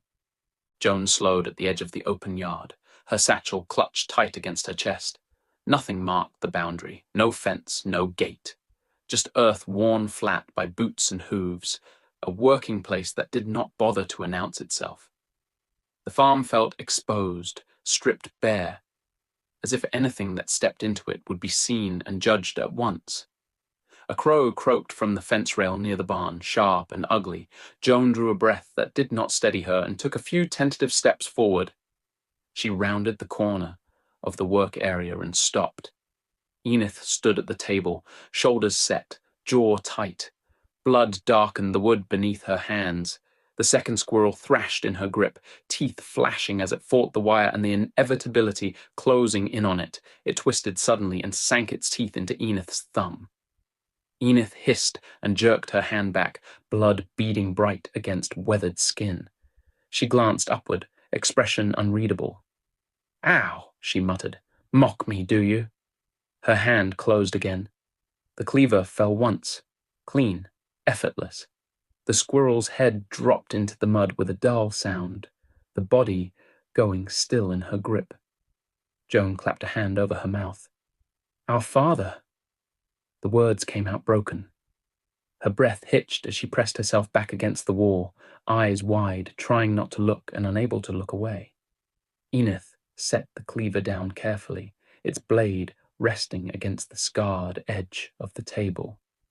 She turned the squirrel onto its back and drew a smaller knife from her belt, the motion automatic. A short incision opened the belly. She worked with practiced efficiency, fingers deft as she loosened and pulled free the dark, slick bundle of organs, separating what would be kept from what would be thrown to the crows. Nothing wasted. Nothing rushed. She paused only long enough for a red-chested robin to flutter down and perch on the beam above Joan's head. The bird tilted its head, curious, bright-eyed. Enith glanced at it once, unreadable, then returned to her work. The knife moved again, slow, precise, unhurried. Joan's eyes flicked across the open yard, the road beyond, the empty space where escape waited if she chose it. Her feet did not move. She swallowed hard and forced herself forward, step by careful step, until she stood a few paces behind Enith. She said nothing. She waited. The soft sound of skin parting and blood dripping filled the space between them. Finally, without looking up, Enith spoke. The house is that way. The words were flat, not unkind, not welcoming, a direction, nothing more. Joan flinched all the same. She nodded, though Enith could not see it, and turned toward the house. Her shoulders folded inward as she walked, the weight of her satchel suddenly heavier than it had any right to be. Behind her, the knife kept moving. Joan stepped inside and stopped just past the threshold. The door closed behind her with a soft sound that made her feel uneasy. The air inside the house felt different at once, heavier, closer. It smelled of smoke and iron and dried things she could not name. Not unclean, just used, lived in. Her breaths stayed shallow as her eyes adjusted to the dim. She felt as though she had crossed into a place she had no right to be. The house was small, tighter than it looked from the outside, and divided cleanly down the middle as if someone had drawn a line and refused to let anything stray across it. Straight in front of her, the kitchen space waited in rigid order. Nothing lay out of place. Every object seemed to know exactly where it belonged and what it was for. Hooks lined the beam above the table, some empty, some holding blades that caught the low light with dull edges. Clay jars sat shoulder to shoulder along the shelves, their lids marked with scratches and symbols Joan did not recognize. Bundles of dried herbs hung from twine, swaying slightly in the draught, brushing one another with a whisper like quiet conversation. Joan took a step farther in, despite herself. The crackle of the hearth drew her next, soft and steady, a sound she knew well, and yet had never heard quite like this. The fire was low but constant, fed carefully, not for comfort so much as readiness. She crouched slightly as she passed, palms itching with the urge to warm them, and moved into the living space beyond. There was almost nothing there. A rocking chair, a narrow bench, folded animal skins on the raised straw bed, a chest in the corner of the room, everything stripped down to what endured, what mattered. Above the hearth hung the longbow. It was not decorated, no carvings, no ribbons or charms. The wood was darkened by age and care, the curve of it unmistakable even to her untrained eye. It did not look like something meant to be admired. It looked like something meant to be used. Beside it, knifed directly into the wall as if it had been pinned there in anger, hung a torn piece of cloth, white once, now stained and frayed. 3 red diamonds stared back at her. Joan didn't know the symbol, but there was a strange force attracting her to it. Her fingers lifted before she realized she had moved, hand rising as if drawn by the weight of it. Her fingertips hovered a breath away. "Don't touch that." The voice came from behind her, close enough to make her flinch. Joan jolted, heart hammering, and turned halfway. Enith stood in the doorway now, her shape filling the space, face unreadable in the low light. There was no anger in her tone, no warning either, just a boundary laid down without ceremony. "Out!" The word struck harder than a shout. Joan fumbled with her satchel, bumping into the table as she backed away. The jars rattled softly. She muttered an apology she wasn't sure she finished saying. At the door, she hesitated, unable to stop herself from glancing once more at the torn coat of arms, at the bough above it, at the quiet power they seemed to radiate even now. Then she stepped outside, the light washing over her too quickly, and the door closed behind her again. Enith did not slow once. She turned sharply toward the dry shed, boots cutting through mud, and hauled the scythe from its hooks. The wood of the handle was smooth where her hands had worn it down over years. She tested the blade with her thumb, then stomped toward the field. Joan hurried after her.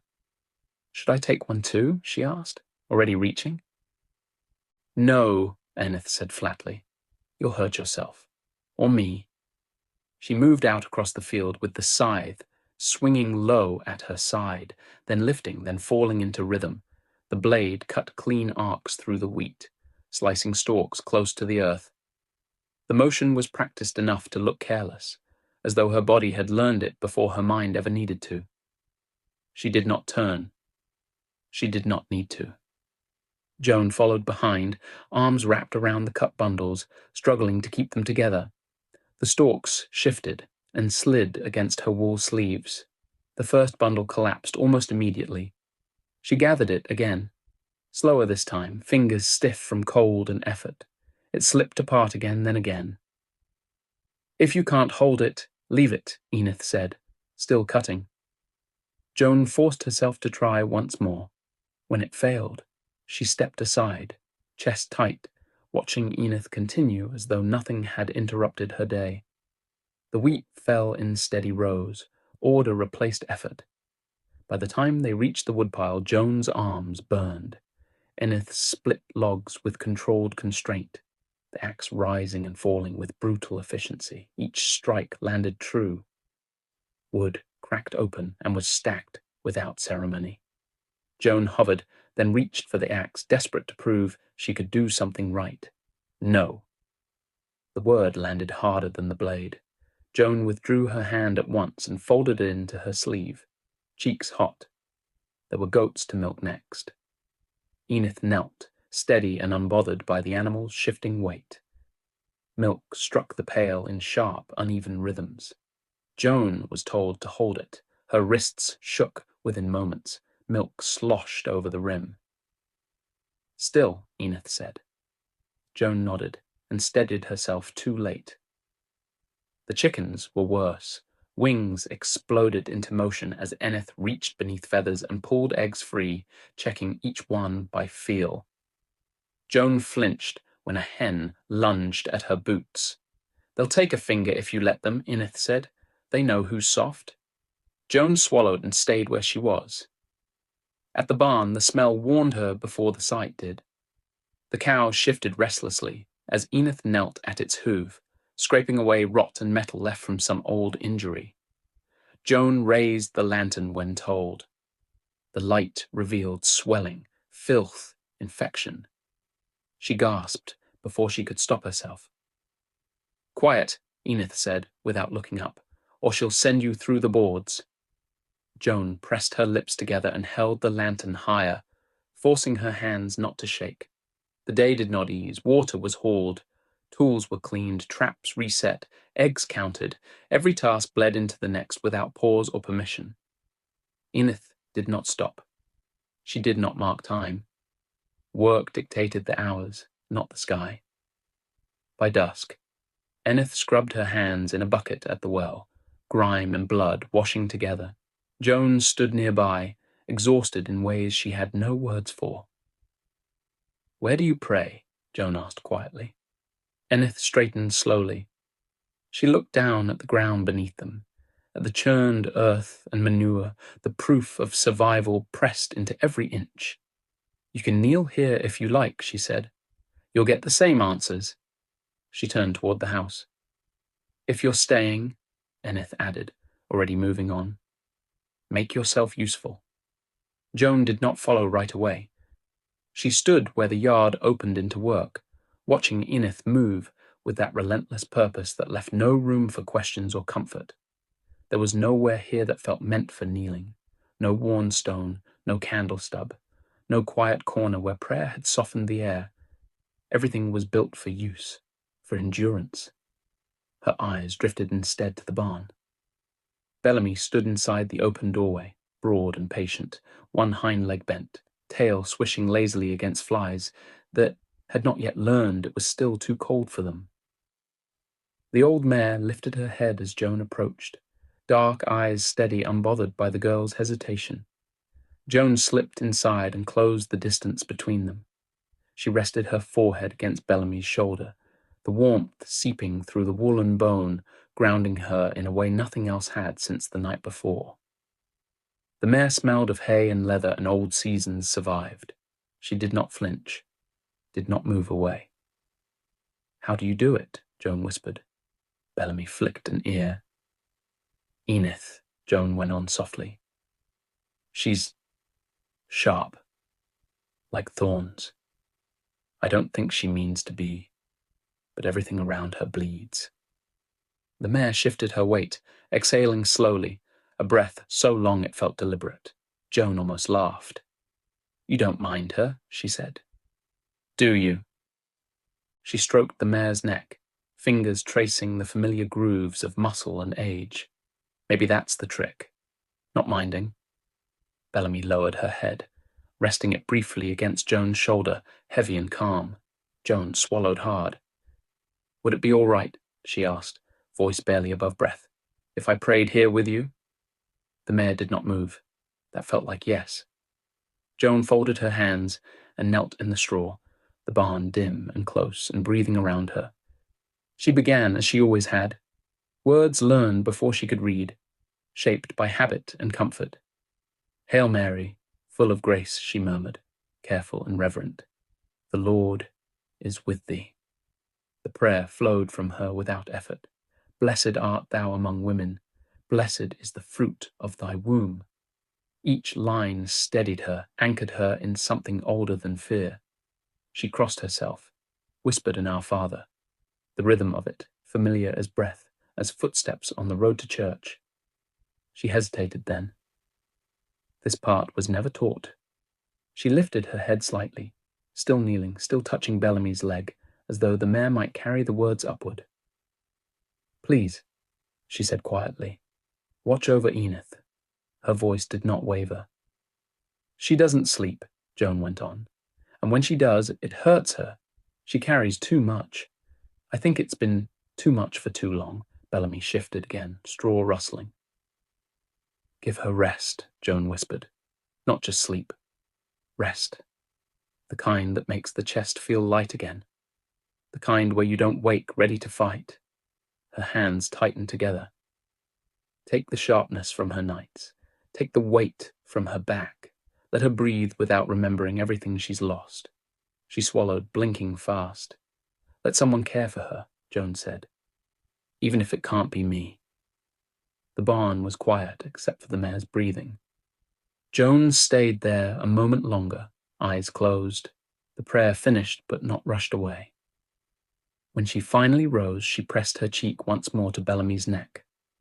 "Thank you," she whispered, to the horse, to God, to whoever might be listening. Then she stood, brushed the straw from her skirt, and went to find Enith. Chapter 10. Domremy, 1425. Joan stepped inside with a steadiness that surprised her. The fear had not vanished, but it no longer led. Something else had taken its place, a small, stubborn resolve, thin as thread, but tightly wound. She had prayed and received no answer, and in that silence she had found a decision instead. If this was where she had been set down, then she would stand here properly.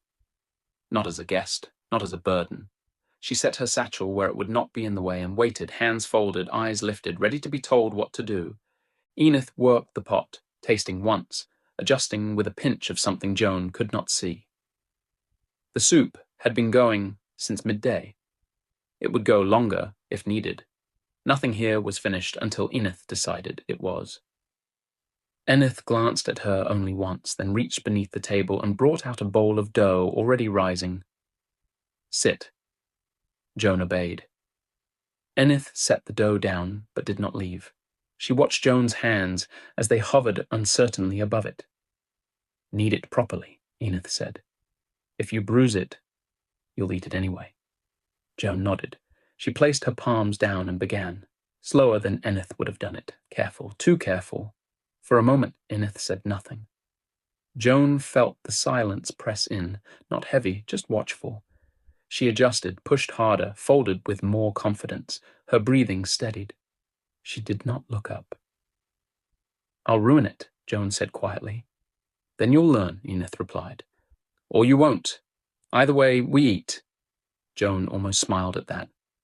Almost. She worked in silence for a while. Her wrists ached. Flour dusted her sleeves. She did not stop. Enith moved away to stack bowls, then returned to the pot. The rhythm of the room reformed around them, familiar, contained. Joan spoke again, carefully. "I won't touch anything unless you tell me." Enith paused, ladle hovering over the pot. "That includes questions," Enith said. "Yes," Joan answered. The dough began to smooth beneath her hands. Not well. Better than before. Joan glanced up once, briefly, not at the walls or the things she was forbidden to touch, but at Enith herself. "I'll stay out of your way," Joan said. "I know I'm in it." Enith set the ladle down. She turned, leaned against the table, and studied Joan as if seeing her clearly for the first time that day. "No," Enith said. "You won't." Joan stilled. "If you're here," Enith continued, "you work, you listen, you keep your mouth shut unless I ask for it, and when I tell you to do something, you do it the first time." Joan swallowed. "I can do that?" Enith's gaze stayed on her hands. "Finish the dough," she said. "We'll see." Joan bent back over her work. This time her hands did not tremble. Outside, the animals shifted. Not all at once, not loudly. A restless scrape of hoof against packed earth. A low grunt from the pigs. Bellamy snorted, sharp and irritated. Enith stopped moving. The knife hung mid-air above the herbs. For a breath, nothing else changed. The fire crackled. The pot continued its quiet simmer. Then Enith turned her head slightly, listening not with her ears alone, but with the practiced stillness of someone who had learned the cost of missing small sounds. Joan felt it before she understood it. The way Enith's body tightened. The way the room seemed to draw inward. Joan lowered her eyes again and returned to the dough. For a few heartbeats, nothing happened. Enith did not move toward the door. She did not reach for the cleaver. She turned back to the pot instead, stirring once, slower than before, as if motion itself might smooth the edge she felt gathering under her skin. The knife was set down carefully. Too carefully. The room breathed again. Almost. Joan worked at the dough in steady folds, feeling the change beneath her palms. The give becoming more obedient. She focused on that, on the scrape of wood beneath her fingers, on the warmth from the hearth at her back. She did not look at Enith, but she felt her presence the way one feels weather before it arrives. Enith moved through the space deliberately now, each step measured. She stacked bowls that did not need stacking, adjusted a hook that already hung straight. Her shoulders stayed high, ready, unwilling to settle. Outside, Bellamy shifted. Not a sound of irritation this time. A low, warning breath pulled deep into the mare's chest. Then a sharp neigh cut across the yard, sudden enough to make Joan's hand still. Enith closed her eyes. Just for a moment, not in fear, in recognition. "Keep kneading," she said, quieter than before. Joan obeyed at once. Enith wiped her hands on her apron and went to the door, stopping short of it. She did not open it. She leaned close, listening, not for voices, for movement, for the wrongness of something trying to be still. There it was. A faint shift of weight. A scrape corrected too late. Enith's jaw tightened. She turned back to the room, met Joan's eyes, held them.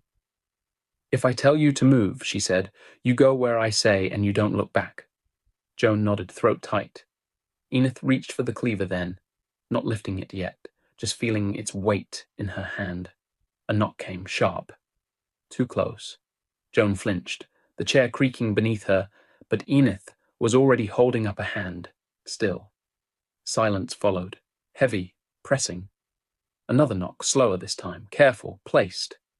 Enith did not answer. Footsteps shifted back a pace. Someone breathed too loudly. Then a voice, worn thin and pitched carefully low. "Please, I've fled the Burgundians. I mean no harm, just a bite to eat." Enith said nothing. Joan's pulse thudded in her ears. She watched Enith's face for some sign of mercy or refusal and saw neither. Only calculation. The voice returned, weaker now, threaded with something that sounded like truth. Or hunger. "I'll leave after. I swear it. By God." Enith exhaled through her nose and muttered something Joan didn't catch. Enith did not move to the latch. She shifted her weight instead, placing her back foot where it would not slide, where she could push if she needed to. The cleaver stayed low at her side, hidden from the crack beneath the door. "Your name," Enith said. There was a pause. Not long, just long enough. "Etienne," the voice answered. "Etienne Roux." Another pause followed, shorter this time, as if he had prepared the name but not the next breath. "And before you were hungry," Enith said. "What were you?" A scrape outside, cloth shifting. "A miller," he said, "from Meaux." Joan felt Enith's stillness sharpen. "A miller doesn't flee with blood on his boots," Enith replied. "Try again." Silence. Joan's hands had stopped moving. She forced herself to knead, though the dough resisted now, stiffening under her palms.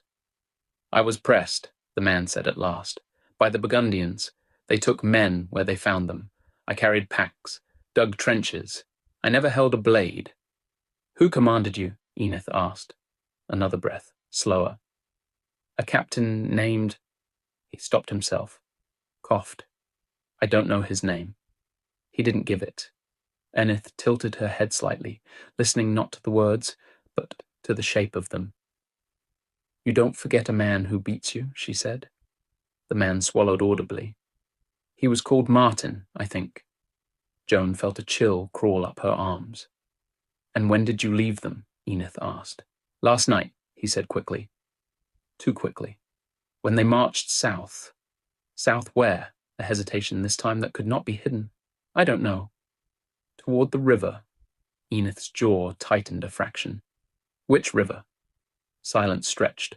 The hearth popped softly behind Joan. Bellamy stamped once outside. The Marne, the man said finally. Enith closed her eyes again, opened them just as fast. Who else is with you? She asked. No one. Say it again. No one, he repeated, louder now. I'm alone. Enith stepped closer to the door. The floor creaked beneath her boot. If I open this, she said, and I hear another breath that isn't yours, I'll gut you before you finish turning. I swear it, the man said. His voice cracked now, real fear cutting through whatever he had been holding together. By God. By the Virgin. Enith leaned close to the wood, close enough that Joan could see her shadow press against it. God's been busy elsewhere, Enith said. That oath means nothing here. She let the silence sit, long enough to let him speak if he needed to fill it. He didn't. That told her more than anything he had said. Enith straightened. Her hand went to the latch, not hurried, not hesitant. Step back, she said. Footsteps retreated, one pace, then another. Enith slid the latch free an inch. Light spilled through the gap. And then she opened the door. Hig door opened only as wide as Enith allowed. The man on the threshold looked as though the road had tried to finish him and failed. His coat hung loose on a frame that had once known strength. Dried blood darkened the hem and one sleeve. Dirt ground into every seam. His cheeks were hollow, his beard patchy, his eyes rimmed red and shining too bright in the failing light. Enith took him in piece by piece, weight, balance. The way his gaze slid past her shoulder before returning to her face. Eat, she said. Then leave. Relief broke across him so fast it looked rehearsed. Thank you, bless you, he said, already bowing his head. I'll go as soon as my health returns. I swear it. She stepped aside just enough to let him pass, never turning her back. He crossed the threshold carefully, like a man who knew he was being measured. Inside, Enith lifted the cleaver and pointed it toward the table. Sit. He did. Joan pressed herself flatter to the wall as he passed, hands clasped tight at her chest. God's blessing, sir, she said, soft and reflexive. The man smiled at her, thin but practiced. Blessings. Thank you, madame. Not many would open their doors these days. Enith's hand closed around Joan's arm. Not rough, not gentle, directional. She guided her back another step, placing her where the wall and the hearth hemmed her in. Joan did not resist. The room shrank with the stranger seated at its center. Enith moved to the pot, ladling soup into a bowl. She kept her back to him, but not her attention. She heard the way he rubbed his hands together, the faint sound of skin over skin. Hunger, yes. Something else beneath it. She set the bowl down hard enough to make the spoon jump. The man leaned over it and inhaled deeply, eyes closing as if in prayer. Smells better than anything I've had in months. He ate slowly. Too slowly. Each scrape of spoon against clay stretched the quiet thinner. Joan watched him from the corner of her eye, counting his swallows, her own stomach tight with fear rather than hunger. I was taken near Meaux, he said between bites. Escaped when the patrol moved south. Enith leaned back against the counter, arms folded, cleaver still in her hand. She said nothing. I haven't felt warmth in my belly in months, he went on. Bergs don't treat our kind. Eat, Enith cut in. Less talking. He laughed, a dry sound that didn't quite reach his eyes. Of course. I mean no harm. You won't need that cleaver. He tore bread and dipped it into the bowl. As he chewed, his gaze wandered. It passed over the shelves, the hearth, and then lingered on Joan. She shifted, the movement small but instinctive. Quiet one, isn't she? He said. Eat. He raised a hand slightly, placating. Didn't mean anything by it. Reminds me of my sister, a piece to dunk. Enith tore off another scrap of bread and dropped it beside his bowl. That's all, she said. Finish and go. He nodded, gratitude etched carefully onto his face. Still, his eyes lifted again, drawn back toward Joan as if by habit. That's an interesting weapon, he said, nodding toward the wall. Enith did not answer. A man's got to be strong to draw an English bow, he continued. Or is it Welsh? The air tightened. Enith stepped closer, her shadow falling across him, blocking the hearthlight. Her jaw set. The man's smile thinned, sharpened at the edges. Put the cleaver down, he said. She did. Good girl, he added softly. Now give me one last piece. Enith reached for the bread again. This time she did not step back.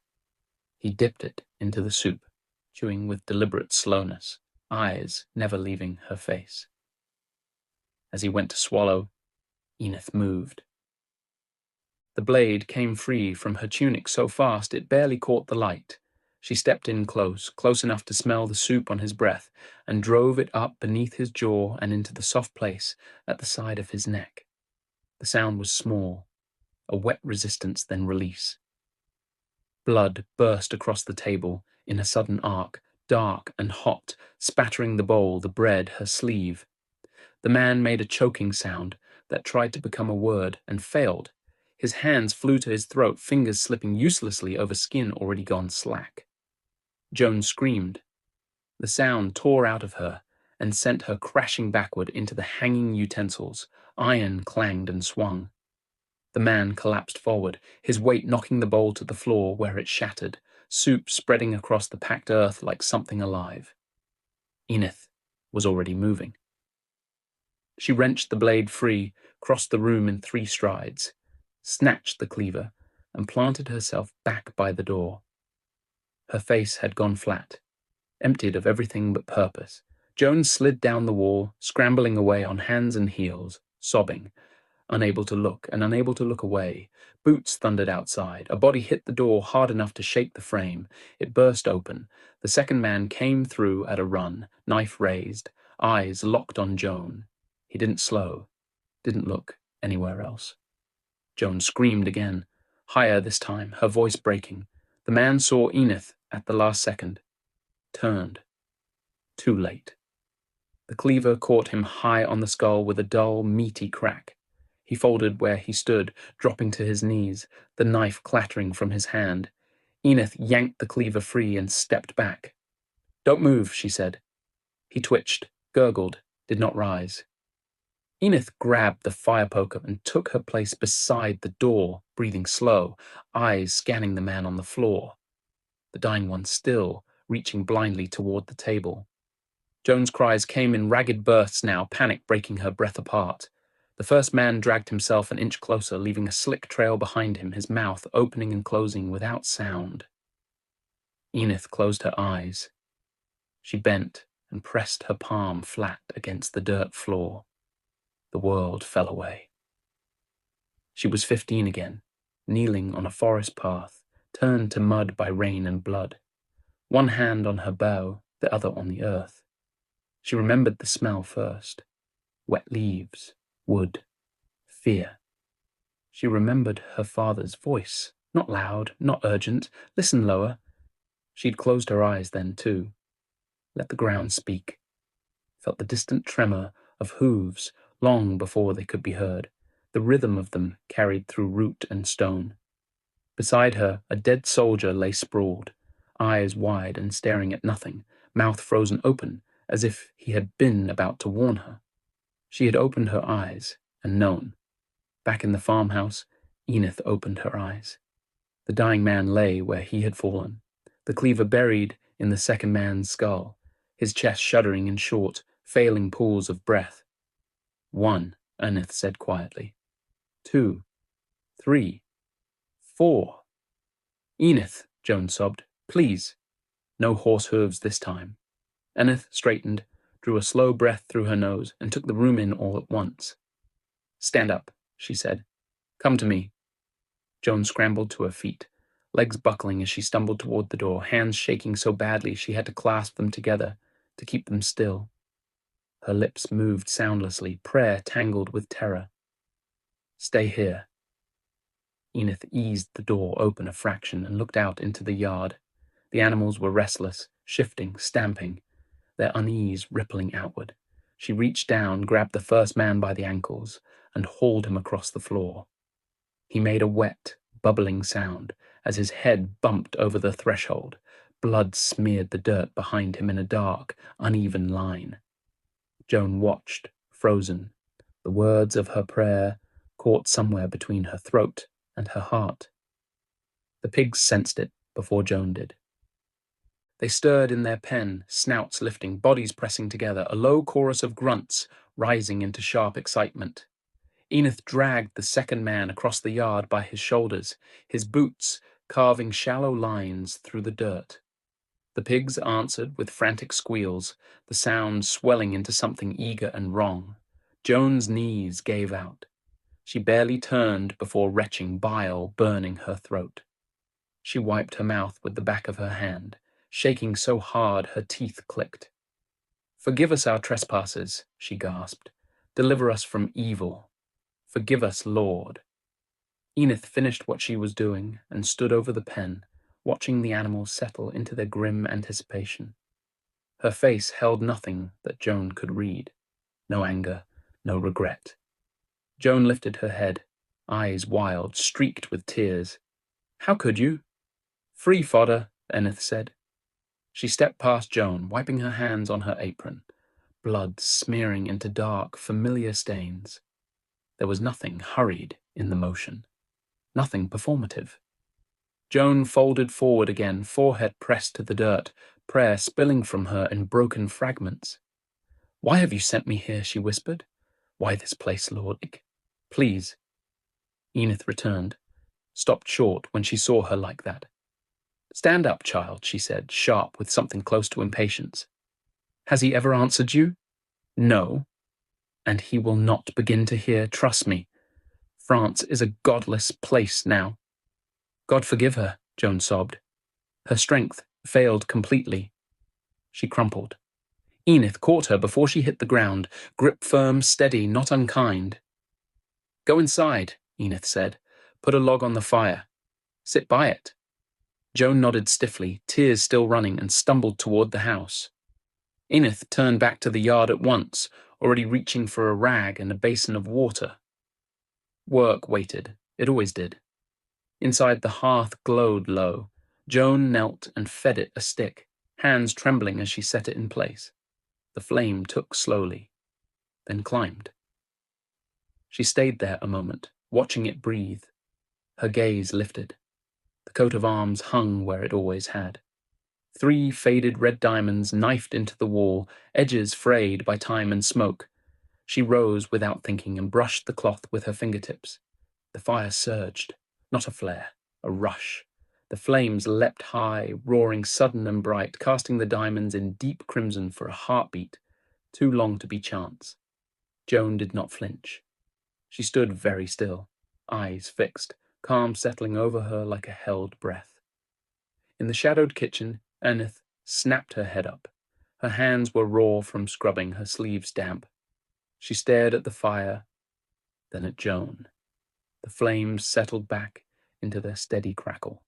Joan's gaze drifted to the chest in the corner. She perched on it and lifted the lid. Inside lay order, rows of arrows sharpened and fletched with care, a dragon sword wrapped in cloth, chainmail folded tight, oiled and ready. You're in my chair, Enith said. Sorry, and Joan whispered, scrambling up. Hay's in the barn, Enith said. Make your bed next to the fire. Yes, madame, thank you. Joan retreated toward the door as Enith stepped forward, and firelight slid across the dragon symbol on her sword one last time. She slammed the chest. Chapter 11. Paris, 1425. Isabel pressed the last bundle into the trunk with both hands. It was already full. Linen and wool pushed back against her palms, unyielding. She held the pressure a moment longer than necessary, then eased it down and closed the lid carefully, as though the contents might resent being confined. The latch caught with a dull click. She rested her hand on it, breathing once, steadying herself. Then she turned. "Elizabeth," she said gently, "go prepare for night, and tell the handmaids to warm the skins. I'll be there in a moment." Elizabeth looked between her and Warwick. The baby slept still against his chest, a small weight Warwick guarded with rigid care. "Yes, madame," the girl said, and retired upstairs. The room felt smaller without her. Isabel remained standing where she was for a moment, gathering the courage she had already spent once tonight, and now had to find again. Warwick had returned to the map, his finger memorizing roads as he muttered them. She crossed the room and stopped beside him, not touching him, not yet. "You move in the direction of war," she said. Warwick did not look up. "You always do," she continued, "and I understand it. But your heir does not." His finger paused. "He needs comfort," Isabel said. "Familiar ground. He should be on the land he will one day rule, not carried through borrowed streets and camps that smell of rot and fear." Warwick shifted Henry slightly, instinctive, protective. "You must let us go home." The words came softer, but the plea inside them sharpened. "Please." Warwick's finger turned to a fist on the table. "No." Quiet, resentful. "He stays with me," Warwick said. "All of you do." Isabel inhaled slowly. "You cannot keep everyone safe by holding them," she said. "You are not made of walls." Warwick turned then, the movement abrupt enough to wake the child. Henry stirred. His face puckered. A small sound escaped him, uncertain, then rose into a light cry. Warwick's jaw tightened. He rocked the boy slightly, murmuring something under his breath. The crying sharpened, cutting through the room. Warwick adjusted his grip, tried again. The cry did not stop. Isabel watched, her heart tightening, but she did not move yet. Warwick lowered his voice, speaking urgently now, trying to will calm into the child through force of intent alone. "Enough," he said softly. "Enough." Henry cried harder. Warwick's shoulders rose, his free hand clenched and unclenched, frustration flashing too fast to hide. "Give him to me," Isabel said. "No," Warwick replied immediately, tightening his hold. The child's cries grew shriller. Warwick bounced him once, too sharply. Henry startled, breath-catching, the cry breaking into panicked gasps. Isabel stepped forward. "Richard," she said. Not reproach, warning. He tried again, failed again. The child arched, red-faced, wailing now in earnest. Warwick froze. For the first time that evening, uncertainty crossed his face. Not about roads or men or strategy, about something smaller, warmer, alive. He looked down at his son as if betrayed by him. Isabel reached out then and took Henry gently from his arms. Warwick did not stop her.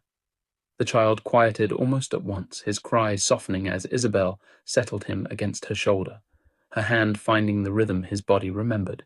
She did not look at Warwick as she soothed him. "He feels you," she said quietly. "Your fear, your tightening." Warwick stood empty-handed, his fists closing at his sides. Henry's cries faded into hiccuped breaths, then sleep. Isabel looked up. "You cannot protect him from the world by becoming it," she said. Warwick did not answer and turned to the door. The room loosened without him. Warwick opened the door and nearly collided with Sir Foden's raised hand. The knock never landed. For a moment they stood there, caught mid-intention. Foden's helm was still on. His cloak damp at the hem. He had come with news or with worry. Warwick could not yet tell which. "Walk with me," Warwick said. He stepped past him and into the street without waiting for an answer. Foden fell in beside him at once, and the door shut behind them with a sound that felt heavier than it should have. Paris lay in its evening divide. Torches burned along the main road. Patrols passed in pairs, boots striking stone in practiced rhythm.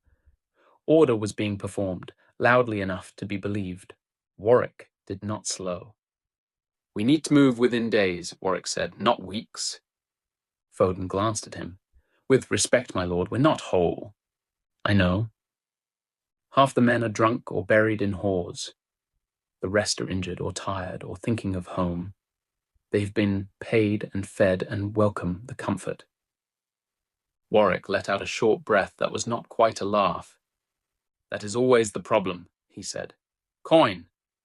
They passed a watch post where a sergeant was forcing a group of soldiers to line up straight enough to resemble discipline. One man swayed, barely upright. Another laughed until the sergeant struck him. "Coin buys loyalty," Warwick continued, "but it also buys forgetting. Men grow warm, full. They remember they are men before they remember they are soldiers." "And when you ask them to march again," Foden said, "they remember what marching costs." Warwick turned down a narrower street. The torchlight thinned. Shadows lengthened. The smell changed. Here the city bled through its restraint. A tavern door burst open with laughter and spilled light. Dice rattled somewhere unseen. A man staggered against a wall, clutching his stomach, wine dribbling down his beard. Two soldiers disappeared into a brothel without looking back. "Paris is a soft place to refuse service," Warwick said quietly. Foden nodded. "Too many witnesses." "And too close to the regent," Warwick added. "A man who thinks himself done with war here is a dead man, either by rope or by hunger. Everyone knows it." They walked on. Warwick's gaze moved constantly, not wary, measuring. "The men can have comfort one more night," Warwick said at last. "Let them spend what's left of their coin. Let them forget themselves." Foden looked at him. "And then?" "Then remind them where they are," Warwick said, "and of their options. I'll offer your lenience or the regent's, and they'll be grateful to serve Sir." They crossed back towards Gauche. The city grows darker. A patrol passed. One man recognized Warwick and straightened too late. Foden hesitated, then spoke. "And Reims," he said. "You asked earlier." Warwick's pace did not change, but his attention sharpened. Foden chose his words with care. Too much care. "Burgundy's rule is different," he said. "The women are cheaper. The drink, too." Warwick said nothing. "Cheaper for a reason," Foden went on. "The wine burns the throat, leaves you sore. The women." He grimaced. "They leave marks you don't want. Burgundy does not keep order the way England does. It takes its due and lets the rest rot." Warwick heard what Foden was doing. He let him continue. "It's not a place for a family," Foden said. "Not like Paris. Not like a city under guard. Not like a place where violence wore uniforms." Warwick stopped walking. Foden halted beside him. "A few men have been," Foden added quickly, "recently." "You can stop," Warwick said. "I know when a man is selling me his desires." Foden's mouth tightened. He did not deny it. They stood there a moment, the city breathing around them. "Prepare additional guard," Warwick said at last, "and extra wagons." Foden exhaled, relief and frustration crossing his face in equal measure. "For the family?" he asked. "For everything," Warwick replied. "Men, supplies, children. I will decide what moves where and when by morning." Foden saluted, "Yes, sir," and turned back toward the borrowed house together. The walk had not cleared Warwick's mind yet. It had only narrowed the choices. He continued his walk, this time in peace. Paris closed around them again, obedient and dangerous in equal parts, a city that pretended to be safe while reminding him at every corner why it never was. Warwick returned to the house quietly. The door closed behind him without anyone caring, the latch settling into place with a muted clink. The borrowed house had gone still. No voices from above, no child's cry, only the low, steady sound of the hearth. Isabel sat near the fire, folding by its light, the glow caught in the white linen, in the curve of her hands as they worked. She had changed nothing since he left. A second trunk opened half full, the piles ordered. The labor continued. He watched her a moment before speaking. Did he settle? Yes, she said. He finished the nipple and slept easy. Warwick nodded once. You should let the handmaid help you. I sent her to rest, Isabel replied. She's been up 3 nights running. She did not look at him. She did not stop folding. Warwick crossed the room. The firelight caught his face briefly, then passed. He stood beside her, close enough that she could feel his presence before he touched her. You didn't rest, Warwick sympathized. No. She lifted another cloth, smoothed it, folded it into a square too precise for necessity. Warwick reached out and stilled her hands. Not abruptly, not forcefully, just enough. She looked at him with nervous curiosity. He guided her gently away from the trunk and lifted her without strain, setting her on the table where the maps still lay spread beneath the lamplight. The parchment rustled softly under her weight. Roads bent beneath her palms, borders pressed against her rear. He stepped between her knees and looked at her fully then. She held his gaze. He touched her chin softly, guiding her eyes away from him, turning her head slightly, exposing her neck. His lips followed, slow and deliberate, lingering where warmth still lived. She started to enjoy, letting out a gentle hum. Then he turns her chin towards his, back to staring at each other's eyes. When he kissed her mouth, it was controlled, slow, gentle. She leaned into it instinctively, but he stopped her involvement with 2 fingers beneath her chin. No, he said quietly. She moaned a little, enjoying even more. Only me.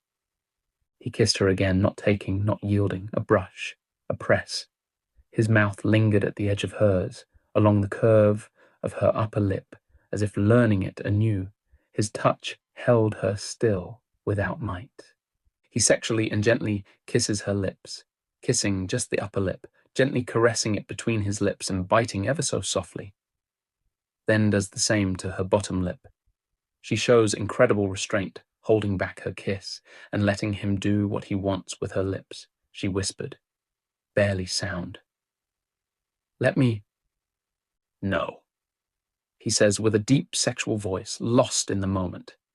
He moves his kisses down her jawline and up to her ear, doing the same, gently and seductively, kissing and biting all around her ear. He then used his tongue to enter her ear ever so slowly. She moans and couldn't resist any longer and whips her lips to his and engages in sexual hard kissing. His hands moved to her thighs as the pace quickens, loosening them with care. Her evening garments fell away slowly, layers yielding without resistance. She kept one hand at her chest, instinctive, protective. He did not rush. He leaned down, his mouth tracing the hollow above her heart, careful, reverent. His touch acknowledged the tenderness there, the weight of recent birth, the quiet power of it. His hands were steady, patient. Her restraint fractured even more. I need you, she said, the words breaking from her before she could stop them. Let me make you another. He lifted his head, met her eyes. Are you healed? He asked. Yes, she said. I'm ready. She reached for him then, fingers finding familiar ties, grounding herself in the motion. He did not stop her. I'll be careful, he said softly. God will favor your gentleness with a boy. She feels his cock throb and enlarge. He leaned forward, resting his forehead against hers, breathing her in. She tickled his tip on her entrance, using all the wetness, and then eased him into her.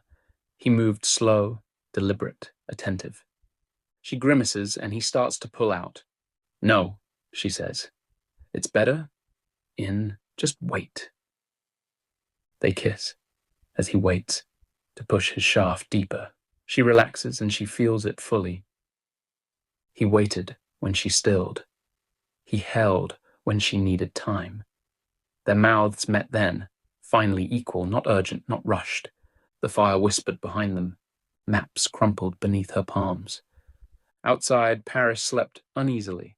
Inside the borrowed house, Warwick did not command the world. He let it all go for the moment. Chapter 12. Domremy and Paris. Joan finished settling the hay beside the hearth, patting it into place with small, careful movements. The barn smell clung to her hands. Straw scratched her wrists. She did not mind. It gave her something to do. Across the room, Enith lowered herself into the chair by the fire and picked up her crochet. The yarn slid between her fingers with practiced certainty. Hook, pull, turn. The motion did not require thought. It had long ago outlived feeling. For a while, only the fire spoke. Joan lay back against the straw and followed the smoke with her eyes as it climbed. Above the hearth, the coat of arms caught the light. 3 diamonds darkened by age and soot, their red dulled to something closer to rust. She stared at them for a long time before speaking. "What crest is that?" she asked. Enith's hands did not slow. Joan hesitated, then continued, her voice quieter now, more uncertain. "How does a woman learn to live like this? To farm? To work the land? To do all of it alone?" The fire popped. A spark leapt and died. Joan swallowed and tried again. "How did you meet my mother?" she asked. "Why would you be her godparent if you don't believe in God?" The yarn tightened as Enith pulled it through, harder than before. "And why did he say, 'Now we've found you'?" Joan shifted under the blanket, nerves stirring. The questions had been pressing against her all evening. Now they spilled out, unable to be gathered back in. "Who are you?" she asked. "Where are you from? How did you get here?" She hesitated at the last one, then forced herself to finish. "You're not French, are you?" A beat. "Are you English?" The crochet slipped from Enith's hands and fell into her lap. Slowly, deliberately, she lifted her eyes. They locked onto Joan's. "English," Enith said. She spat onto the floor, the sound sharp in the quiet room. "English?" The word tasted foul in her mouth.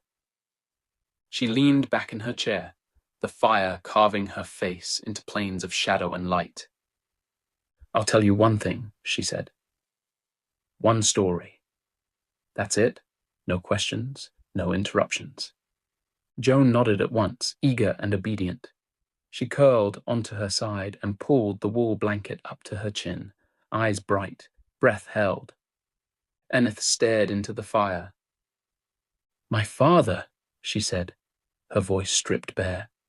"Owain Lorgoch." Joan blinked.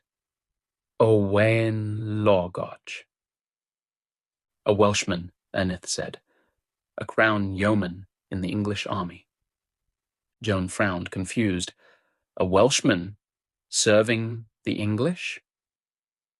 Enith's mouth twitched, not a smile. "The Battle of Ore," she said. He stood before his longbowmen in full plate, mounted on a war horse that cost more than most men's lives. The farmhouse receded. Firelight became daylight. Owain Lorgoch sat astride his horse, steel catching the sun, his presence steady enough to quiet the men behind him. Rows of longbowmen stood waiting, fingers curled tight around yew and string. "Don't aim for the masses," Owain called, his voice carrying cleanly over the field. Find your mark. Narrow your focus. See it. The men nodded, shoulders squared, backs straightened. That's how we win. Enith's voice threaded through the memory. He was no common soldier. He did not command from behind. He taught them how to stand, how to breathe, how to wait. Owain dismounted and stepped to the front of the line, drew his bow with easy strength, held it there, unmoving. He would not ask a man to loose without loosing beside him. The bowstring pulled taut. The moment stretched. Then the memory shattered. Joan's voice broke back in, soft but insistent. But how did he become a king's yeoman? That can't be the beginning. Who was he before that? Enith's jaw tightened. It doesn't matter who he was. The sharpness startled Joan into silence. Enith exhaled, pressing her fingers briefly to her temples. Fine, she said. You want the beginning? She shifted in her chair. Joan pushed herself upright, blanket slipping, eyes wide and unblinking. Enith stared into the fire again. Then listen. And the world began again, in mud and blood.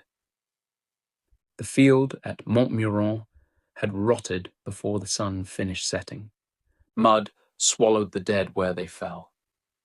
Armor dragged bodies down into it, pulling men face first into their own blood. Shields lay split open like cracked skulls. Spears jutted from the earth at angles too wrong to be natural. Crows circled low, bold with hunger, dropping to tear at eyes that no longer closed. The wounded groaned until they didn't. French soldiers moved among the bodies with practiced detachment, blades rising and falling in short, efficient arcs, a thrust to the throat, a heel on the wrist, a final cut to anything still moving. Around them, peasants waded through the carnage, stripping rings from fingers, boots from feet, knives from belts. Some prayed while they worked, most did not. Behind the collapsed body of a war horse, its belly split and steaming, Owain Lorgoch lay pressed flat into the mud. His armor was gone, his face streaked brown and red. His longbow lay sideways across his chest, half buried, its strings slackened to keep it from singing. Every breath was shallow, every movement measured. Beneath a heap of corpses behind him, rigid with terror and steel, lay Thomas de Beauchamp, Earl of Warwick. His plate was dented, his helm twisted. Blood seeped through the seams where armor met flesh. He had not moved since the horse fell. Stop, Thomas whispered, his voice thin and sharp with command. Stop moving. Wait for nightfall. Owain did not turn his head. We'll be found before night, he murmured. Patience wins wars, Thomas hissed. Move now and you'll get us both killed. Owain's fingers crept toward a scatter of arrows half buried in muck. Inch by inch, breath by breath, footsteps squelched nearby. A French soldier laughed as he kicked a corpse aside. Thomas swallowed. Nightfall, he whispered. Or we're dead men. Owain slid an arrow free. We can't wait, he said. Something tells me to act. I am an earl, Thomas snapped. You will obey. Owain knocked the arrow anyway. There are 7 men in the field, he said quietly. We drop them. The peasants scatter. The 15 on the rise won't reach us before the woods. Thomas's breathing quickened. I am an earl, by God, he said. We wait on luck. If it fails, I am barter. They'll ransom me. The king will pay, pray if you must, but loose that arrow, and I will have your head. Owain closed his eyes. He pressed his forehead briefly to the mud. Joan's head lifted sharply in the farmhouse. Pray? She asked. Who do the Welsh pray to? Enith's gaze snapped to her, cold as iron drawn from water. The same God as you, she said. Interrupt me again, and the story ends. Joan nodded at once, shrinking back into the straw. Owain opened his eyes. A French soldier stood 10 paces away, bent over a dying man, tugging at a ring slick with blood. Thomas whispered, "I'll have your head for this." Owain's voice shook, but it did not break. "Better to die on my feet than rot under this horse." "Loose that arrow," Thomas warned, "and they'll come like wolves." Owain braced the bow against the horse's flank. Thomas felt the tension draw through the wood.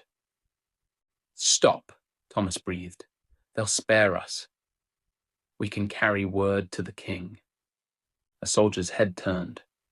Owain whispered, "God guide my arrow." The bowstring thrummed. The arrow punched through the man's chest, bursting out his back in a spray of dark blood. He collapsed without a sound. Silence rippled outward. "Peasant," a soldier shouted. "See what's there." A woman waded toward the body. She knelt. Turned the man's face. He was barely more than a boy. Blood bubbled at his lips. She screamed. Chaos followed. Peasants fled, slipping and falling.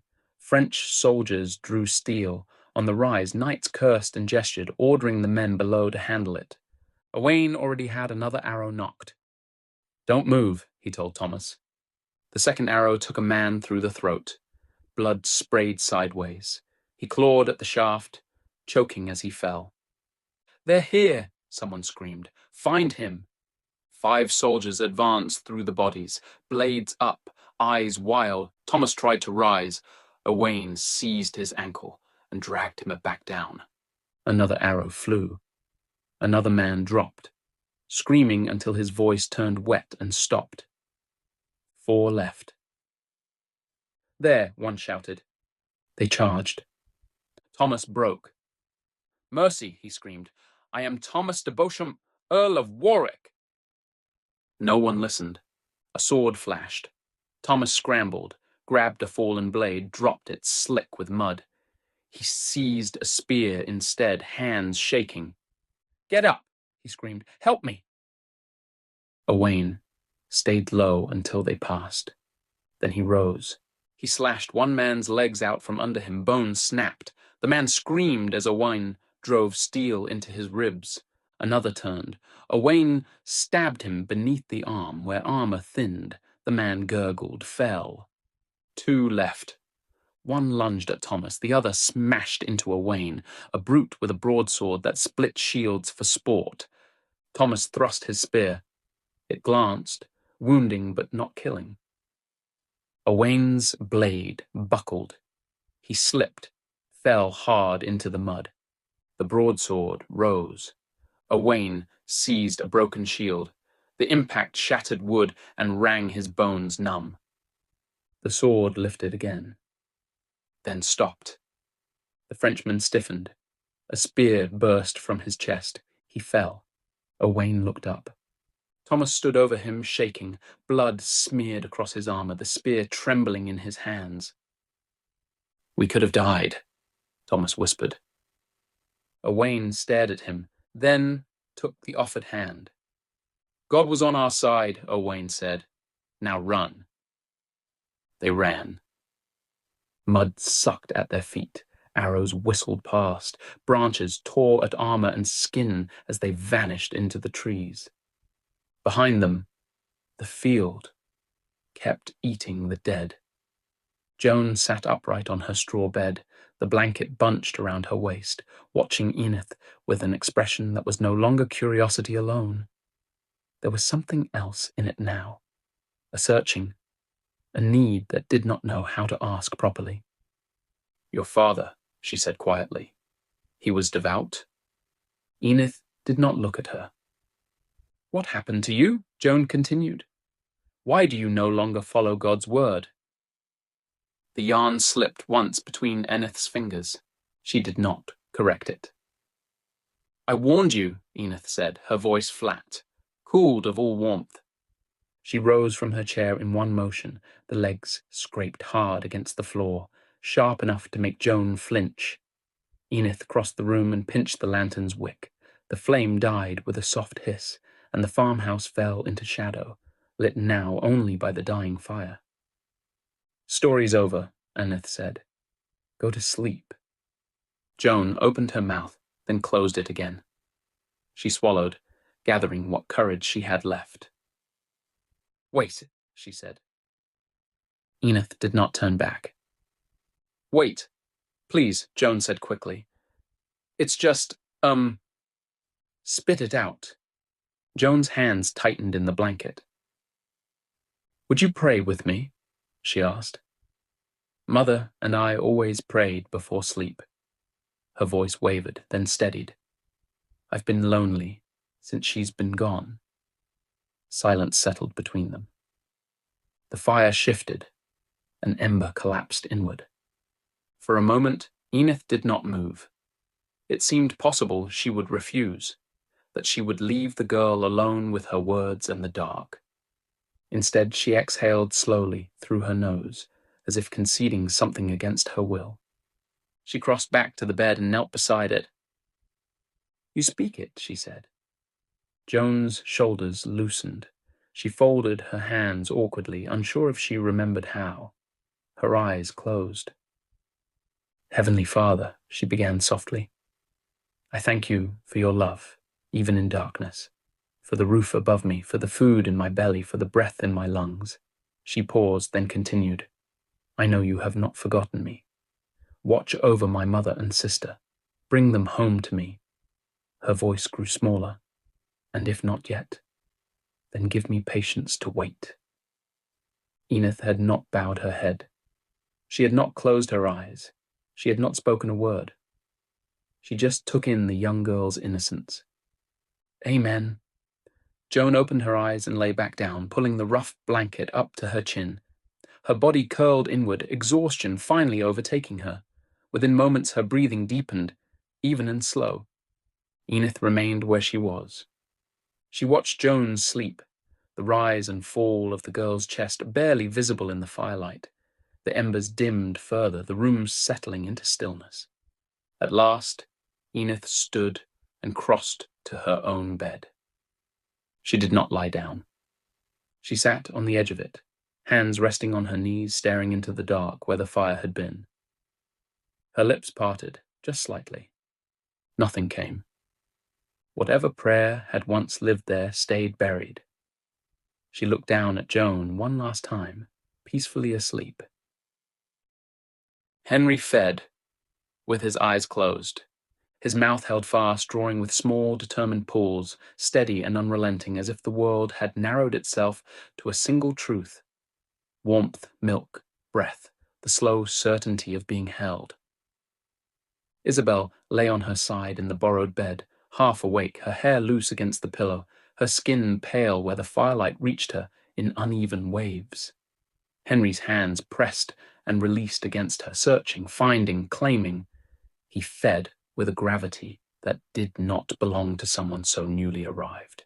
Richard sat upright beside them, still clothed, his boots placed neatly beneath the bed as if an order might be summoned by habit alone. He watched the child, as one watched an oath being taken, as though something binding were being sworn in silence. When Henry's hunger eased, when the eager pull softened into drowsy patience, Isabel's eyelids lifted. Not fully.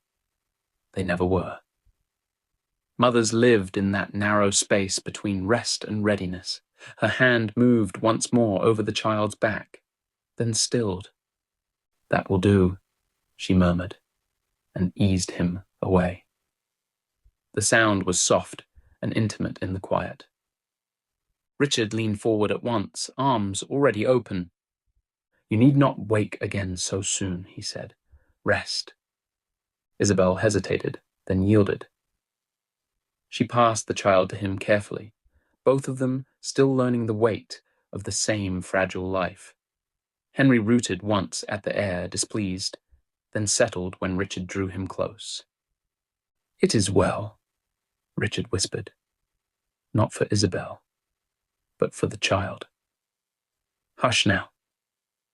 Isabel turned onto her back, one hand lingering where Henry had been, as if her body resisted the emptiness even as sleep claimed her. And Richard carried the child to the chair near the hearth and sat. He began to rock, slow and measured, the movement exact, deliberate. Henry's cheeks were flushed from feeding. His mouth worked once, twice, then stilled. His eyes opened. In the firelight, they were too dark to be blue, too clear to be black. They caught the glow and held it. For a breath it seemed the child did not look at the room at all, but at Richard himself, with the unguarded gaze of one who had not yet learned to fear, and therefore could cause it. Richard's throat tightened. "You have my father's eyes," he said quietly. Henry blinked, slow and heavy, and his hand closed around a fold of Richard's shirt. Richard's palm settled over the child's head, not stroking, only resting there, as if to assure himself that this skull was real, that this breath belonged to his house, that the line had not broken in the mud with so many others. He rocked again. Then his voice changed. It dropped into something older than the chamber, a voice shaped for dark hours and restless men, a voice that did not seek comfort, only continuity. He bent close, though the child could not hear him. "We move soon," he murmured. "There are men who wear fine faces and speak softly, and they are more dangerous than beasts. You will learn them. You must." Henry's eyelids fluttered.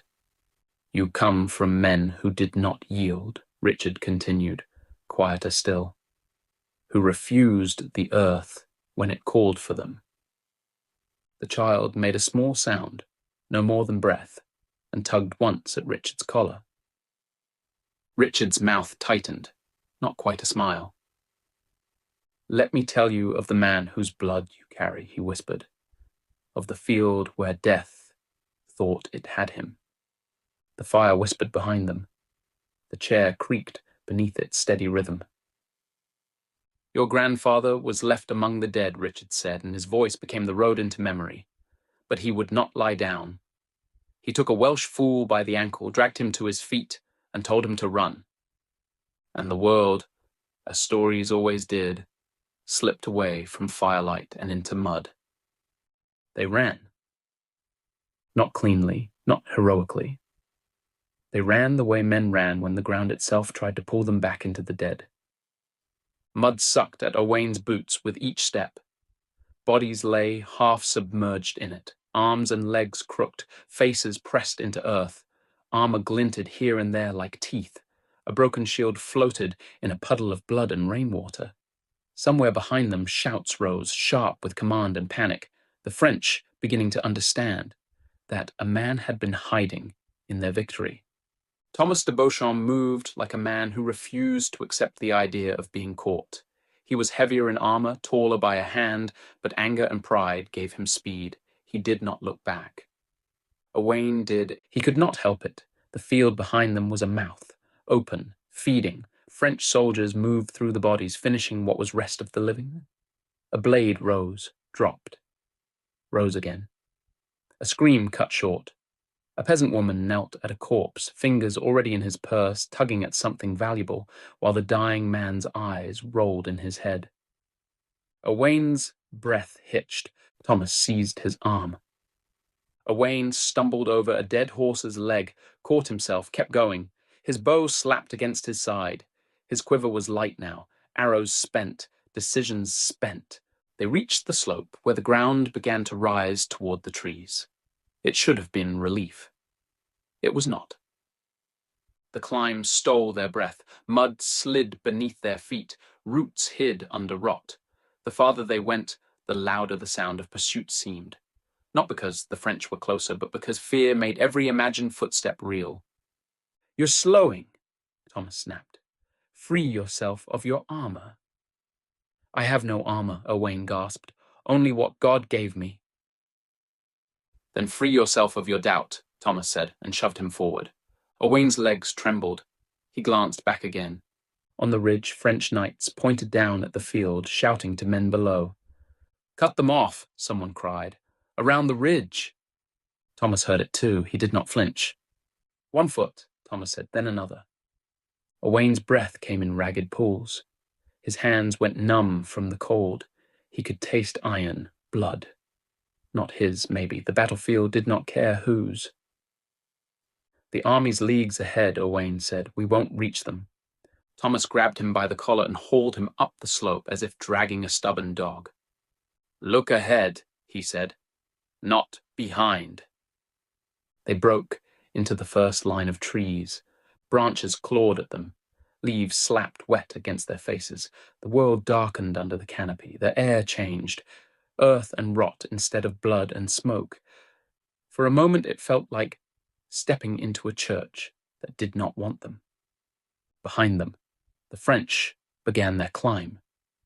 Armor clanked, metal complaining against every step. Heavy men trying to move quietly and failing. Owain laughed once, a sound that was half sob. "I cannot believe this is going to work." "Then stop doubting," Thomas said. "Start running." They went deeper. The ground grew uneven, roots thick as ropes. Owain's lungs burned. Thomas's breath came hard now too, but he kept his pace as if he could outrun the entire idea of defeat. Then Thomas spoke again, and there was a sharpness in it that was not fear. "So tell me, Welshman," he said, "what bloodline is it you're so proud of? Are you a lord's bastard?" Owain's mouth twitched, the faintest hint of amusement. "I will tell you when we are free." Thomas's grin widened, as if he liked the answer because it held insult and mystery in equal measure. He glanced over his shoulder, confirming the sound of the French struggling behind. "See," he began, triumphant. "They're not even—" His foot caught an oak root. The fall was ugly. He went down hard, armor and body collapsing together. There was a sound that did not belong in a living man, a wet crack that traveled up Owain's spine. Thomas screamed. Not a curse, not a command, a raw, involuntary sound that tore out of him and filled the trees like a thrown spear. Owain dropped to his knees beside him. "Get up," he hissed. "Come on, get up." Thomas tried. The moment he put weight on his ankle, his face drained. He collapsed back into the mud, shaking, teeth bared, breath coming in sharp, frantic bursts. "It's broken," he spat. "Damn it, it's broken." Owain reached for him. Thomas shoved him away. "This was your plan," Thomas snarled, pain turning his voice cruel. "Your plan. We could have waited. We could have lived." "Keep your voice down," Owain said, panic rising. "They will hear you." "What does it matter now?" Thomas shouted, louder, furious at the trees, furious at the world. "Your foolish optimism has killed us both." The clanging behind them drew nearer. Owain heard it like a drumbeat in the earth. Not close enough to see, close enough to know. He grabbed Thomas under the arms and tried to lift him. Thomas lashed out, a blind swing of a gauntleted hand. "Move where?" Thomas snarled. "There is no escaping." Owain's arms shook. He tried again. Thomas's armor made him a dead weight, a nobleman built like a castle. Thomas pounded the mud with his fist, screaming into the forest as if the trees were the ones who had betrayed him. Owain froze. Not because he was hurt, because he was listening. The French were not only louder, they were nearer in the way the air changed, in the way the birds went silent. Owain's gaze flicked down the darker path ahead, then back to the writhing earl, brilliant and doomed. Thomas saw the look. His rage sharpened into something else. "Coward," Thomas hissed. "Traitor, don't leave me." Owain swallowed hard. "God forgive me," he whispered. Thomas's mouth twisted. "God won't," he spat, "but you will." Owain stumbled backward, then turned. He ran. Thomas's curses followed him, bouncing between trees, then fading as Owain put distance between them. Metal clanged, voices shouted, orders snapped. The forest swallowed it all in slow bites. Owain ran until his legs failed him. He slammed his back against an ancient oak and slid down it, chest heaving. Branches whipped his face, mud streaked his hands. His breath came in broken pools that hurt. A shaft of light slipped through the canopy and fell into a small clearing ahead, as if the sky had opened a single eye. Owain crawled into it. He dropped to his knees. His hands came together, fingers interlocked, not for show, for survival, for something to hold that was not a weapon. God, he whispered, guide me. Give me strength. Forgive me. He tipped his face upward. His eyes were wet, not from rain. Don't abandon me now. The forest did not answer, only silence. A robin, red-chested and bright against the gloom, fluttered down and perched on a branch, its head tilted. It watched him with the careless curiosity of a creature that did not know war. Owain stared at it. His breathing slowed. Something in his face changed, not joy, not peace, but a hardening, a decision's taking root. He stood. Richard's voice had lowered without his noticing.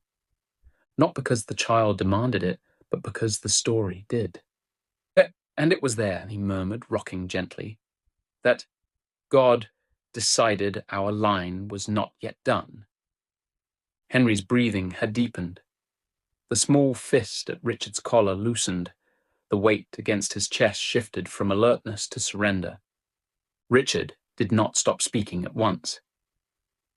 He told me, Richard went on quietly, more to the dark than to the child, that God does not always speak with words. Sometimes he places a man where he must decide what sort of creature he is to become. Some men hear mercy, Richard whispered. Others hear duty. He looked down at the child's face, soft now, unguarded, already far from the field and the forest, and the blood that had shaped the name he carried. My father believed God spared him, because the king would need us, because the world needed you. His mouth tightened. Henry did not stir. Richard rose and carried him to the crib. He laid him down with care, one hand lingering at the child's chest until the small rise and fall assured him the world was still holding. He straightened. For a long while he stood staring into nothing. His emerald eyes did not blink. They did not soften. They hardened. And in their stillness, they became something else. Enith lay awake. The fire had long since collapsed into embers. The room settled into its night sounds, but sleep did not come. Her eyes remained open, fixed on the dark rafters above her. She rose without sound. In the kitchen, she sliced bread and ladled broth into a small bowl. Her movements were efficient, practiced, stripped of hesitation. She paused once, glancing toward the corner where Joan lay curled beneath her sheepskin, breath even unaware. Enith took the bowl. She slipped out the door. The forest received her without resistance. Night pressed close between the trees. Leaves stirred, branches shifted. Enith moved through it as though remembered by the land, her steps light, certain. She reached the shed. Small, weathered, half swallowed by undergrowth. The lock held. She crouched and set the bowl and bread at the base of the door. With care, she pushed it beneath the narrow gap. For a moment, nothing happened. Then the sound of a shuffle came and hands appeared, dirty, raw, boiled by restraint and hunger. They snatched the food with a desperation that did not bother to hide itself. Enith did not step back. She did not speak loudly. "Ye dreg gok adiri Syquin," she said. "The red dragon shall rise." The hands vanished. Enith turned away and walked back into the trees. The forest closed behind her. End of part 1.